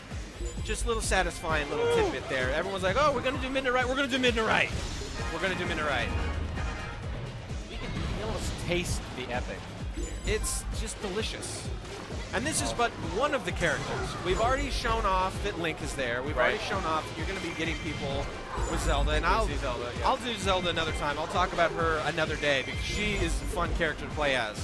Boy, I tell you what. All these characters are fun to play as. That's one of the biggest selling points I want to say is every character feels and plays uniquely. They have their own special signature weapon, signature style. So you really feel like Midna is going to play very different from Link. Link is much faster. He's much more combo-based, whereas Midna, you have to know what you're doing a little bit. You have to know just enough. You can't just go in and mash, mash, mash, because she's got a lot of slowdown. You have to go in and plan accordingly.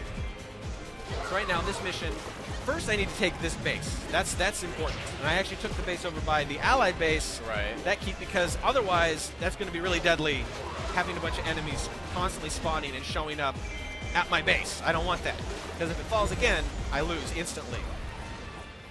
It's all about controlling the field. Mr. Keep Boss, you ain't gonna last very long. Luckily, the Keep Bosses, it takes a while sometimes to get to them, and especially if the enemy's morale is high. Luckily, the enemy morale is normal, which is good.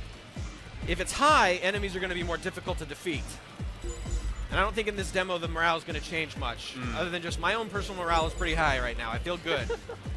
I Well, feel great. that's what's important here. That's what's important. You have to have good esteem. That's good. It's also important. I am at esteem level 6. I feel very confident in my abilities. Zelda's over here fighting this arrow full. And there we go. I'm going to try to attack him. Okay, so that's one way. I'm gonna come in with a hook shot. Try to get him. Oh, he thinks he's got me. I should be blocking, but I'm too impatient to block. Using the hook shot in battle, that's always one of my favorite things to do. It's great. Wait for him to get in the air, and then I'm gonna try to pull him down. There we go. Now we're gonna get him. Now we're gonna get him. Okay, so this, once you get that weak point down, you're gonna do a big old attack. Boom! Which is great. That's so satisfying, especially when you spend a lot of time against a Re-Dead or an Arrow Full or any other enemies. Okay, so now Zelda's no longer fighting that guy. So now she's clear. I need her. She's good. I need her to get over here because she needs to make a magic circle. It's very imperative. Otherwise, that dragon is just going to keep flying around up there. Right. So she's on the move now, which is good. She gets distracted very easily right now because she, too, is pulling her weight. She's not just going to sit around. Zelda does not sit around in this game. A lot of people think, oh, she's going to be kidnapped. No, she's not kidnapped. She is busy. Where did she go? She's got stuff to do, people. You got to find her, and people are like, oh, no. In the first mission, like, you got to find her. She's not kidnapped. She's busy. And it's more like, oh, dang, we need to get to her right now because she's really busy, and we don't want to look lame next to Zelda. Okay, so she's moving along. She's going to get here and activate the magic circle, which is good. Because I need that, because I cannot reach that dragon. Got your magic circle. I gotta say, writing for Midna has been a super great. This is what you've been wanting for years, right? I'm a super Zelda fan, and so being told, okay, you gotta write for this game, Midna's in the game. Like, really? Like, yeah, you gotta write for Midna. I will do that. I will get to do that. I got to write for so many Zelda characters, which is intimidating. Because once you played the games for so long, and they're like, okay, you have these characters you have to write for, interacting with each other. It's like, don't screw that up, because people will know, and they will not be happy. Well, you'll know. You'll be one of those people. I will. I'll get mad at myself. I'll actually get on the forums, and I will talk about how myself is inadequate in that experience. So once again, Argrok has come back. That first attack, it was unsuccessful, which is a shame. So I got to wait a little bit here. He showed back up, and they're talking like it didn't get the job done. So luckily, there's another alternative to this. So I'm going to go over here to the Fairy Fountain. And here's another thing the Zelda fans are going to be happy. So this is awesome. This is one of the best things we will show at E3 all year long. So this is a great fairy. We love the Great Fairy. Yes. She'll show up. She will show up in missions to help you out. She'll usually strengthen your items. In this one, my hook shot, I tried to grab Argrok and pull him down with a powered-up hook shot that didn't work. So she's going to pull out all of her fairies. We're going to use a bigger hook shot. It's still, you're still struggling, but we're going to let this sink in. Just no spoilers.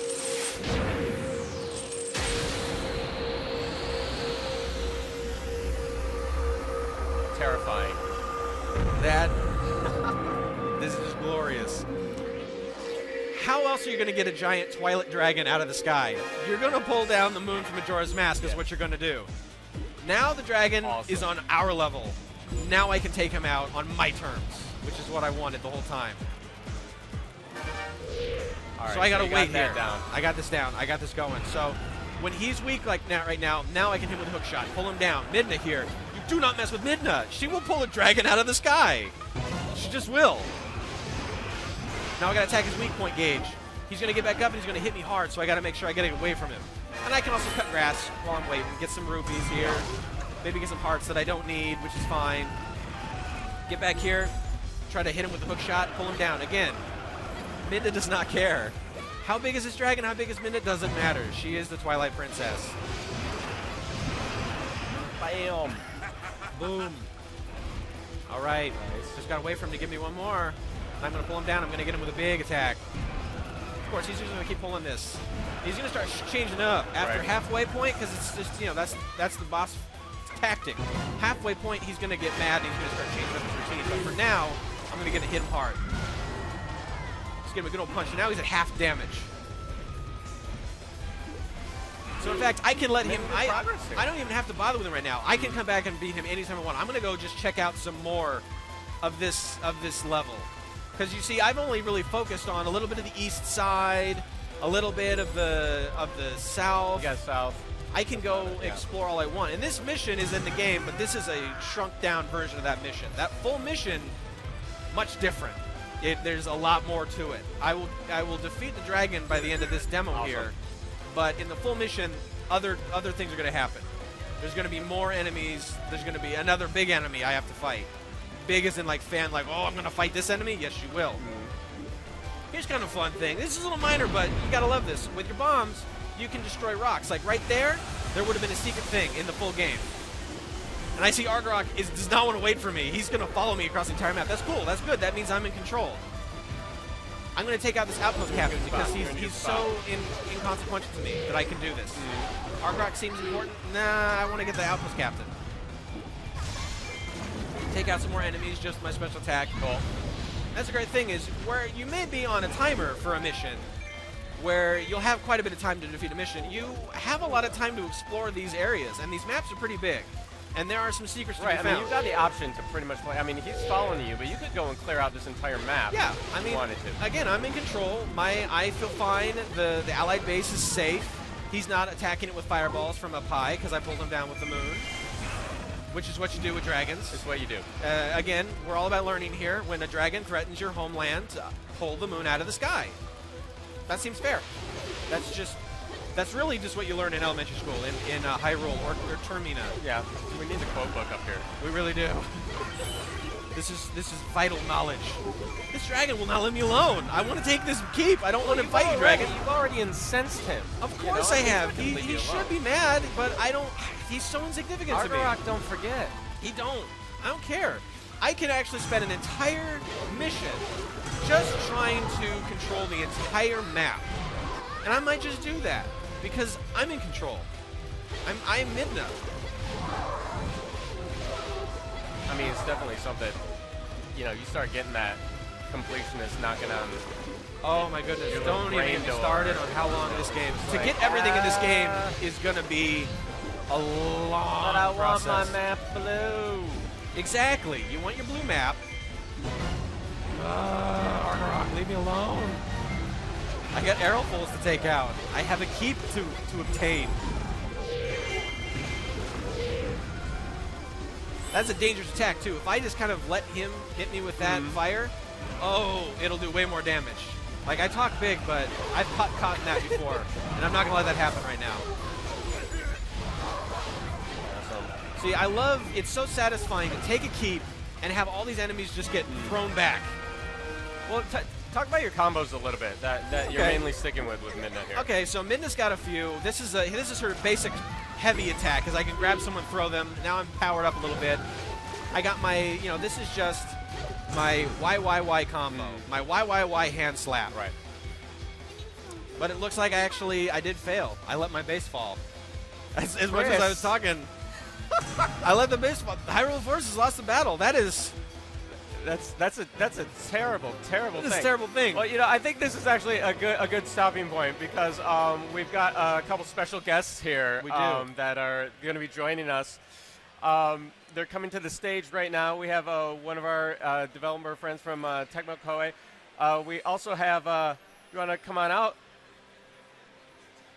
Please come on up. We also have Mr. Ayanuma as well joining us. We have Reiko from the Treehouse. She's going to be helping us with translation. Thank you all for coming by. This is very exciting. I'm going to jump back in as Link. Yeah, I'm gonna get it going again. I'm going to fix this problem. This dragon is going down fast. So, we're looking at Hyrule Warriors. I know everyone is really excited to hear your sort of take and what went into this game. So, please, if you'd like to open up with your thoughts. 今回来られてるお客様もTwitch で見られてるお客様もいろいろこのゲームについていろいろ興味を持っているかと思うんですけれども開発している皆さんにちょっと一言お願いします。はい。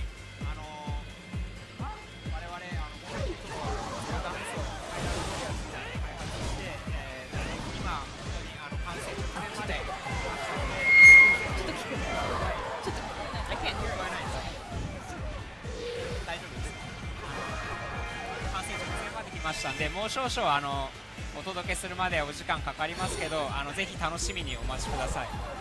So everyone at the development studio is working very hard to deliver on everyone's hopes for this particular project. We'll still need a little bit more time to get it to where we want to put into people's hands, but we're hoping to make it something that everyone enjoys. Very cool. We got Chris is tearing it up here. I have to. I made a big mistake, and I'm fixing this now. This is good. 大失敗したけど今直そうとしてます。Mr. Aonuma, perhaps you could speak to the sort of inspiration of where this game came from. このゲームのインスピレーションについて青沼さんからお願いしたいんですけれども。はい。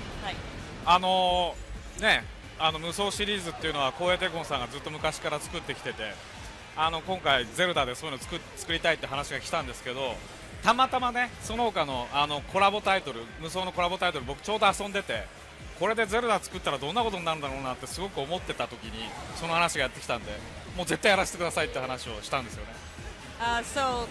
Tecmo Koei has been working on the Dynasty Warriors series for a while, and when they approached me with this idea for creating a Zelda version of the game, I just happened to actually be playing another collaboration version of Dynasty Warriors, so the timing lined up really, really well. And and I was actually, as I was playing, I was thinking myself, what would a Zelda version of this game look like? So it was just really, really timely. It was really fortunate that that they approached me when they did. I mean, I know this is something that a lot of fans of both franchises are really excited to see. And in the Nintendo Direct, we saw there was a lot of talk about how sort of Mr. Aonuma gave you guys a lot of freedom in developing this game.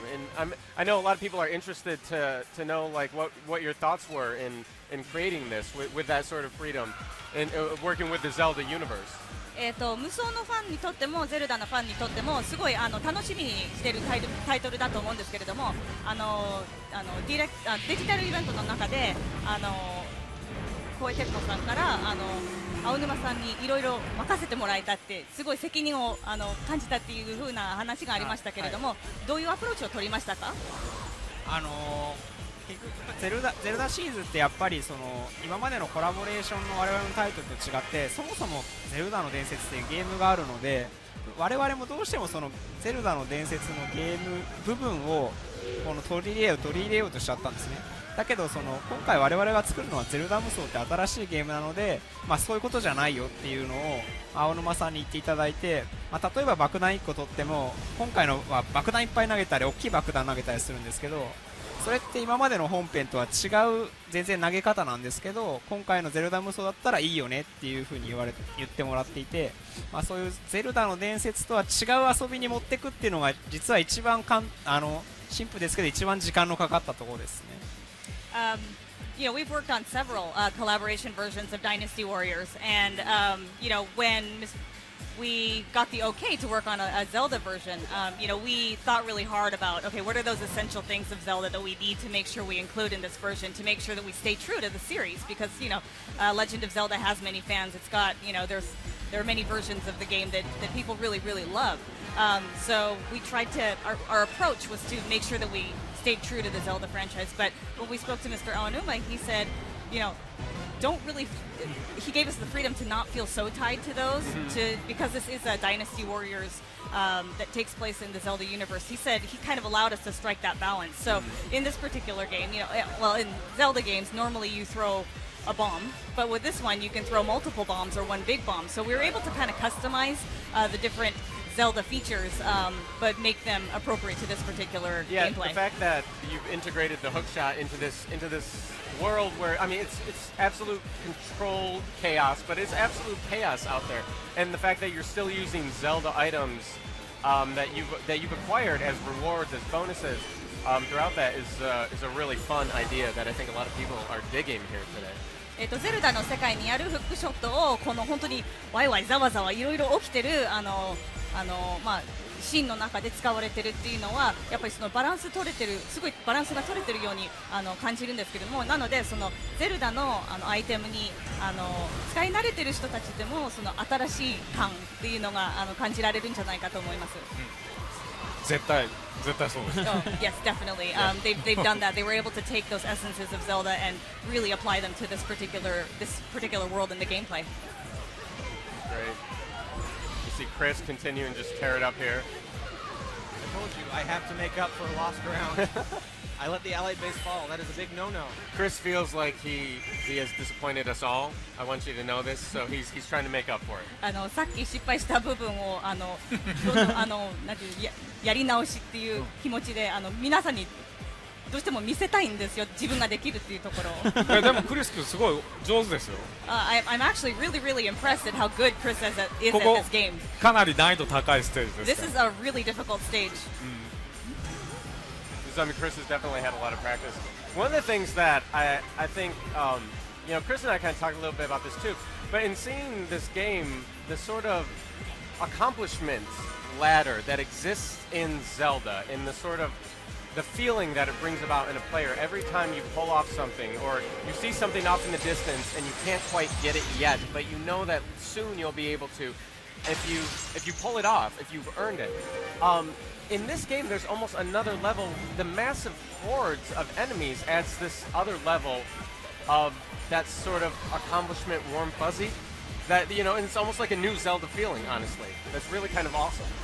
ゼルダのゲームの中でその達成感っていうのがやっぱり非常に大事なもので、例えばあるダンジョンに入ってなんかあるんだけど今のアイテムでは届かないっていう風なそのプレイヤーをそういう風に感じさせてこの先なんかいいものなんか手に入れればそこまでいけるっていう風に思いしながらどんどん進めてもらうっていうことがすごい大事だと思うんですけれども、ハイルルロウォリアーズではそれもあるんですけれども、このたくさんいる敵を倒しながらそれをやっていくっていうのがありますので、よりこの世界にあったちょっと違う達成感っていうのが含まれているのですごい楽しいと思います。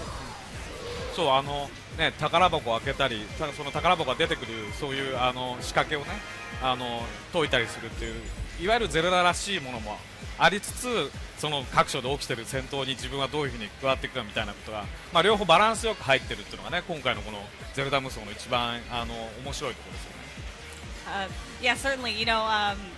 You definitely have that treasure chest that you have to get to. You have to get that treasure chest, and inside that treasure chest, there's maybe the key or something that allows you to move to the next stage, or so that sense of accomplishment that you were talking about, and like you said, also being able to defeat all these enemies while accomplishing all these other feats within the game is definitely part of the experience, and they've done a great job balancing those two things. So back to very fun.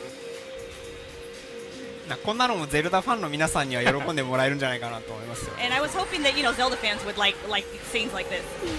Absolutely. It's a nod. I'm actually jealous of her pants. Her pants look super comfy. ズボンはなんか履きやすいですね。履きやすいものになってますね。So if you could get Chris a pair of those pants, I think he'd be very happy. じゃあクリスさんにぜひそういうズボンをプレゼントしてください。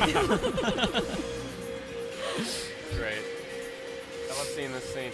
It's also, something else that is something you don't do a lot in the Zelda world is the sort of map maintenance that the Dynasty Warriors really brings a new feel for. Maybe you guys could talk a little bit about how integrating that with the Zelda world and sort of any challenges you experience with that, perhaps. ゼルダのゲームの中で地図はやっぱりあるんですけれども、やっぱり無双の地図っていうのをまた別な使い方っていうかをされてるんですけれども、それについてちょっとご説明いただけます？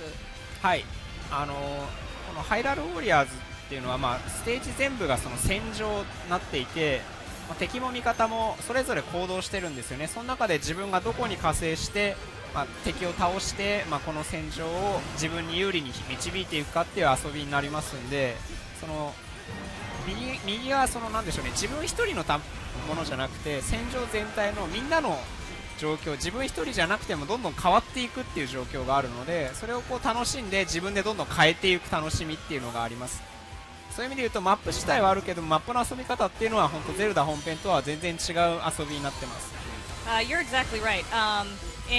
Hyrule Warriors, the way the map is used is definitely different from the way that it's used in a Zelda game. In Hyrule Warriors, the playing field it's just a big battlefield, and you know, it's not just you that's battling these enemies. There's battles happening all over this map. So it's up to the player to decide, you know, what their strategy is going to be, how they're going to go about, you know, claiming these different spaces, these different areas of the battlefield as they go. So, you know, it's a different way of using the map from in a traditional Zelda game, but it supports the gameplay. It really does. It adds a really deep sense of urgency and chaos that is very exciting while you're in this massive battlefield with hordes of enemies. It's really a lot of fun. そうですね。敵がたくさんいるところで自分だけではなくいろんなところでいろんな人が戦ってて、勝ったり負けたりしてるのが本当にチェックしながら自分の倒しましたね。行く道を決められるので。Hey, good work. Good job, Chris. 今回は戦場にボス自体も出てきますからね。ボスがゼルダシリーズでこうボス部屋がありますけど、今回はもう戦場全体がボス部屋になりますからね。Yeah, and you know, the boss battles actually take place in the same battlefield, in the same expansive battlefield. You know, normally in a Zelda game, it happens in the boss room. Very exclusive. But here, you know, it takes place. It can start on the battlefield, and it can move around the battlefield as well. So that is another different way that we've used the map. By the way, I just want to reiterate, best loading screen I've ever seen. このロード画面は今まで見てきた中で一番素晴らしい。これすごい評判がいいんですよね。Yeah, it's actually very well liked within the development team as well. I'm sure. ね、こうやって久保さんたちってそのゼルダのいろんなシリーズの要素をいろんなところにこう散りばめてねくれてる。本当にねゼルダ愛に満ちたタイトルになってるんですよ。だからそれ皆さんねぜひねいろいろこう見つけてほしいなと思いますね。Yeah, you know, as I play the game myself, I've noticed the different ways that Tecmo Koei developers have included little hints and little, you know, tributes to the different games in the Zelda series. So I'm hoping that people look forward to discovering those for themselves. No, I'm sure they will be. Even sitting watching the loading screen, you just filled with. ロード画面でもそういう音楽とかがどんどん思いつきます。そうですね。さっきの妖精も出てくる月も全然違うタイトルですけど、皆さんゼルダファンの皆さんならあれって分かってもらえるものだと思うんで、これお祭りソフトでねもうそんなのいっぱい入ってますんで。はい。So that the fairy scene, you know, is something very, very common to Zelda players, but you know the way we've created that within this game is very, very different. So, you know, I'm hoping, you know, we call this kind of a celebration title, where we're kind of paying homage to Zelda. You know, it's a merger, but it's a merging of the two titles, and we really think it's.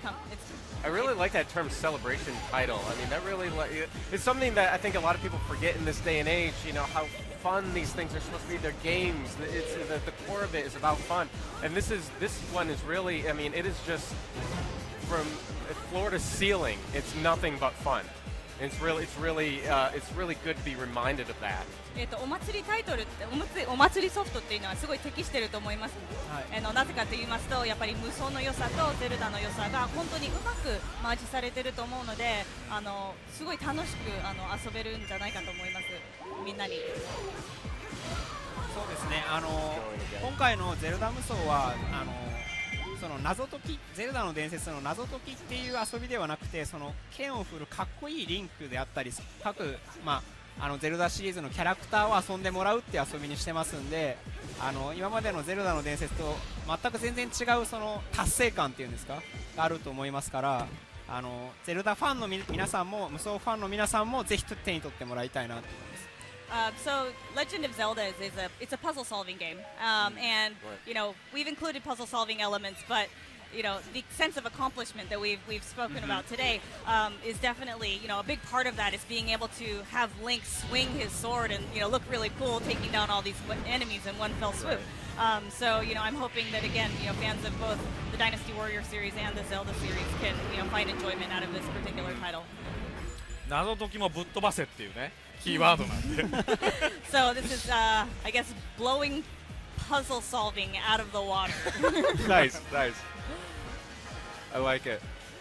And then, you know, we saw the introduction of Argorak, and Like you were saying, it's also really interesting because Zelda enemies, Zelda bosses were usually in this very, they're often in this isolated environment where you focus solely on the strategies that that boss is applying and you having to adjust to that or figure out how you're going to do it.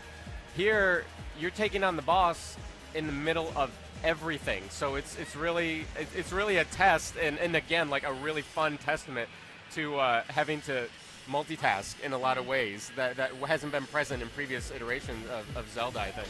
林さんがおっしゃった通り、ゼルダのゲームの中でボス戦に入ると一つのお部屋の中でそのボスをどうすれば倒せるんだっていうふうに考えながらやるんですけれども、このゲームではボスはそのボスだけではなく他の敵を倒しながらメンテナンスしながらそのボスを倒さなきゃいけないので本当にテストみたいな自分の力のどんだけ持ってるかのテストになってるかと思います。はい、そうですね、ゼルダの伝説のボス戦って皆さんもそうだと思うんですけどものすごくやっぱり完成された遊びじゃないですか。で我々がそこと同じ真似事をしてもしょうがないので、じゃあ我々の強みというか今回のお祭りだからできることって考えるともう雑魚と一緒に戦うで、しかもだけどみんなが求めてるものってなんだろうっていうと、でもアイテムは使いたい。だからやっぱりキングとドンが口を開けたら投げるものはあれであってほしいし、尻尾が光ったらやっぱりかけるものはあれであってほしいしっていう、そのゼルダファンの皆さんがやりたいアクションを入れて、でもそれをこうゼルダ無双の遊びに仕上げようっていう風にもう本当開発しながらこの方向だっていう風に決まって今そういう風にボスバトルができているんで、ゼルダファンの皆さんも違うけどやりたかったのこれだよって思ってもらえるボス戦になってると思ってます。はい。So each installment in the Zelda franchise is a complete experience in and of itself.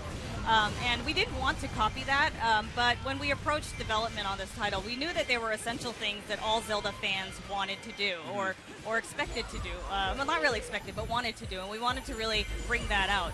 And of course, we can't change the element where Link swings his sword. That's something that, everyone knows. That is essential to the series. So, and we also said, okay, well, when the Dodongo opens his mouth, you're gonna have to throw something in there. Throw a bomb. And if the tail, sparkles, you got to do something with that tail. So, we kept all of those again essential elements that Zelda users or Zelda fans have come to know and love. But we also tweaked it and included things that maybe they weren't expecting. Right. That's great. Chris, I know you have some questions that you'd like to ask, so I'm going to take over playing. Okay. And I set you up for good. Oh, great. Thank you. You should be good to wrap this up. I know Chris wants to speak. I have to know, you both represent some pretty big franchises here. Oh, what am I doing? Ganondorf versus Lu Bu. Who wins in this fight? ガノドフとルーブンの戦いの中でどっちが勝ちますっていう質問なんですけれども、このハイラルウォリアーズの中ですか？ So you mean within Hyrule Warriors or? I know that Dynasty Warriors is based on ancient Chinese history, and this is based off of, I think, American history. For Hyrule Warriors is American history, if I have my history correct. So in the real world, who wins between Ganondorf and Lu Bu? 多分一つは中国の歴史をもとに作られたと思う。でこれはアメリカの歴史をもとに作られてるんじゃないかと思うんですけれども、実際に戦うことになったらどっちが勝ちます？まあ私はガノンドルフが勝つと思いますよ。I think it might be Ganondorf. Ooh, there we go, right there. What's the chance that someday we could have Lu Bu fight Ganondorf? それをいつか実際に遊べる実現することってあります？そうです。2を作りましょうか。Maybe in a sequel, maybe in 2. That is an exclusive for today. I think that's all you're gonna get, Chris. That's all I'm gonna get. あれです。今回新しくプレイアブルキャラクターでゼルダ姫だったりミドナもプレイアブルで情報公開しましたけど、まだまだプレイアブルキャラクター実はいっぱいありますんで、ぜひ今後もぜひゼルダ無双を注目してもらいたいなと思います。So at this E3, we've announced playable characters, not just Link, but also Midna and Princess Zelda. But that's not it. So I'm hoping that people stay tuned and look forward to getting more information about Hyrule Warriors. Absolutely. Absolutely. All right, here. I'm going to take us out. But take us out, Ed. Thank you so much for dropping by. This was a real pleasure. 本当に Thank 光栄 you. です。 Thank you. Chris? Yes. Thank you as well. Thank you, And Ed. don't go anywhere because we've got a lot more cool stuff coming up. We're going to do more deep diving into Splatoon. Come right back. Nintendo Treehouse Live at E3.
Hey, welcome back to Nintendo Treehouse Live at E3. Welcome back, guys. Nate here, Morgan.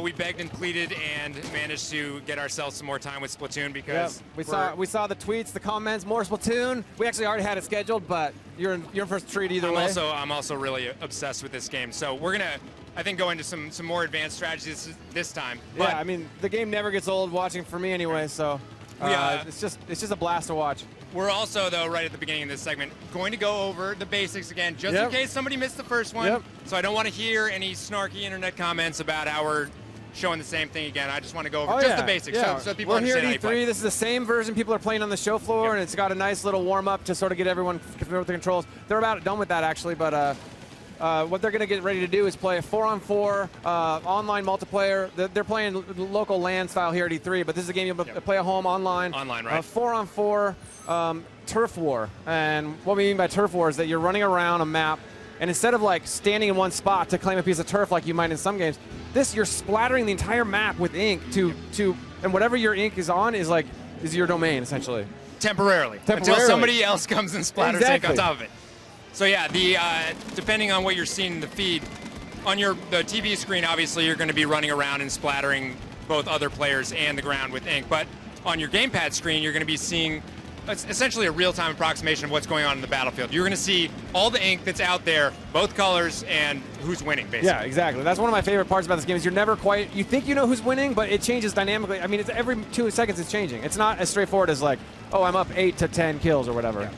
And so just, again, for people just tuning in, basic controls are really, really simple. You're moving around with the left stick.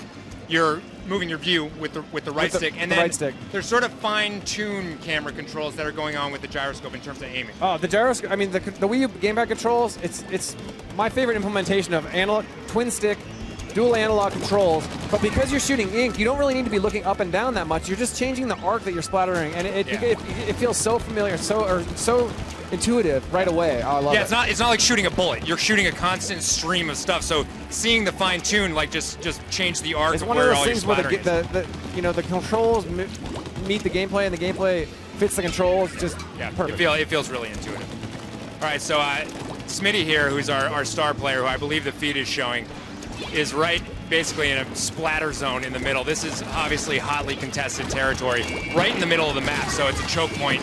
For, both bases obviously are on opposite sides, so this middle area is always going to have a lot of splatters. Yeah, it's a nice symmetrical.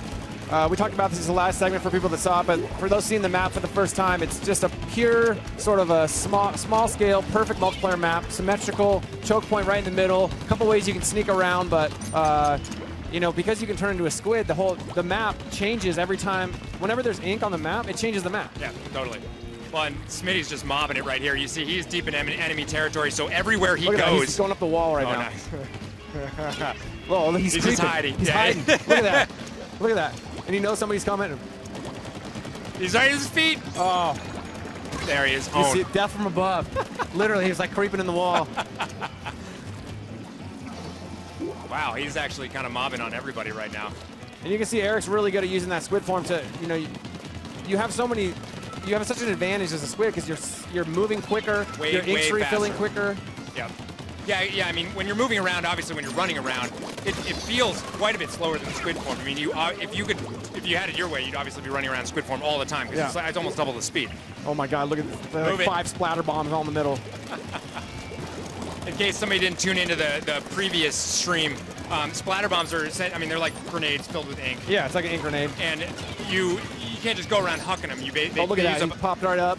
Oh, that's all right. That's all right, though. I'm looking at the map, and I don't think it really matters that he did that. I think that they're way ahead. Yeah. Green, I think, took this one. This is my favorite moment of the match because, I mean, this one you can tell at a glance. It looks like, I think Green's got it, but it looks closer than you might think. Oh, yeah. Oh, yeah, 42, 32. 10%. That's a drubbing. Yeah. Solid drubbing. So these characters on screen, we covered this in the first segment, but they're called Inklings. Obviously, they are based on Squid. I can't get it. I mean, this guy's got like a tentacle top knot sticking out of his visor over there. Yeah. I can't talk enough about how the dev team has like taken this squid motif and just run with it everywhere. It just works, you know. Sometimes it's like you can turn into a squid, you shoot ink. They talked about in the digital event, the dev team is like, we have these characters, you're shooting like, is it paint, is it ink? It's ink. And why, it's like, it's a squid. A squid uses ink. Okay, they're an inkling. Like, it's just one of those things where it all works. Yeah, it all comes together. And then you can swim as a squid in the ink. Yeah. So round 2 here, this is, again, the people who are going to be playing this on the show floor are having the same experience where a little brief tutorial, then you get 2 rounds. Is it 3 minutes? Yeah, this is the second round. Yeah, 3-minute rounds. And oh wait, show that again, Smitty, where you're not on. Yeah, see, when you're not in your own ink, it's like you are very, very obvious to your enemies. Yeah, and when you are in the ink, though, you're invisible to your enemy, but you're invisible, but you're not invulnerable. You know, so you can still, if somebody saw you duck down and they knew you hadn't moved, you're just they could still get you. Smitty just dropped. Oh, use the ooh. Splattered everywhere. I love that how you splatter and you like, turn into ink, but your sweater like pops off. Whoever that was just a double splatter right there. And you see him. Oh yeah, we haven't even talked about that in this segment. The ink jump there. So Smitty, to get back in the action as soon as he respawned, essentially takes a look at his map. Yep. Sees where the trouble zones are and where his teammates are, and can jump to any single one of them. Yeah, and you can also jump back to your spawn point. So. You know, I think a lot of people are familiar with first-person shooting, like sort of the territory-based gameplay. You all try to get to a certain point, hold that point, and then you get points for sort of holding these different plots of territory. For getting but maybe then you lose it or whatever. This one, the whole map is the territory, and you can always jump back and forth from where your teammates are and back to base. Yeah. So it becomes super dynamic as far as where the action's happening. You're never out of the action. You don't have to spend any time running back to where your buddies are because you can just jump right to their spot. Yeah. No, I got to get better at that. I mean, if you're not checking your map constantly to see whether there's trouble at your base I think he's going to bust out his super. This is a perfect spot for a super weapon. If you bust it out, look at that. He just lay. Bazooka. Woo. That's one of my favorite spots to use this also, because you just lay those cyclones of ink, just laying these swaths across the map. Well, yeah, I mean, high ground becomes more important than in any other game because you have the gravity of the ink to deal with. So if you're standing below someone and trying to angle it up, it's not like it can go up an infinite amount like a bullet. Look at this though. Look, I don't know if we're showing the gamepad screen at home, but right now, so green has their base and the enemy base linked, but the entire middle ground is the purple team. And this is often what happens. The team pushes through to the other side. Yeah, but then you sort of forget that your own base is taken. So yeah, I think purple pushed too far and let green in behind them. I don't know though. Purple has all the middle. Yeah, this one's going to be dicey. Eric's just doing work. He's just doing work right now, just trying to cover as much. You know, I found that a lot of times we get some of the best players in the Treehouse playing this. It's a lot in the last 30 seconds, 20 seconds, even 10 seconds at swing matches because as a squid, you can carve so much. You can just carve your way right into enemy territory. And the more, if you master the art of shooting and then swimming, shooting, swimming, it's just like. You see how nasty it is when he's in the other ink? Oh, yeah. It's like walking in tar. Again, I was talking about this earlier, but look at high ground is so important up here because you have people down below you just hosing them down. It's no problem, but they're below you trying to angle up and get their ink on you. This is where the action usually happens, right here in the middle. I think they got it though. I think because they were holding so much of the other base. This one looks like green. I think green took it. Does that cat have a tuxedo outfit with overalls on? I think that's his. I think that's his fur. I think that's just his pattern. We actually will have to. Hopefully, we can get the devs on here. We can ask them about the cat. Oh, we need to know more about that cat. It clearly has a deep and maybe dark backstory. Yeah. How did he get here? How did he start judging these Splatoon matches? We'll have to find out. All right, Smitty, you want to do another one? Let's do another one. So this is the warm-up thing. We kind of jumped past this the first time, but this is a chance for everyone at home or people that are here at E3. It's just such a great E3 experience. You get a chance to sort of learn the controls before getting thrown into like this really intense 3-minute rounds. Yep. I mean we all play all kinds of games, and among them we play third-person shooters, first-person shooters. So I figured I would just know automatically how to play this. And to be honest, when I first picked it up, I did feel like I really knew the movement. I mean, it felt really natural. But the subtleties of turning into a squid, maneuvering as a squid, jumping in and out of ink as a squid, that's the stuff that you really got to spend some time with to really master. Yeah, the game is, I mean, Eric here, who's playing, is one of the most, he's like naturally gifted first-person shooter player. And this game is not, it's using all of his abilities, you know? Well, you can see he's doing some advanced, like, puddle-to-puddle jumping here. And you know what's amazing, too, Eric? If you want to just go over to a section and just shoot one little splatter and then duck in that, you can just, it doesn't have to be a bunch. You can just creep into one splatter. And sometimes that's better, because if people see a ton of orange ink, say, they're going to say, oh, there's definitely some dude hiding in there waiting to ambush me. But if it's just a little, it's just a little splurt. Oh yeah, you can get kind of sneaky and a little bit dirty with that technique. You could put one little ink drop. Look at the splatter jumping. Oh yeah, see, that's advanced right there. That's beautiful.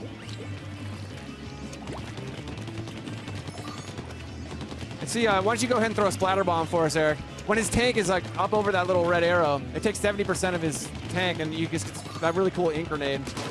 Good splatter pattern. And you can see where his tank, that sort of tank icon that's coming out. When you're a squid, your ink refills way faster than when you're running around shooting it. So right. It really behooves you to sort of be switching back and forth between person squid. Look at it's even squid tentacles in the loading screen.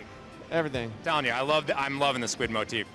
Speaking of the splatter bombs, though, I'm really awful with grenades in first-person shooters for some reason. I have no idea why. I think it's because I can't throw at proper trajectories. But the beauty of this game is when you, even when you miss, you're still doing good because it's splattering ink everywhere. It's like it doesn't matter that you didn't get you didn't splatter an enemy. You still splattered ink all over the place. No, I agree, and that's I think one of the important points about this game too is if you're not, maybe you don't want to run out and start carving your way to enemy territory.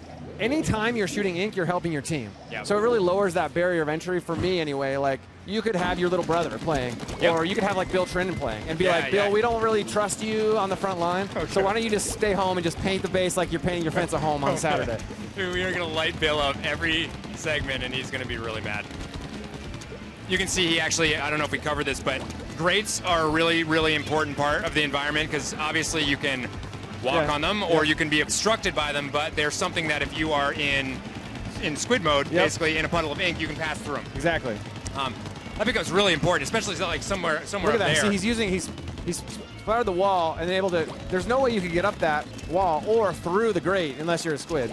You got to own this hallway, dude. You got to own it. Did you get him? You didn't get him. This is Pistols at dawn. Oh. That's all right, man. He had backup anyways. The dude was coming. He was behind him with a super weapon. He had a super weapon ready too, and the super weapon doesn't carry over. So once you respawn, if you had it ready to unleash, you don't get it back. You got to re-earn it. Yeah. Something to just to note.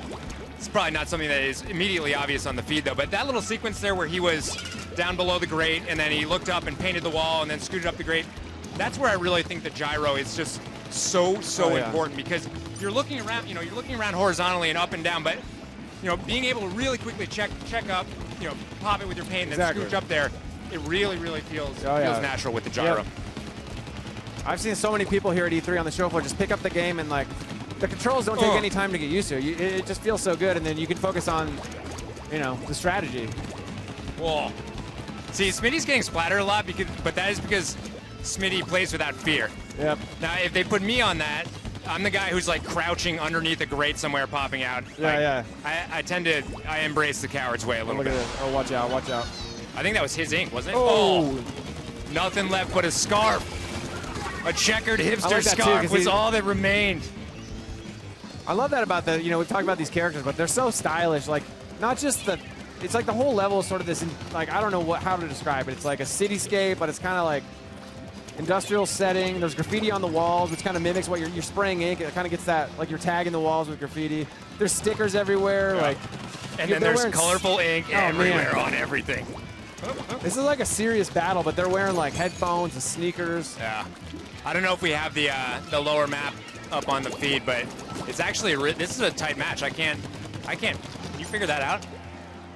I mean, it looks like Pink is making inroads right now, but my favorite thing. I've said this before, but it's true. I say it because it's true. My favorite thing is that you never quite know who's winning because you look down, you're like, all right, we're doing great. Yeah. We've got our base locked down. We're advancing into enemy territory. You can look down 10 seconds later, and it's completely changed. Yeah, imagine how it would be so crappy if there was like a little percentage meter there, so you knew exactly like what percentage was covered. That would rob it of basically all the excitement. What do you say, Smitty?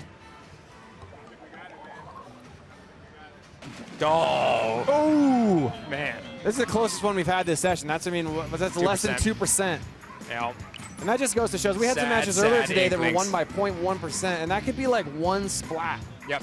Yeah. Again, that's why you need to be running and gunning constantly. Once that gets into your head, it's like you're like, I'm gonna run up and help my buddy like hold the middle, but then you run past a patch of like unsplattered turf, and you're like, I better get that. Yeah. Because that could be the difference. Yeah. You never know. Yeah. Totally.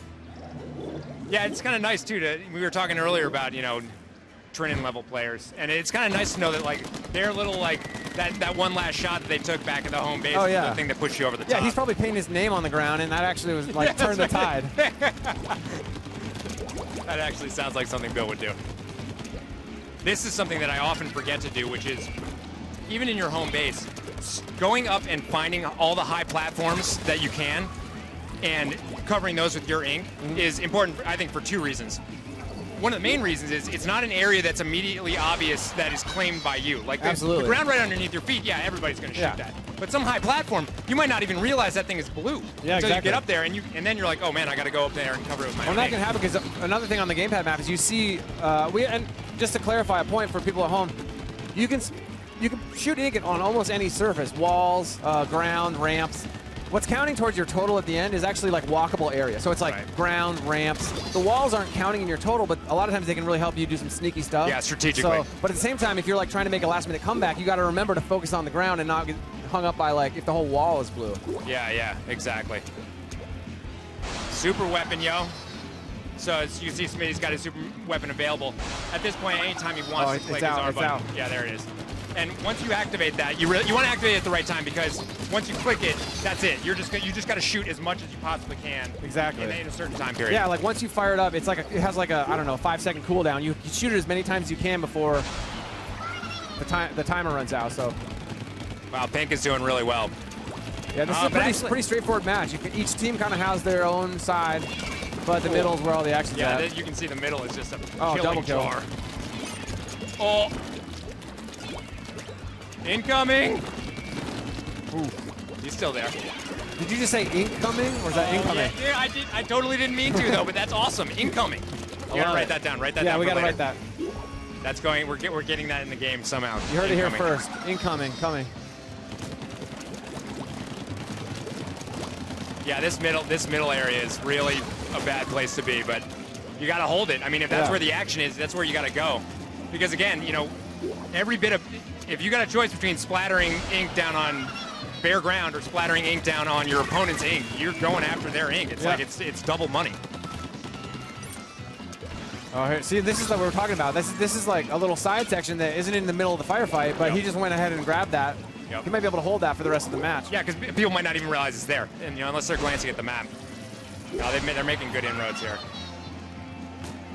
Yeah, we had a chance to talk to some of the guys on the dev team, and like one of them is like, I just like to stay home and cover as much as I can, every last square inch, because that just is that much more for the the opponent to have to come reclaim. Yeah.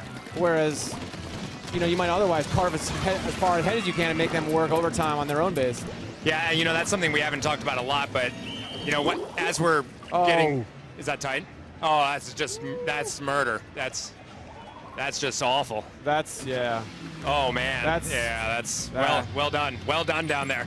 That was 55. That might be the biggest beatdown we've seen yet on Treehouse Live. But we haven't talked about this, but on the end screen, you win as a team, but you also get ranked as an individual player. So you could be on the winning team and have be the top. Your 4 could be the top 4, or you could be on the losing team but be the highest ranked player because you did the most work for your team. You're basically getting those points. Are basically all the time that you're splattering ink over a surface, you're getting points, right? Yeah. And that includes when you splatter an opponent. Yeah, you're getting points because they basically we'll see that in the into next match. But the little counter you see at the upper right corner of the screen is not your team points. We've talked about how that's not really quantified until the end. It's just shown on the map. But that point is how much like new turf or ink you're recovering. So you're able to sort of build your own point total, which adds to your super weapon charge ability, which adds to your total at the end, and sort of you can. And that's cumulative, right? So it's like if I paint something and then somebody paints over it, I'm not getting points like yanked back, am I? No. It's like I'm accumulating the entire time. And you get a little bump if you like splatter somebody or. And it can be kind of nice, a team-based game. Your team might lose it in the end, but you can still be like, hey, I did my part. I was top dog. Hey, Smitty, go back up there and then look up at the There's like a billboard up there. I totally didn't even notice that. There's a little squids out there. It's weird. Look at that. And look at the graphics, too. It's like some kind of... It's like an LED Supertron, Jumbotron up there. I've never noticed that. I've been playing this game for like a month. And these things actually remind me of like, traditional paintball, like blockade things. And I like that the ink doesn't stick to them there. It's kind of there to like... You can just kind of crouch behind it. Yeah, did we cover that? Basically inkless surface. So there's... Obviously, you can be painting everything, and a lot of this stuff is navigable, but like... There's definitely walls that you can't spray. Yep. There are floors that you can't spray with ink that are going to change things. There's also areas where you see a little perimeter border. So the vertical border up there on the top of the wall. Yeah, so he can't swim. Not going to be able to pass He's kind over of that. bumping against that. So, but that's not everywhere. So not everywhere. Studying the environment and seeing areas where you can pop over things becomes. I've seen guys who will ink a wall and like over a thing. So like you go up and over to not even let the opponent. They won't see ink on the ground to know that you've like come into their base because you're like sneaking along the wall. Oh man, that is totally dirty. Creeping. That's assassin style. Yeah. All right, let's we're just waiting for them to load in here. And, I think we're gonna get another match in. Yeah, we got time for a few more matches. They're total 10 minutes each match. It's two 3-minute rounds. On the floor, yeah. Okay. Yeah. That actually, you were just giving me a really good idea, sort of Mario Kart 8 inspired idea where, paint a wall and then there's a gap and then there's another wall painted on the other side. Hopping off that wall and into the other wall, you think is that possible? It's probably possible. I've seen some try to crazy. do that. Do some wall. No, I'm just kidding. For those people who saw the digital event too, there's some in the trailer sort of that's at the end of that of the gameplay. There's some intense stuff happening there, and there's also some we haven't talked about this really, but there's some stuff shown in that. I would encourage anybody who's really liking seeing Splatoon here to go back and watch the Nintendo digital event and watch that Splatoon section because there's some stuff that we're not seeing in this version on the show floor that we saw in that video. And actually, the more time we've spent down here, the more I realize I need to go back there and study that thing because it seems like they dropped a lot of nuggets of stuff that we're going to see in the final game. And who knows if that stuff's final, but it just gives you an idea of like, wow, with the sort of core spec that they've fleshed out for this demo, think about different maps, think about different weapons, and I think that's sort of part of putting those in there is just to sort of get people's minds going, and I cannot wait to see what they do with this. One thing I think we need to start doing in the Treehouse is, number one, really making some solid allegiances about who our teams of 4 are going to be. And then we really need to start talking strategy because, honestly, once we have a crew of 4 guys who are going to be going online, oh man, knowing who's, making sure that somebody's like, okay, I'm going to be the guy who's guarding the base. You're going to be the guy who's going to go out and like make inroads as far into the establishing some roles, I think, is probably going to have some really good strategic. I think the people, like the teams of 4 that play together that are going to dominate this are going to have like strategies where, and the thing is, because you can jump to a teammate's location or back to base, you could like have, as long as you have 2 guys on the front line, you can have guys feeding back in. To be honest, I can't even imagine where that's going to go, but it's going to be cool. I get Smitty on my team. Yeah. Smitty is showing me something here. Look at that. Oh.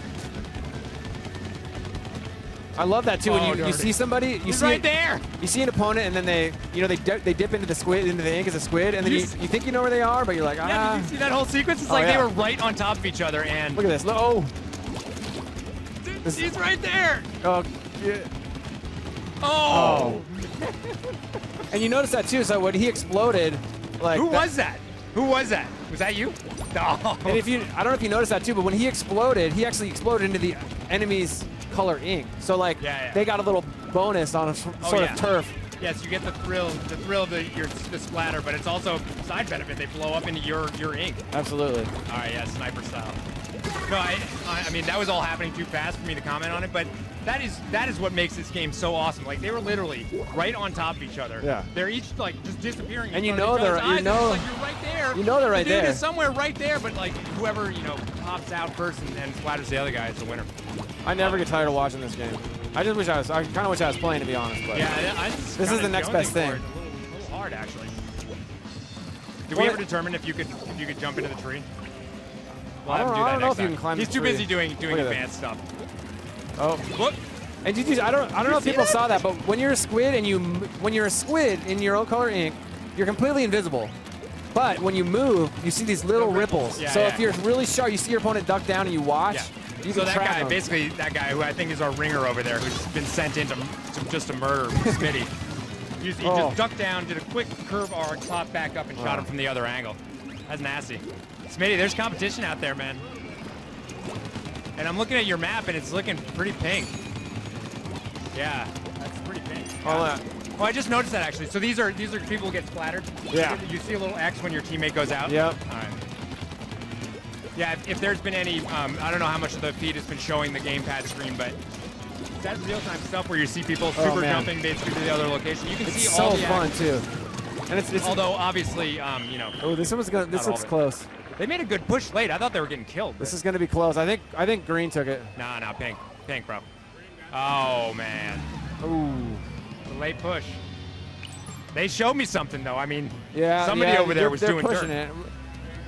Real quick here, you can see you can see also like up in the right-hand corner, you can see how many splatters you had, how many times you were splattered. It's just nice to get, it's not the first and foremost thing. It's sort of how you did it individually, but it's there. There's always got to be a little and it's extra there too bragging because it's nice because like even if you're the team that won and you had your fourth guy was like lowest on the list, you're like, come on, dude, like you gotta pick it up. Like we're carrying you. Well, and I've certainly had matches where we got destroyed, and I took at least a little solace in seeing that I was sort of up in the total point total. Because if it didn't have that individual ranking, you would just think, oh, we won as a team. Everybody did their part, not knowing that like probably somebody like again Bill was not pulling his weight.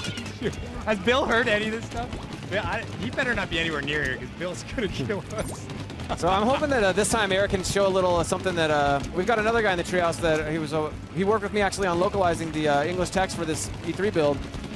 Ethan, he's been on a few segments today. His favorite thing to do is run into the enemy's territory, put down one little splat, like a little one, and then just hide there. Smitty, Ethan mission. Can you go on an Ethan mission? To the troll bridge. And it's super dirty, but it's also, some no dirty. Man. Some might say it's like tactical, some might say it's cowardly, but either way, it's it's something. They got a guard up there. You got to wait. But see, look at this. So he's just in a single. Oh, it didn't work. He got taken down, but I love that you don't have to. You start to, you don't need the whole map covered to be able to use your squid abilities. He's not doing something easy there. He was trying to go as deep as you can. So he's going to jump all the way back to basically right there because one of his teammates went with him. Oh man, that guy has no idea. Well, his teammate. Go to the troll bridge. Troll bridge. Oh, he's behind you, man. He's right there.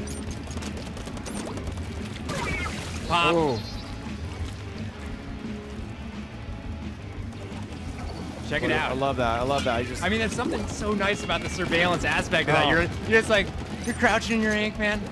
I know. It's nobody can see me. That's like the dream, right? I mean, you're playing hide and seek, playing like paintball or something, to be able to just duck down and disappear into the environment. Oh, he's going back. So he saw these two guys advancing on his base, pop back to the base, him and his buddy, and they're going to go back and defend it. Ooh. Oh, he got him. And two. Look at that. Those guys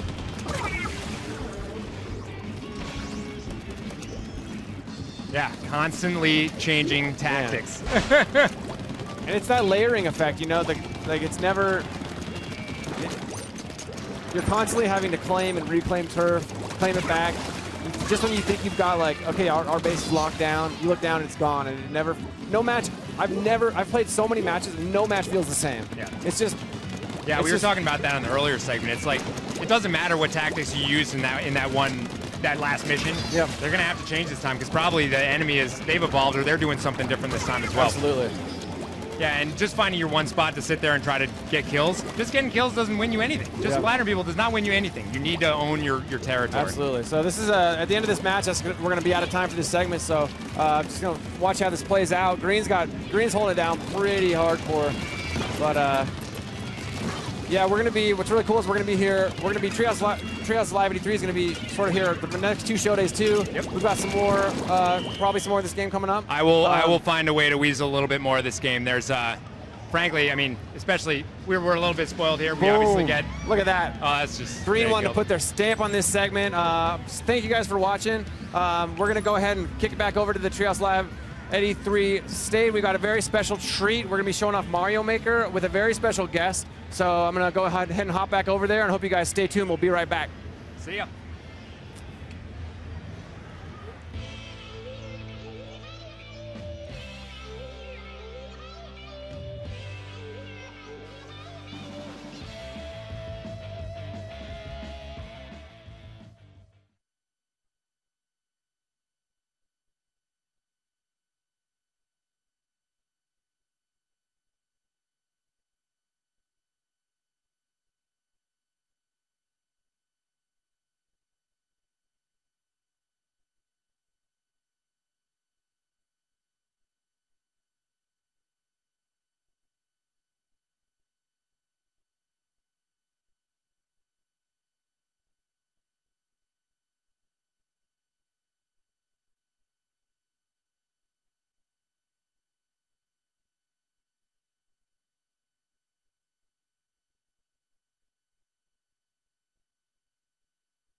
Hey guys, welcome back to Nintendo Treehouse Live at E3. I told you I'd be right back. I'm super excited for this segment. I've been looking forward to it all day. Yes. We're here to show off Mario Maker. I'm super excited. Yeah. So I'm here with Eric Smith from the Treehouse, Ethan Stockton. Hello.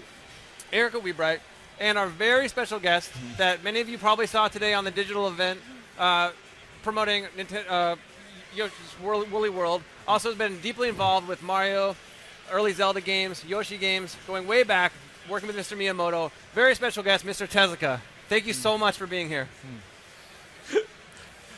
So do you want to... ツリーハウスの人たちにはいつも我々が作るゲームをローカライズしていただいたりしてて、今日はこんなところに呼んでいただいて本当にありがとうございます。So I often work with the Treehouse when we localize our games, and thank you so much for having me today. We're really excited to have you. Thank you. So we're going to just hop right in. Ethan and Erica are going to be helping with the translation of Mr. Tezuka's comments. But just to get you guys started, we're going to show you what Mario Maker is all about. Basically, you get to make your own custom Mario courses. I mean, what could be more fun than that? I wanted this since I was a little kid, and I finally get it. I'm just going to hop right into the software. Yeah, here. let's do it. Let's get started. So basically, what we have here is a blank slate. It's sort of a, we've got Mario. We've got a start. I'm going to scroll along here.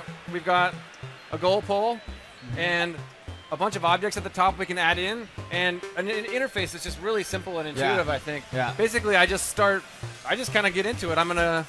You tap something from the top. Yeah. Classic Goomba. Tap him into the game. Put some coins in. People have probably seen those two elements before. A couple times. I'm going to go ahead and drop a pipe in there. I can overlap some stuff, so if I want this piranha plant, I can put it here, have it on top of the pipe, or I can overlap it, and then when I play, it's going to go ahead and come in and out. And what's really cool is that you can go from making it, you click a single button, the play button down there, and you're immediately playing the Mario level you just made. Exactly. So I'm going to go ahead in the bottom left corner, tap play. Right, just like that. The course that I made comes to life like right before my eyes. Yep. That's true. And then tap edit. I'm right back into the creation tool. So as you continue to drop stuff into the course, just kind of showing people what you can do, this might be a good time to ask Mr. Tezuka about how this game came to be. Yeah, we'd love to hear his thoughts about how this came to be. And I'm just going to go ahead and keep playing with the software and sort of building a course while they go ahead and talk about it. Yeah. So could you tell us a little bit about how Mario Maker was originally thought of and created? マリオメーカーの作るきっかけについて教えていただけますか？これには2つあるんですよ。でまず1つ目は、我々の部署にツールを作るチームがいてて、で彼らがその横スクロールのマリオのコースエディターを試作してたんです。So there's actually two parts to it, and actually the idea for this game came from our internal tools team, and they were working on a prototype for a Mario course editing tool. で彼らは普段ゲームを作る人じゃないんですけども、そのエディターを作ってて非常に楽しかったらしくて、これをなんか遊びにできないかっていうことを言ってきたんです。And so the folks on the tools team don't typically make courses themselves; they just work on the tools. But they had so much fun with this that they thought it would be a great game and brought it to me. でもう一つは、このゲームパッドを使ってマリオペイントを前から作りたいなと思ってたんです。And also, for a while now, I've had this idea of using the gamepad to create Mario Paint. でマリオペイントってその単に絵を描くだけのソフトじゃなくて、いろんな反応を楽しむなんか別のところに大きな遊びがある、そういう、ゲームだったんです。And as some of you may know, Mario Paint is not just a drawing utility or a painting utility. It's something that has a lot of fun, little clever features built in that make it fun to use the software itself.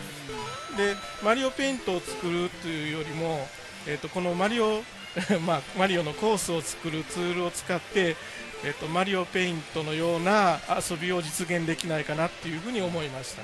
And so instead of creating a new Mario Paint, I thought, oh, well, how about I make a Mario Maker like this and bring in some of the cool features from Mario Paint to make it fun.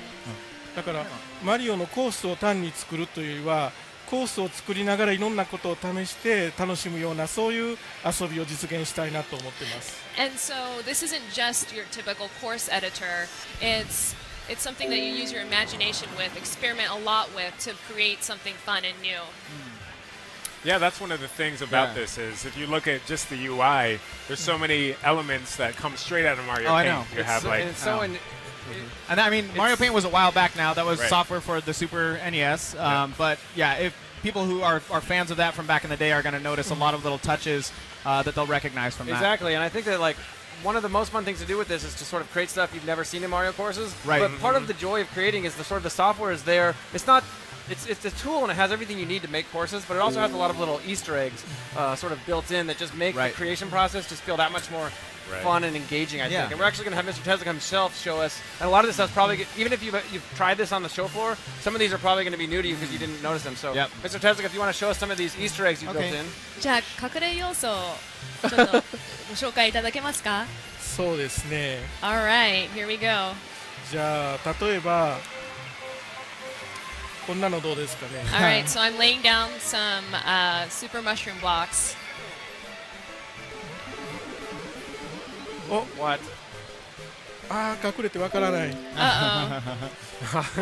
They kind of overlapped. You can't see it. All right, wait. I'm going to do this again. I saw a weird-looking mushroom come out, though. Yeah, I think he was trying to show us that.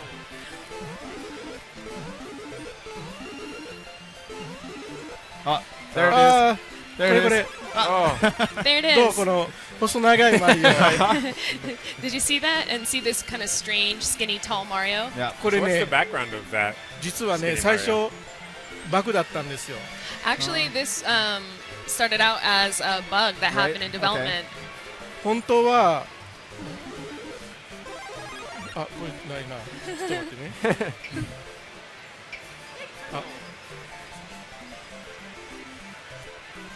あ。あ、これプレイ画面ですよ。じゃあちょっとダウンしましょう。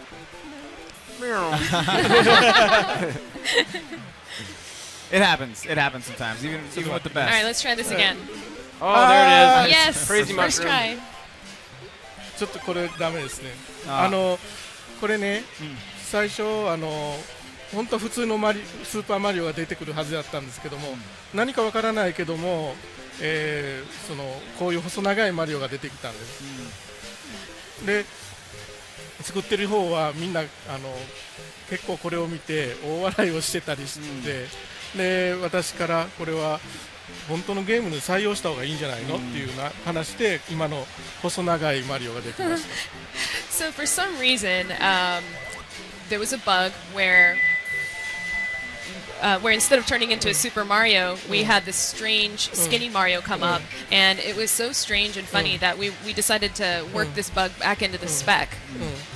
それとかね、このクリボーを振るとちっちゃいクリボーが And so you can do a lot of cool stuff with this, like shaking the course objects これ on the は screen. エリットには全然関係ないけども、なんか楽しいでしょ。 Like, and it has nothing really to do the gameplay itself, but it brings a little surprise それ to と it. かほら、ハンマーブロスは振るとハンマーを放り投げるんです。 And see, you shake the Hammer brothers, and he throws hammers. パックンフラワーは葉っぱを落とす。 And the piranha plant cute. drops leaves. Just try them all out. もういろんなとこに羽を置いたりしたいけども飛んでいっちゃう。 And you place the wings on the screen, and they just kind of fly away. でこれ本当は今の BGM が結構綺麗なメロディーに変わっていったりするんですけど。 And so there's also, I don't know if you can hear it, but a background melody. そういうエディットとは違う遊びがいっぱい散りばめられています。 And so there's a lot of fun little things hidden in this game for you to discover. Yeah, so if you're here at E3 and you're going to try this out, try when you select an object to put in your course, give it a little shake and see if maybe something weird happens. Something fun. Not to make too heavy a point of it, but I think that was something with Mario Paint as well. Like your point was creating a paint, a work of art, or music, but as you were playing, there were all these little devices in there to just kind of increase your enjoyment and kind of lessen that feeling of nervousness you might have about trying to create something. Absolutely. So we're going to go ahead and now we're going to jump into a sort of a course that's already been created with this. This is actually one that was created by Mr. Tezuka himself for this E3 version. Okay. And here it is. And you might be thinking, wait, what happened? Why is it now New Super Mario Brothers? Well, we didn't show this yet, but when you're editing a course, you actually have the option to, with a single tap, change the art style from New Super Mario Brothers to original Super Mario Brothers. And one thing to note is it doesn't change the physics, so it stays those 8-bit physics that a lot of us grew up with, and I love personally. Right. So I'm gonna go ahead and start playing this course that Mr. Tezuka created, and I'm gonna go ahead and I can't resist a good question block. Oh my! Dude, chase that mushroom. Don't let it get away. I'm after it. Oh, you got it. Oh, what?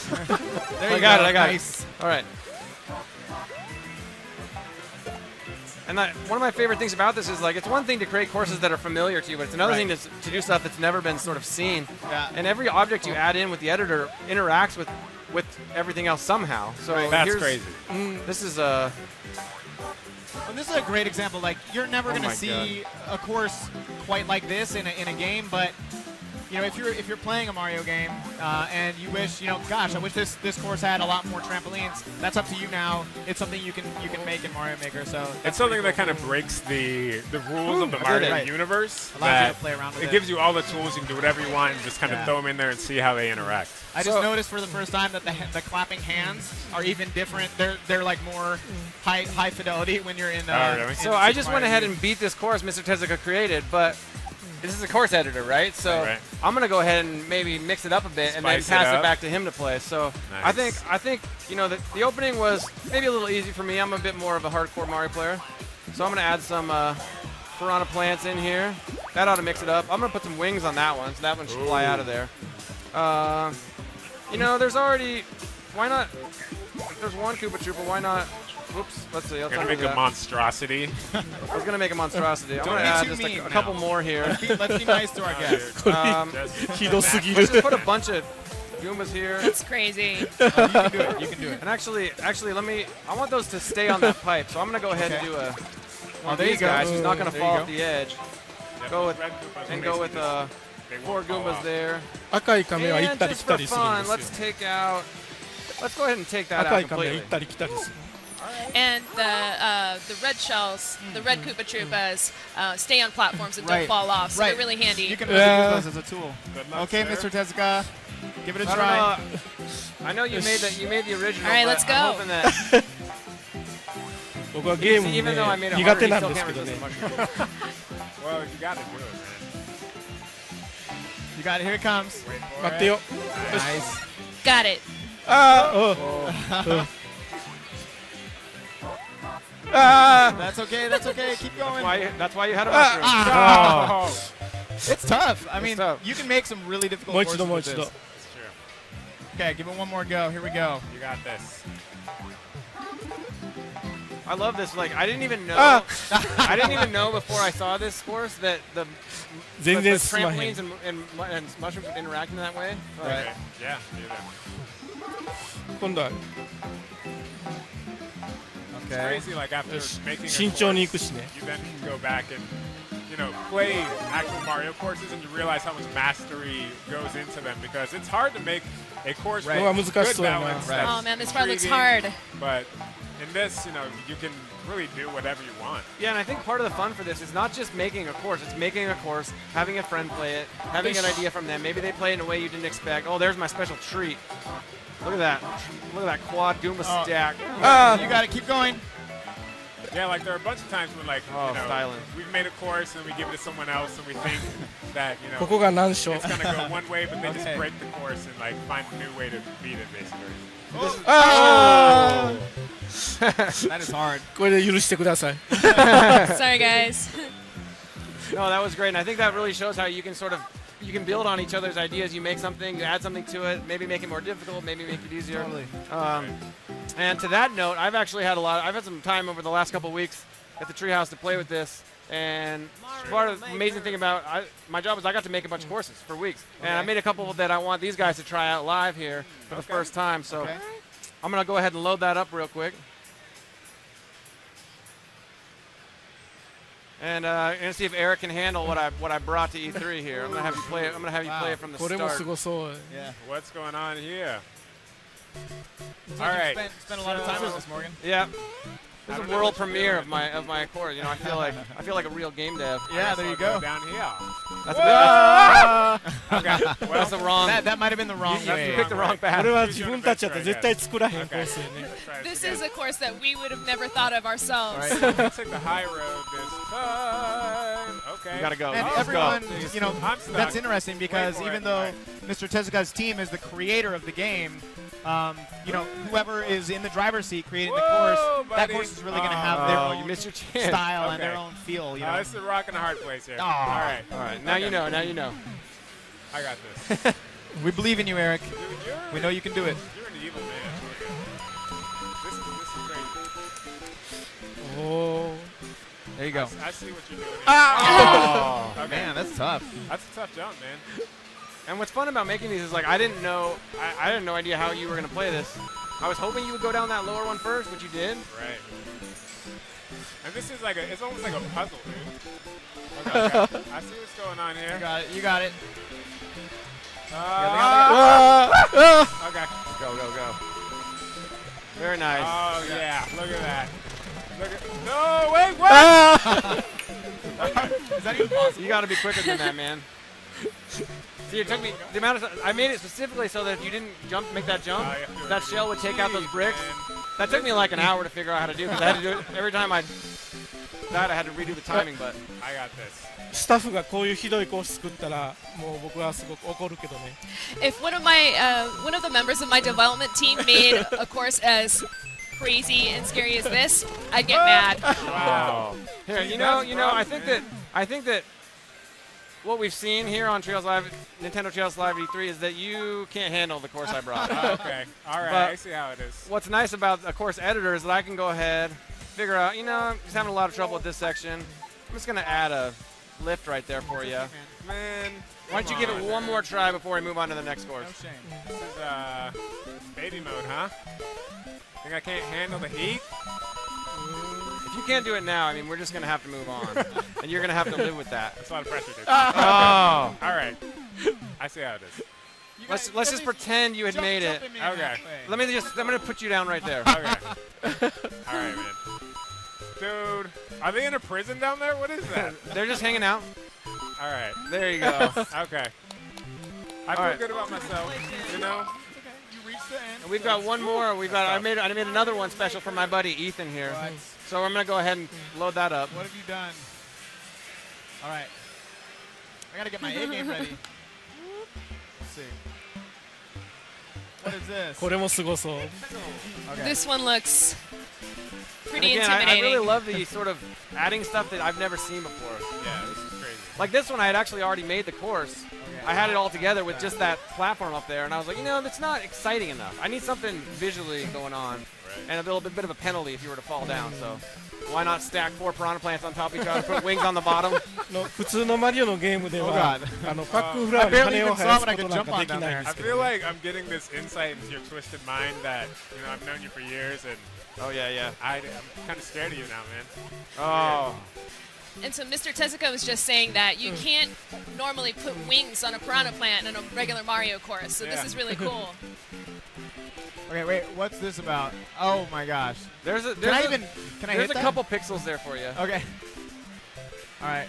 Don't be a baby. Oh yeah. I love that about making courses. Is like I could have put that out farther, but you can keep moving stuff around, keep adjusting things until you really get stuff right on that razor's edge. Oh, come on. I guess I can't really talk. Why don't you go ahead and put yourself back on that. 全てにおいてギリギリの設定 You're や gonna ね。 fall. You're gonna. All right. I'm just gonna start. Is this okay? Yeah, Okay. just go ahead. You know, we don't need to make people at home watch you fail all day. Nice. I was pro, dude. I'm practicing. I'm a pro. What? Okay. Are you giving me a hint here? My hint is just have faith. Just run hard and have faith. Really? Yeah. Very nice. That Very was nice. nuts. I'll give it up, man. That was good.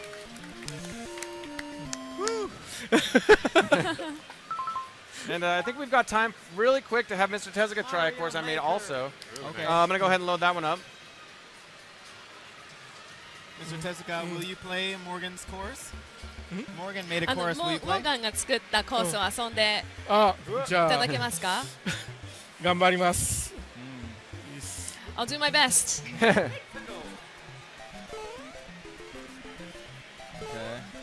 Now this looks pretty tricky too. There you go. Nice. Nice. よし。じゃあ。 Okay. Oh man, this looks brutal. Oh! That was pro. すごい。 That was style points right there. それで I've seen a bunch of people play this. Never seen them do that. Yeah. That's Okay. You got it. Oh! You were doing really well. This is crazy, man. Crazy course. This is what's great about Mario Maker is that you have a chance to sort of play them through in parts. You get to the point where you didn't do great at, jump ahead. Oh. Right into That the looks pit really of hard. Doom. Look at that, man. Jeez. Look at that. Drop himself right in. Oh no. You dropped yourself into the fire. これ難しいな。 I love when you pick Mario up like that. He like wiggles and sweats. Like you're gonna drop him. Yep. That's adorable. But you can see Mr. Tezuka just finding the rock in the hard place and then kind of trying to create Look at that. a spot that you can just make it a little bit easier. Nicely done. Very nice. So, Morgan, very nice. だいぶずるしちゃったけど。 I was going to say, knowing you and your sort of twisted mind, I get the feeling there may be another way to do this one. That's what's great about this is that I've found through the process of making, I mean, how many of us have dreamed, like, what kind of Mario course would I create? This one I wanted to make it difficult, but there to be sort of an easier way. Okay. So this one you can actually just back it up. I think I know run what's gonna hard. happen here. And just party your way through this whole one. Yeah, because you added that. I don't think I can get past that. You gotta delete that. これ100回ぐらい遊ばなわからないね今の。I'm going to go ahead and delete the booby trap that Mr. Tezuka put in there. So Mr. Tezuka was just saying that he could play this 100 times and he still wouldn't figure that out. Well done. That's there's so almost awesome. that Here I many go. Here's my ways party. to play Oh, each yeah. course. I mean, you know, we've seen it that when we were playing around with this back in the treehouse, you know, you would create something, I would try it one way. It was totally different than the way you thought I would, you know, attack the course. So, So I'm going to go back to the blank slate now, and I think we would love to sort of get some final thoughts from Mr. Tezuka while he's here at E3 with the honor of his presence to sort of just get some final thoughts. And get started. I'm just going to kind of play around and make a course while you guys get some final thoughts. Okay. So, yeah, do you have any final thoughts on Mario Maker that you could share with us? ゲームを遊んでくれるプレイヤーへのメッセージをお願いいたします。トリーハウスの人たちはすごくゲームが上手なんで、さっきみたいなコースを平気で作るでしょ。で、ゲームを遊ぶ人っていうのは本当にゲーム上手な人からあまり上手じゃない人もたくさん幅広くいるじゃないですか。So the Treehouse folks here are really good at making games, and so they were able to make some really crazy courses that we've never seen before. But there are all sorts of gamers in this world. People who are experienced, and those who, you know, play more casually. 決してね、製品に入っているようなちゃんとしたコースを作るんじゃなくて、それぞれの人がすごく面白いと思うようなものを作ったり、友達、身近な人たちに友達とか、お父さんお母さんに見せたくなるようなコースを作ってほしいなと思います。And so you don't have to worry about making a really good course that you might find in a Mario game.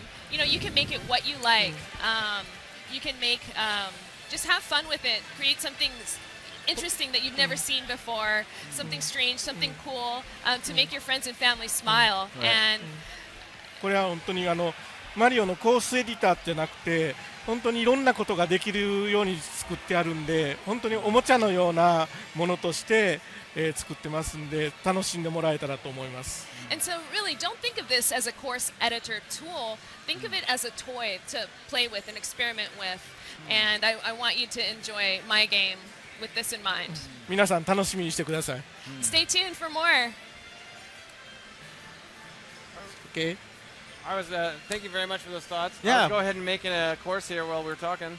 Did I see some sort of E3 memorial course I might coming have up? done a little tribute down here. I'm just finishing up here. Yeah, we've still got a couple minutes left, so go ahead and take your time. Real quick, I just wanted to show some of the, again, one of my favorite things you can do is just create weird stuff. So, like if I go ahead and put this guy here, you know, 3 Goombas on top and a hammer bro on top. That's crazy. That's terrifying. I've never seen that. No? I don't And I'm wanna see actually that. kind of terrified of that, so I'm going to give myself something to something to ride along up here. What's really cool is, I don't know if we touched on this, as when you're running, you have this trail behind Mario, so you can see, like, you know, That's if you jump true. off a pit, you can see, like, where you ended.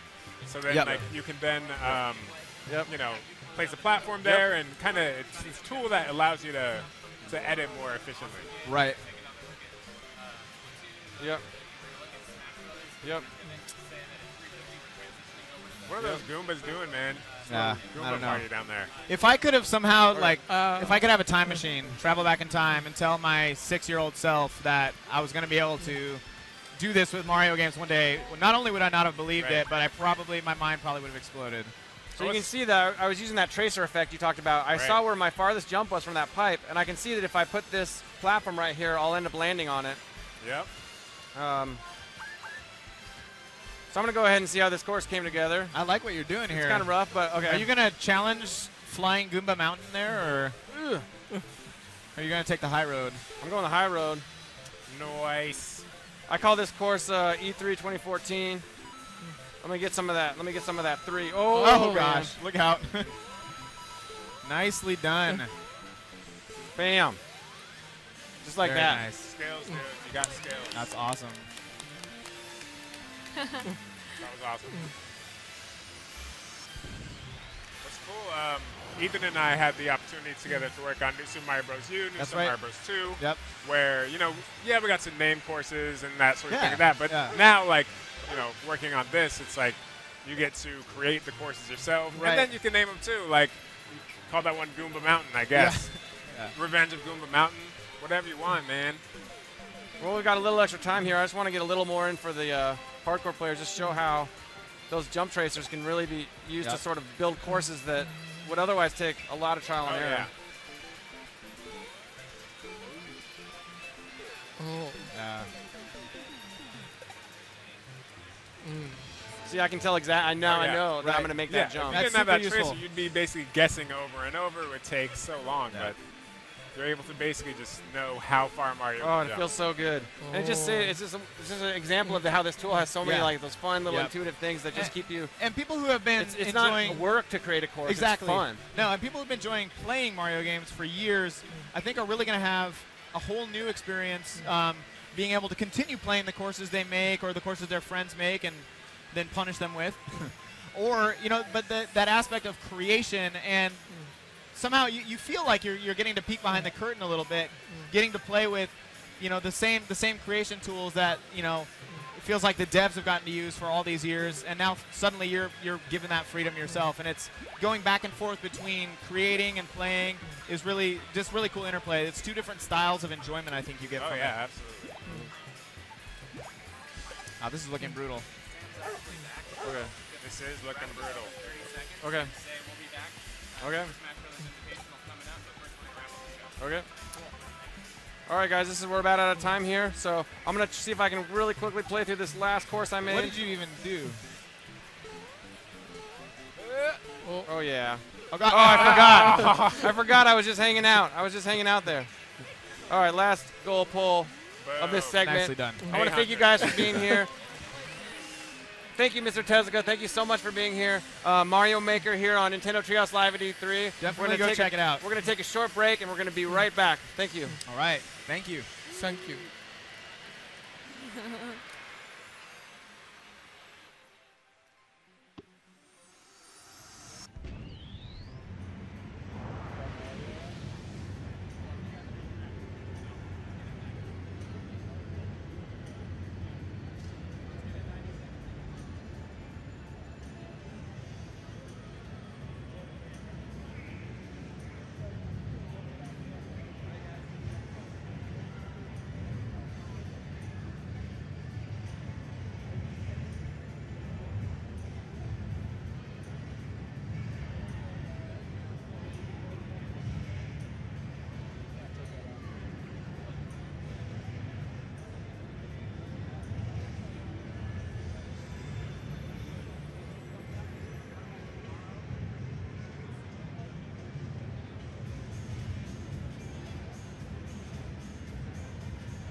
Since you were just talking, you want to start us off? Just so it's a natural, like...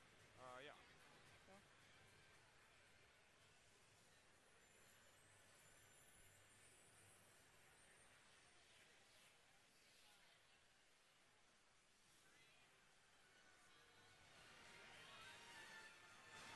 Hey, guys, welcome back. Told you we'd be right back at Nintendo Treehouse Live at E3. I'm here with Sam and Ed, who you've seen a lot of today. You're going to see all of us and more Treehousers the rest of the week here. We're going to be here all day tomorrow, all day. Yep. Yes. We're actually running off right now. We want to head over to the theater to check out the Super Smash Brothers it's what you've all been waiting for. Smash Brothers is next. So we're going over for the tournament. The transition's going to go right there. So here's the thing. Tight. Come back tomorrow. 9:15 Pacific, we're starting here. We're going to do it again. We got more deep dives. We got more exclusive content. We got a lot more games. It's going to be awesome. And more Splatoon.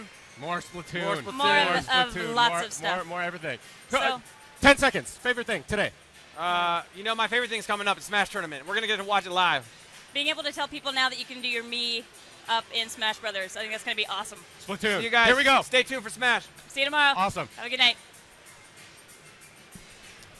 Woohoo.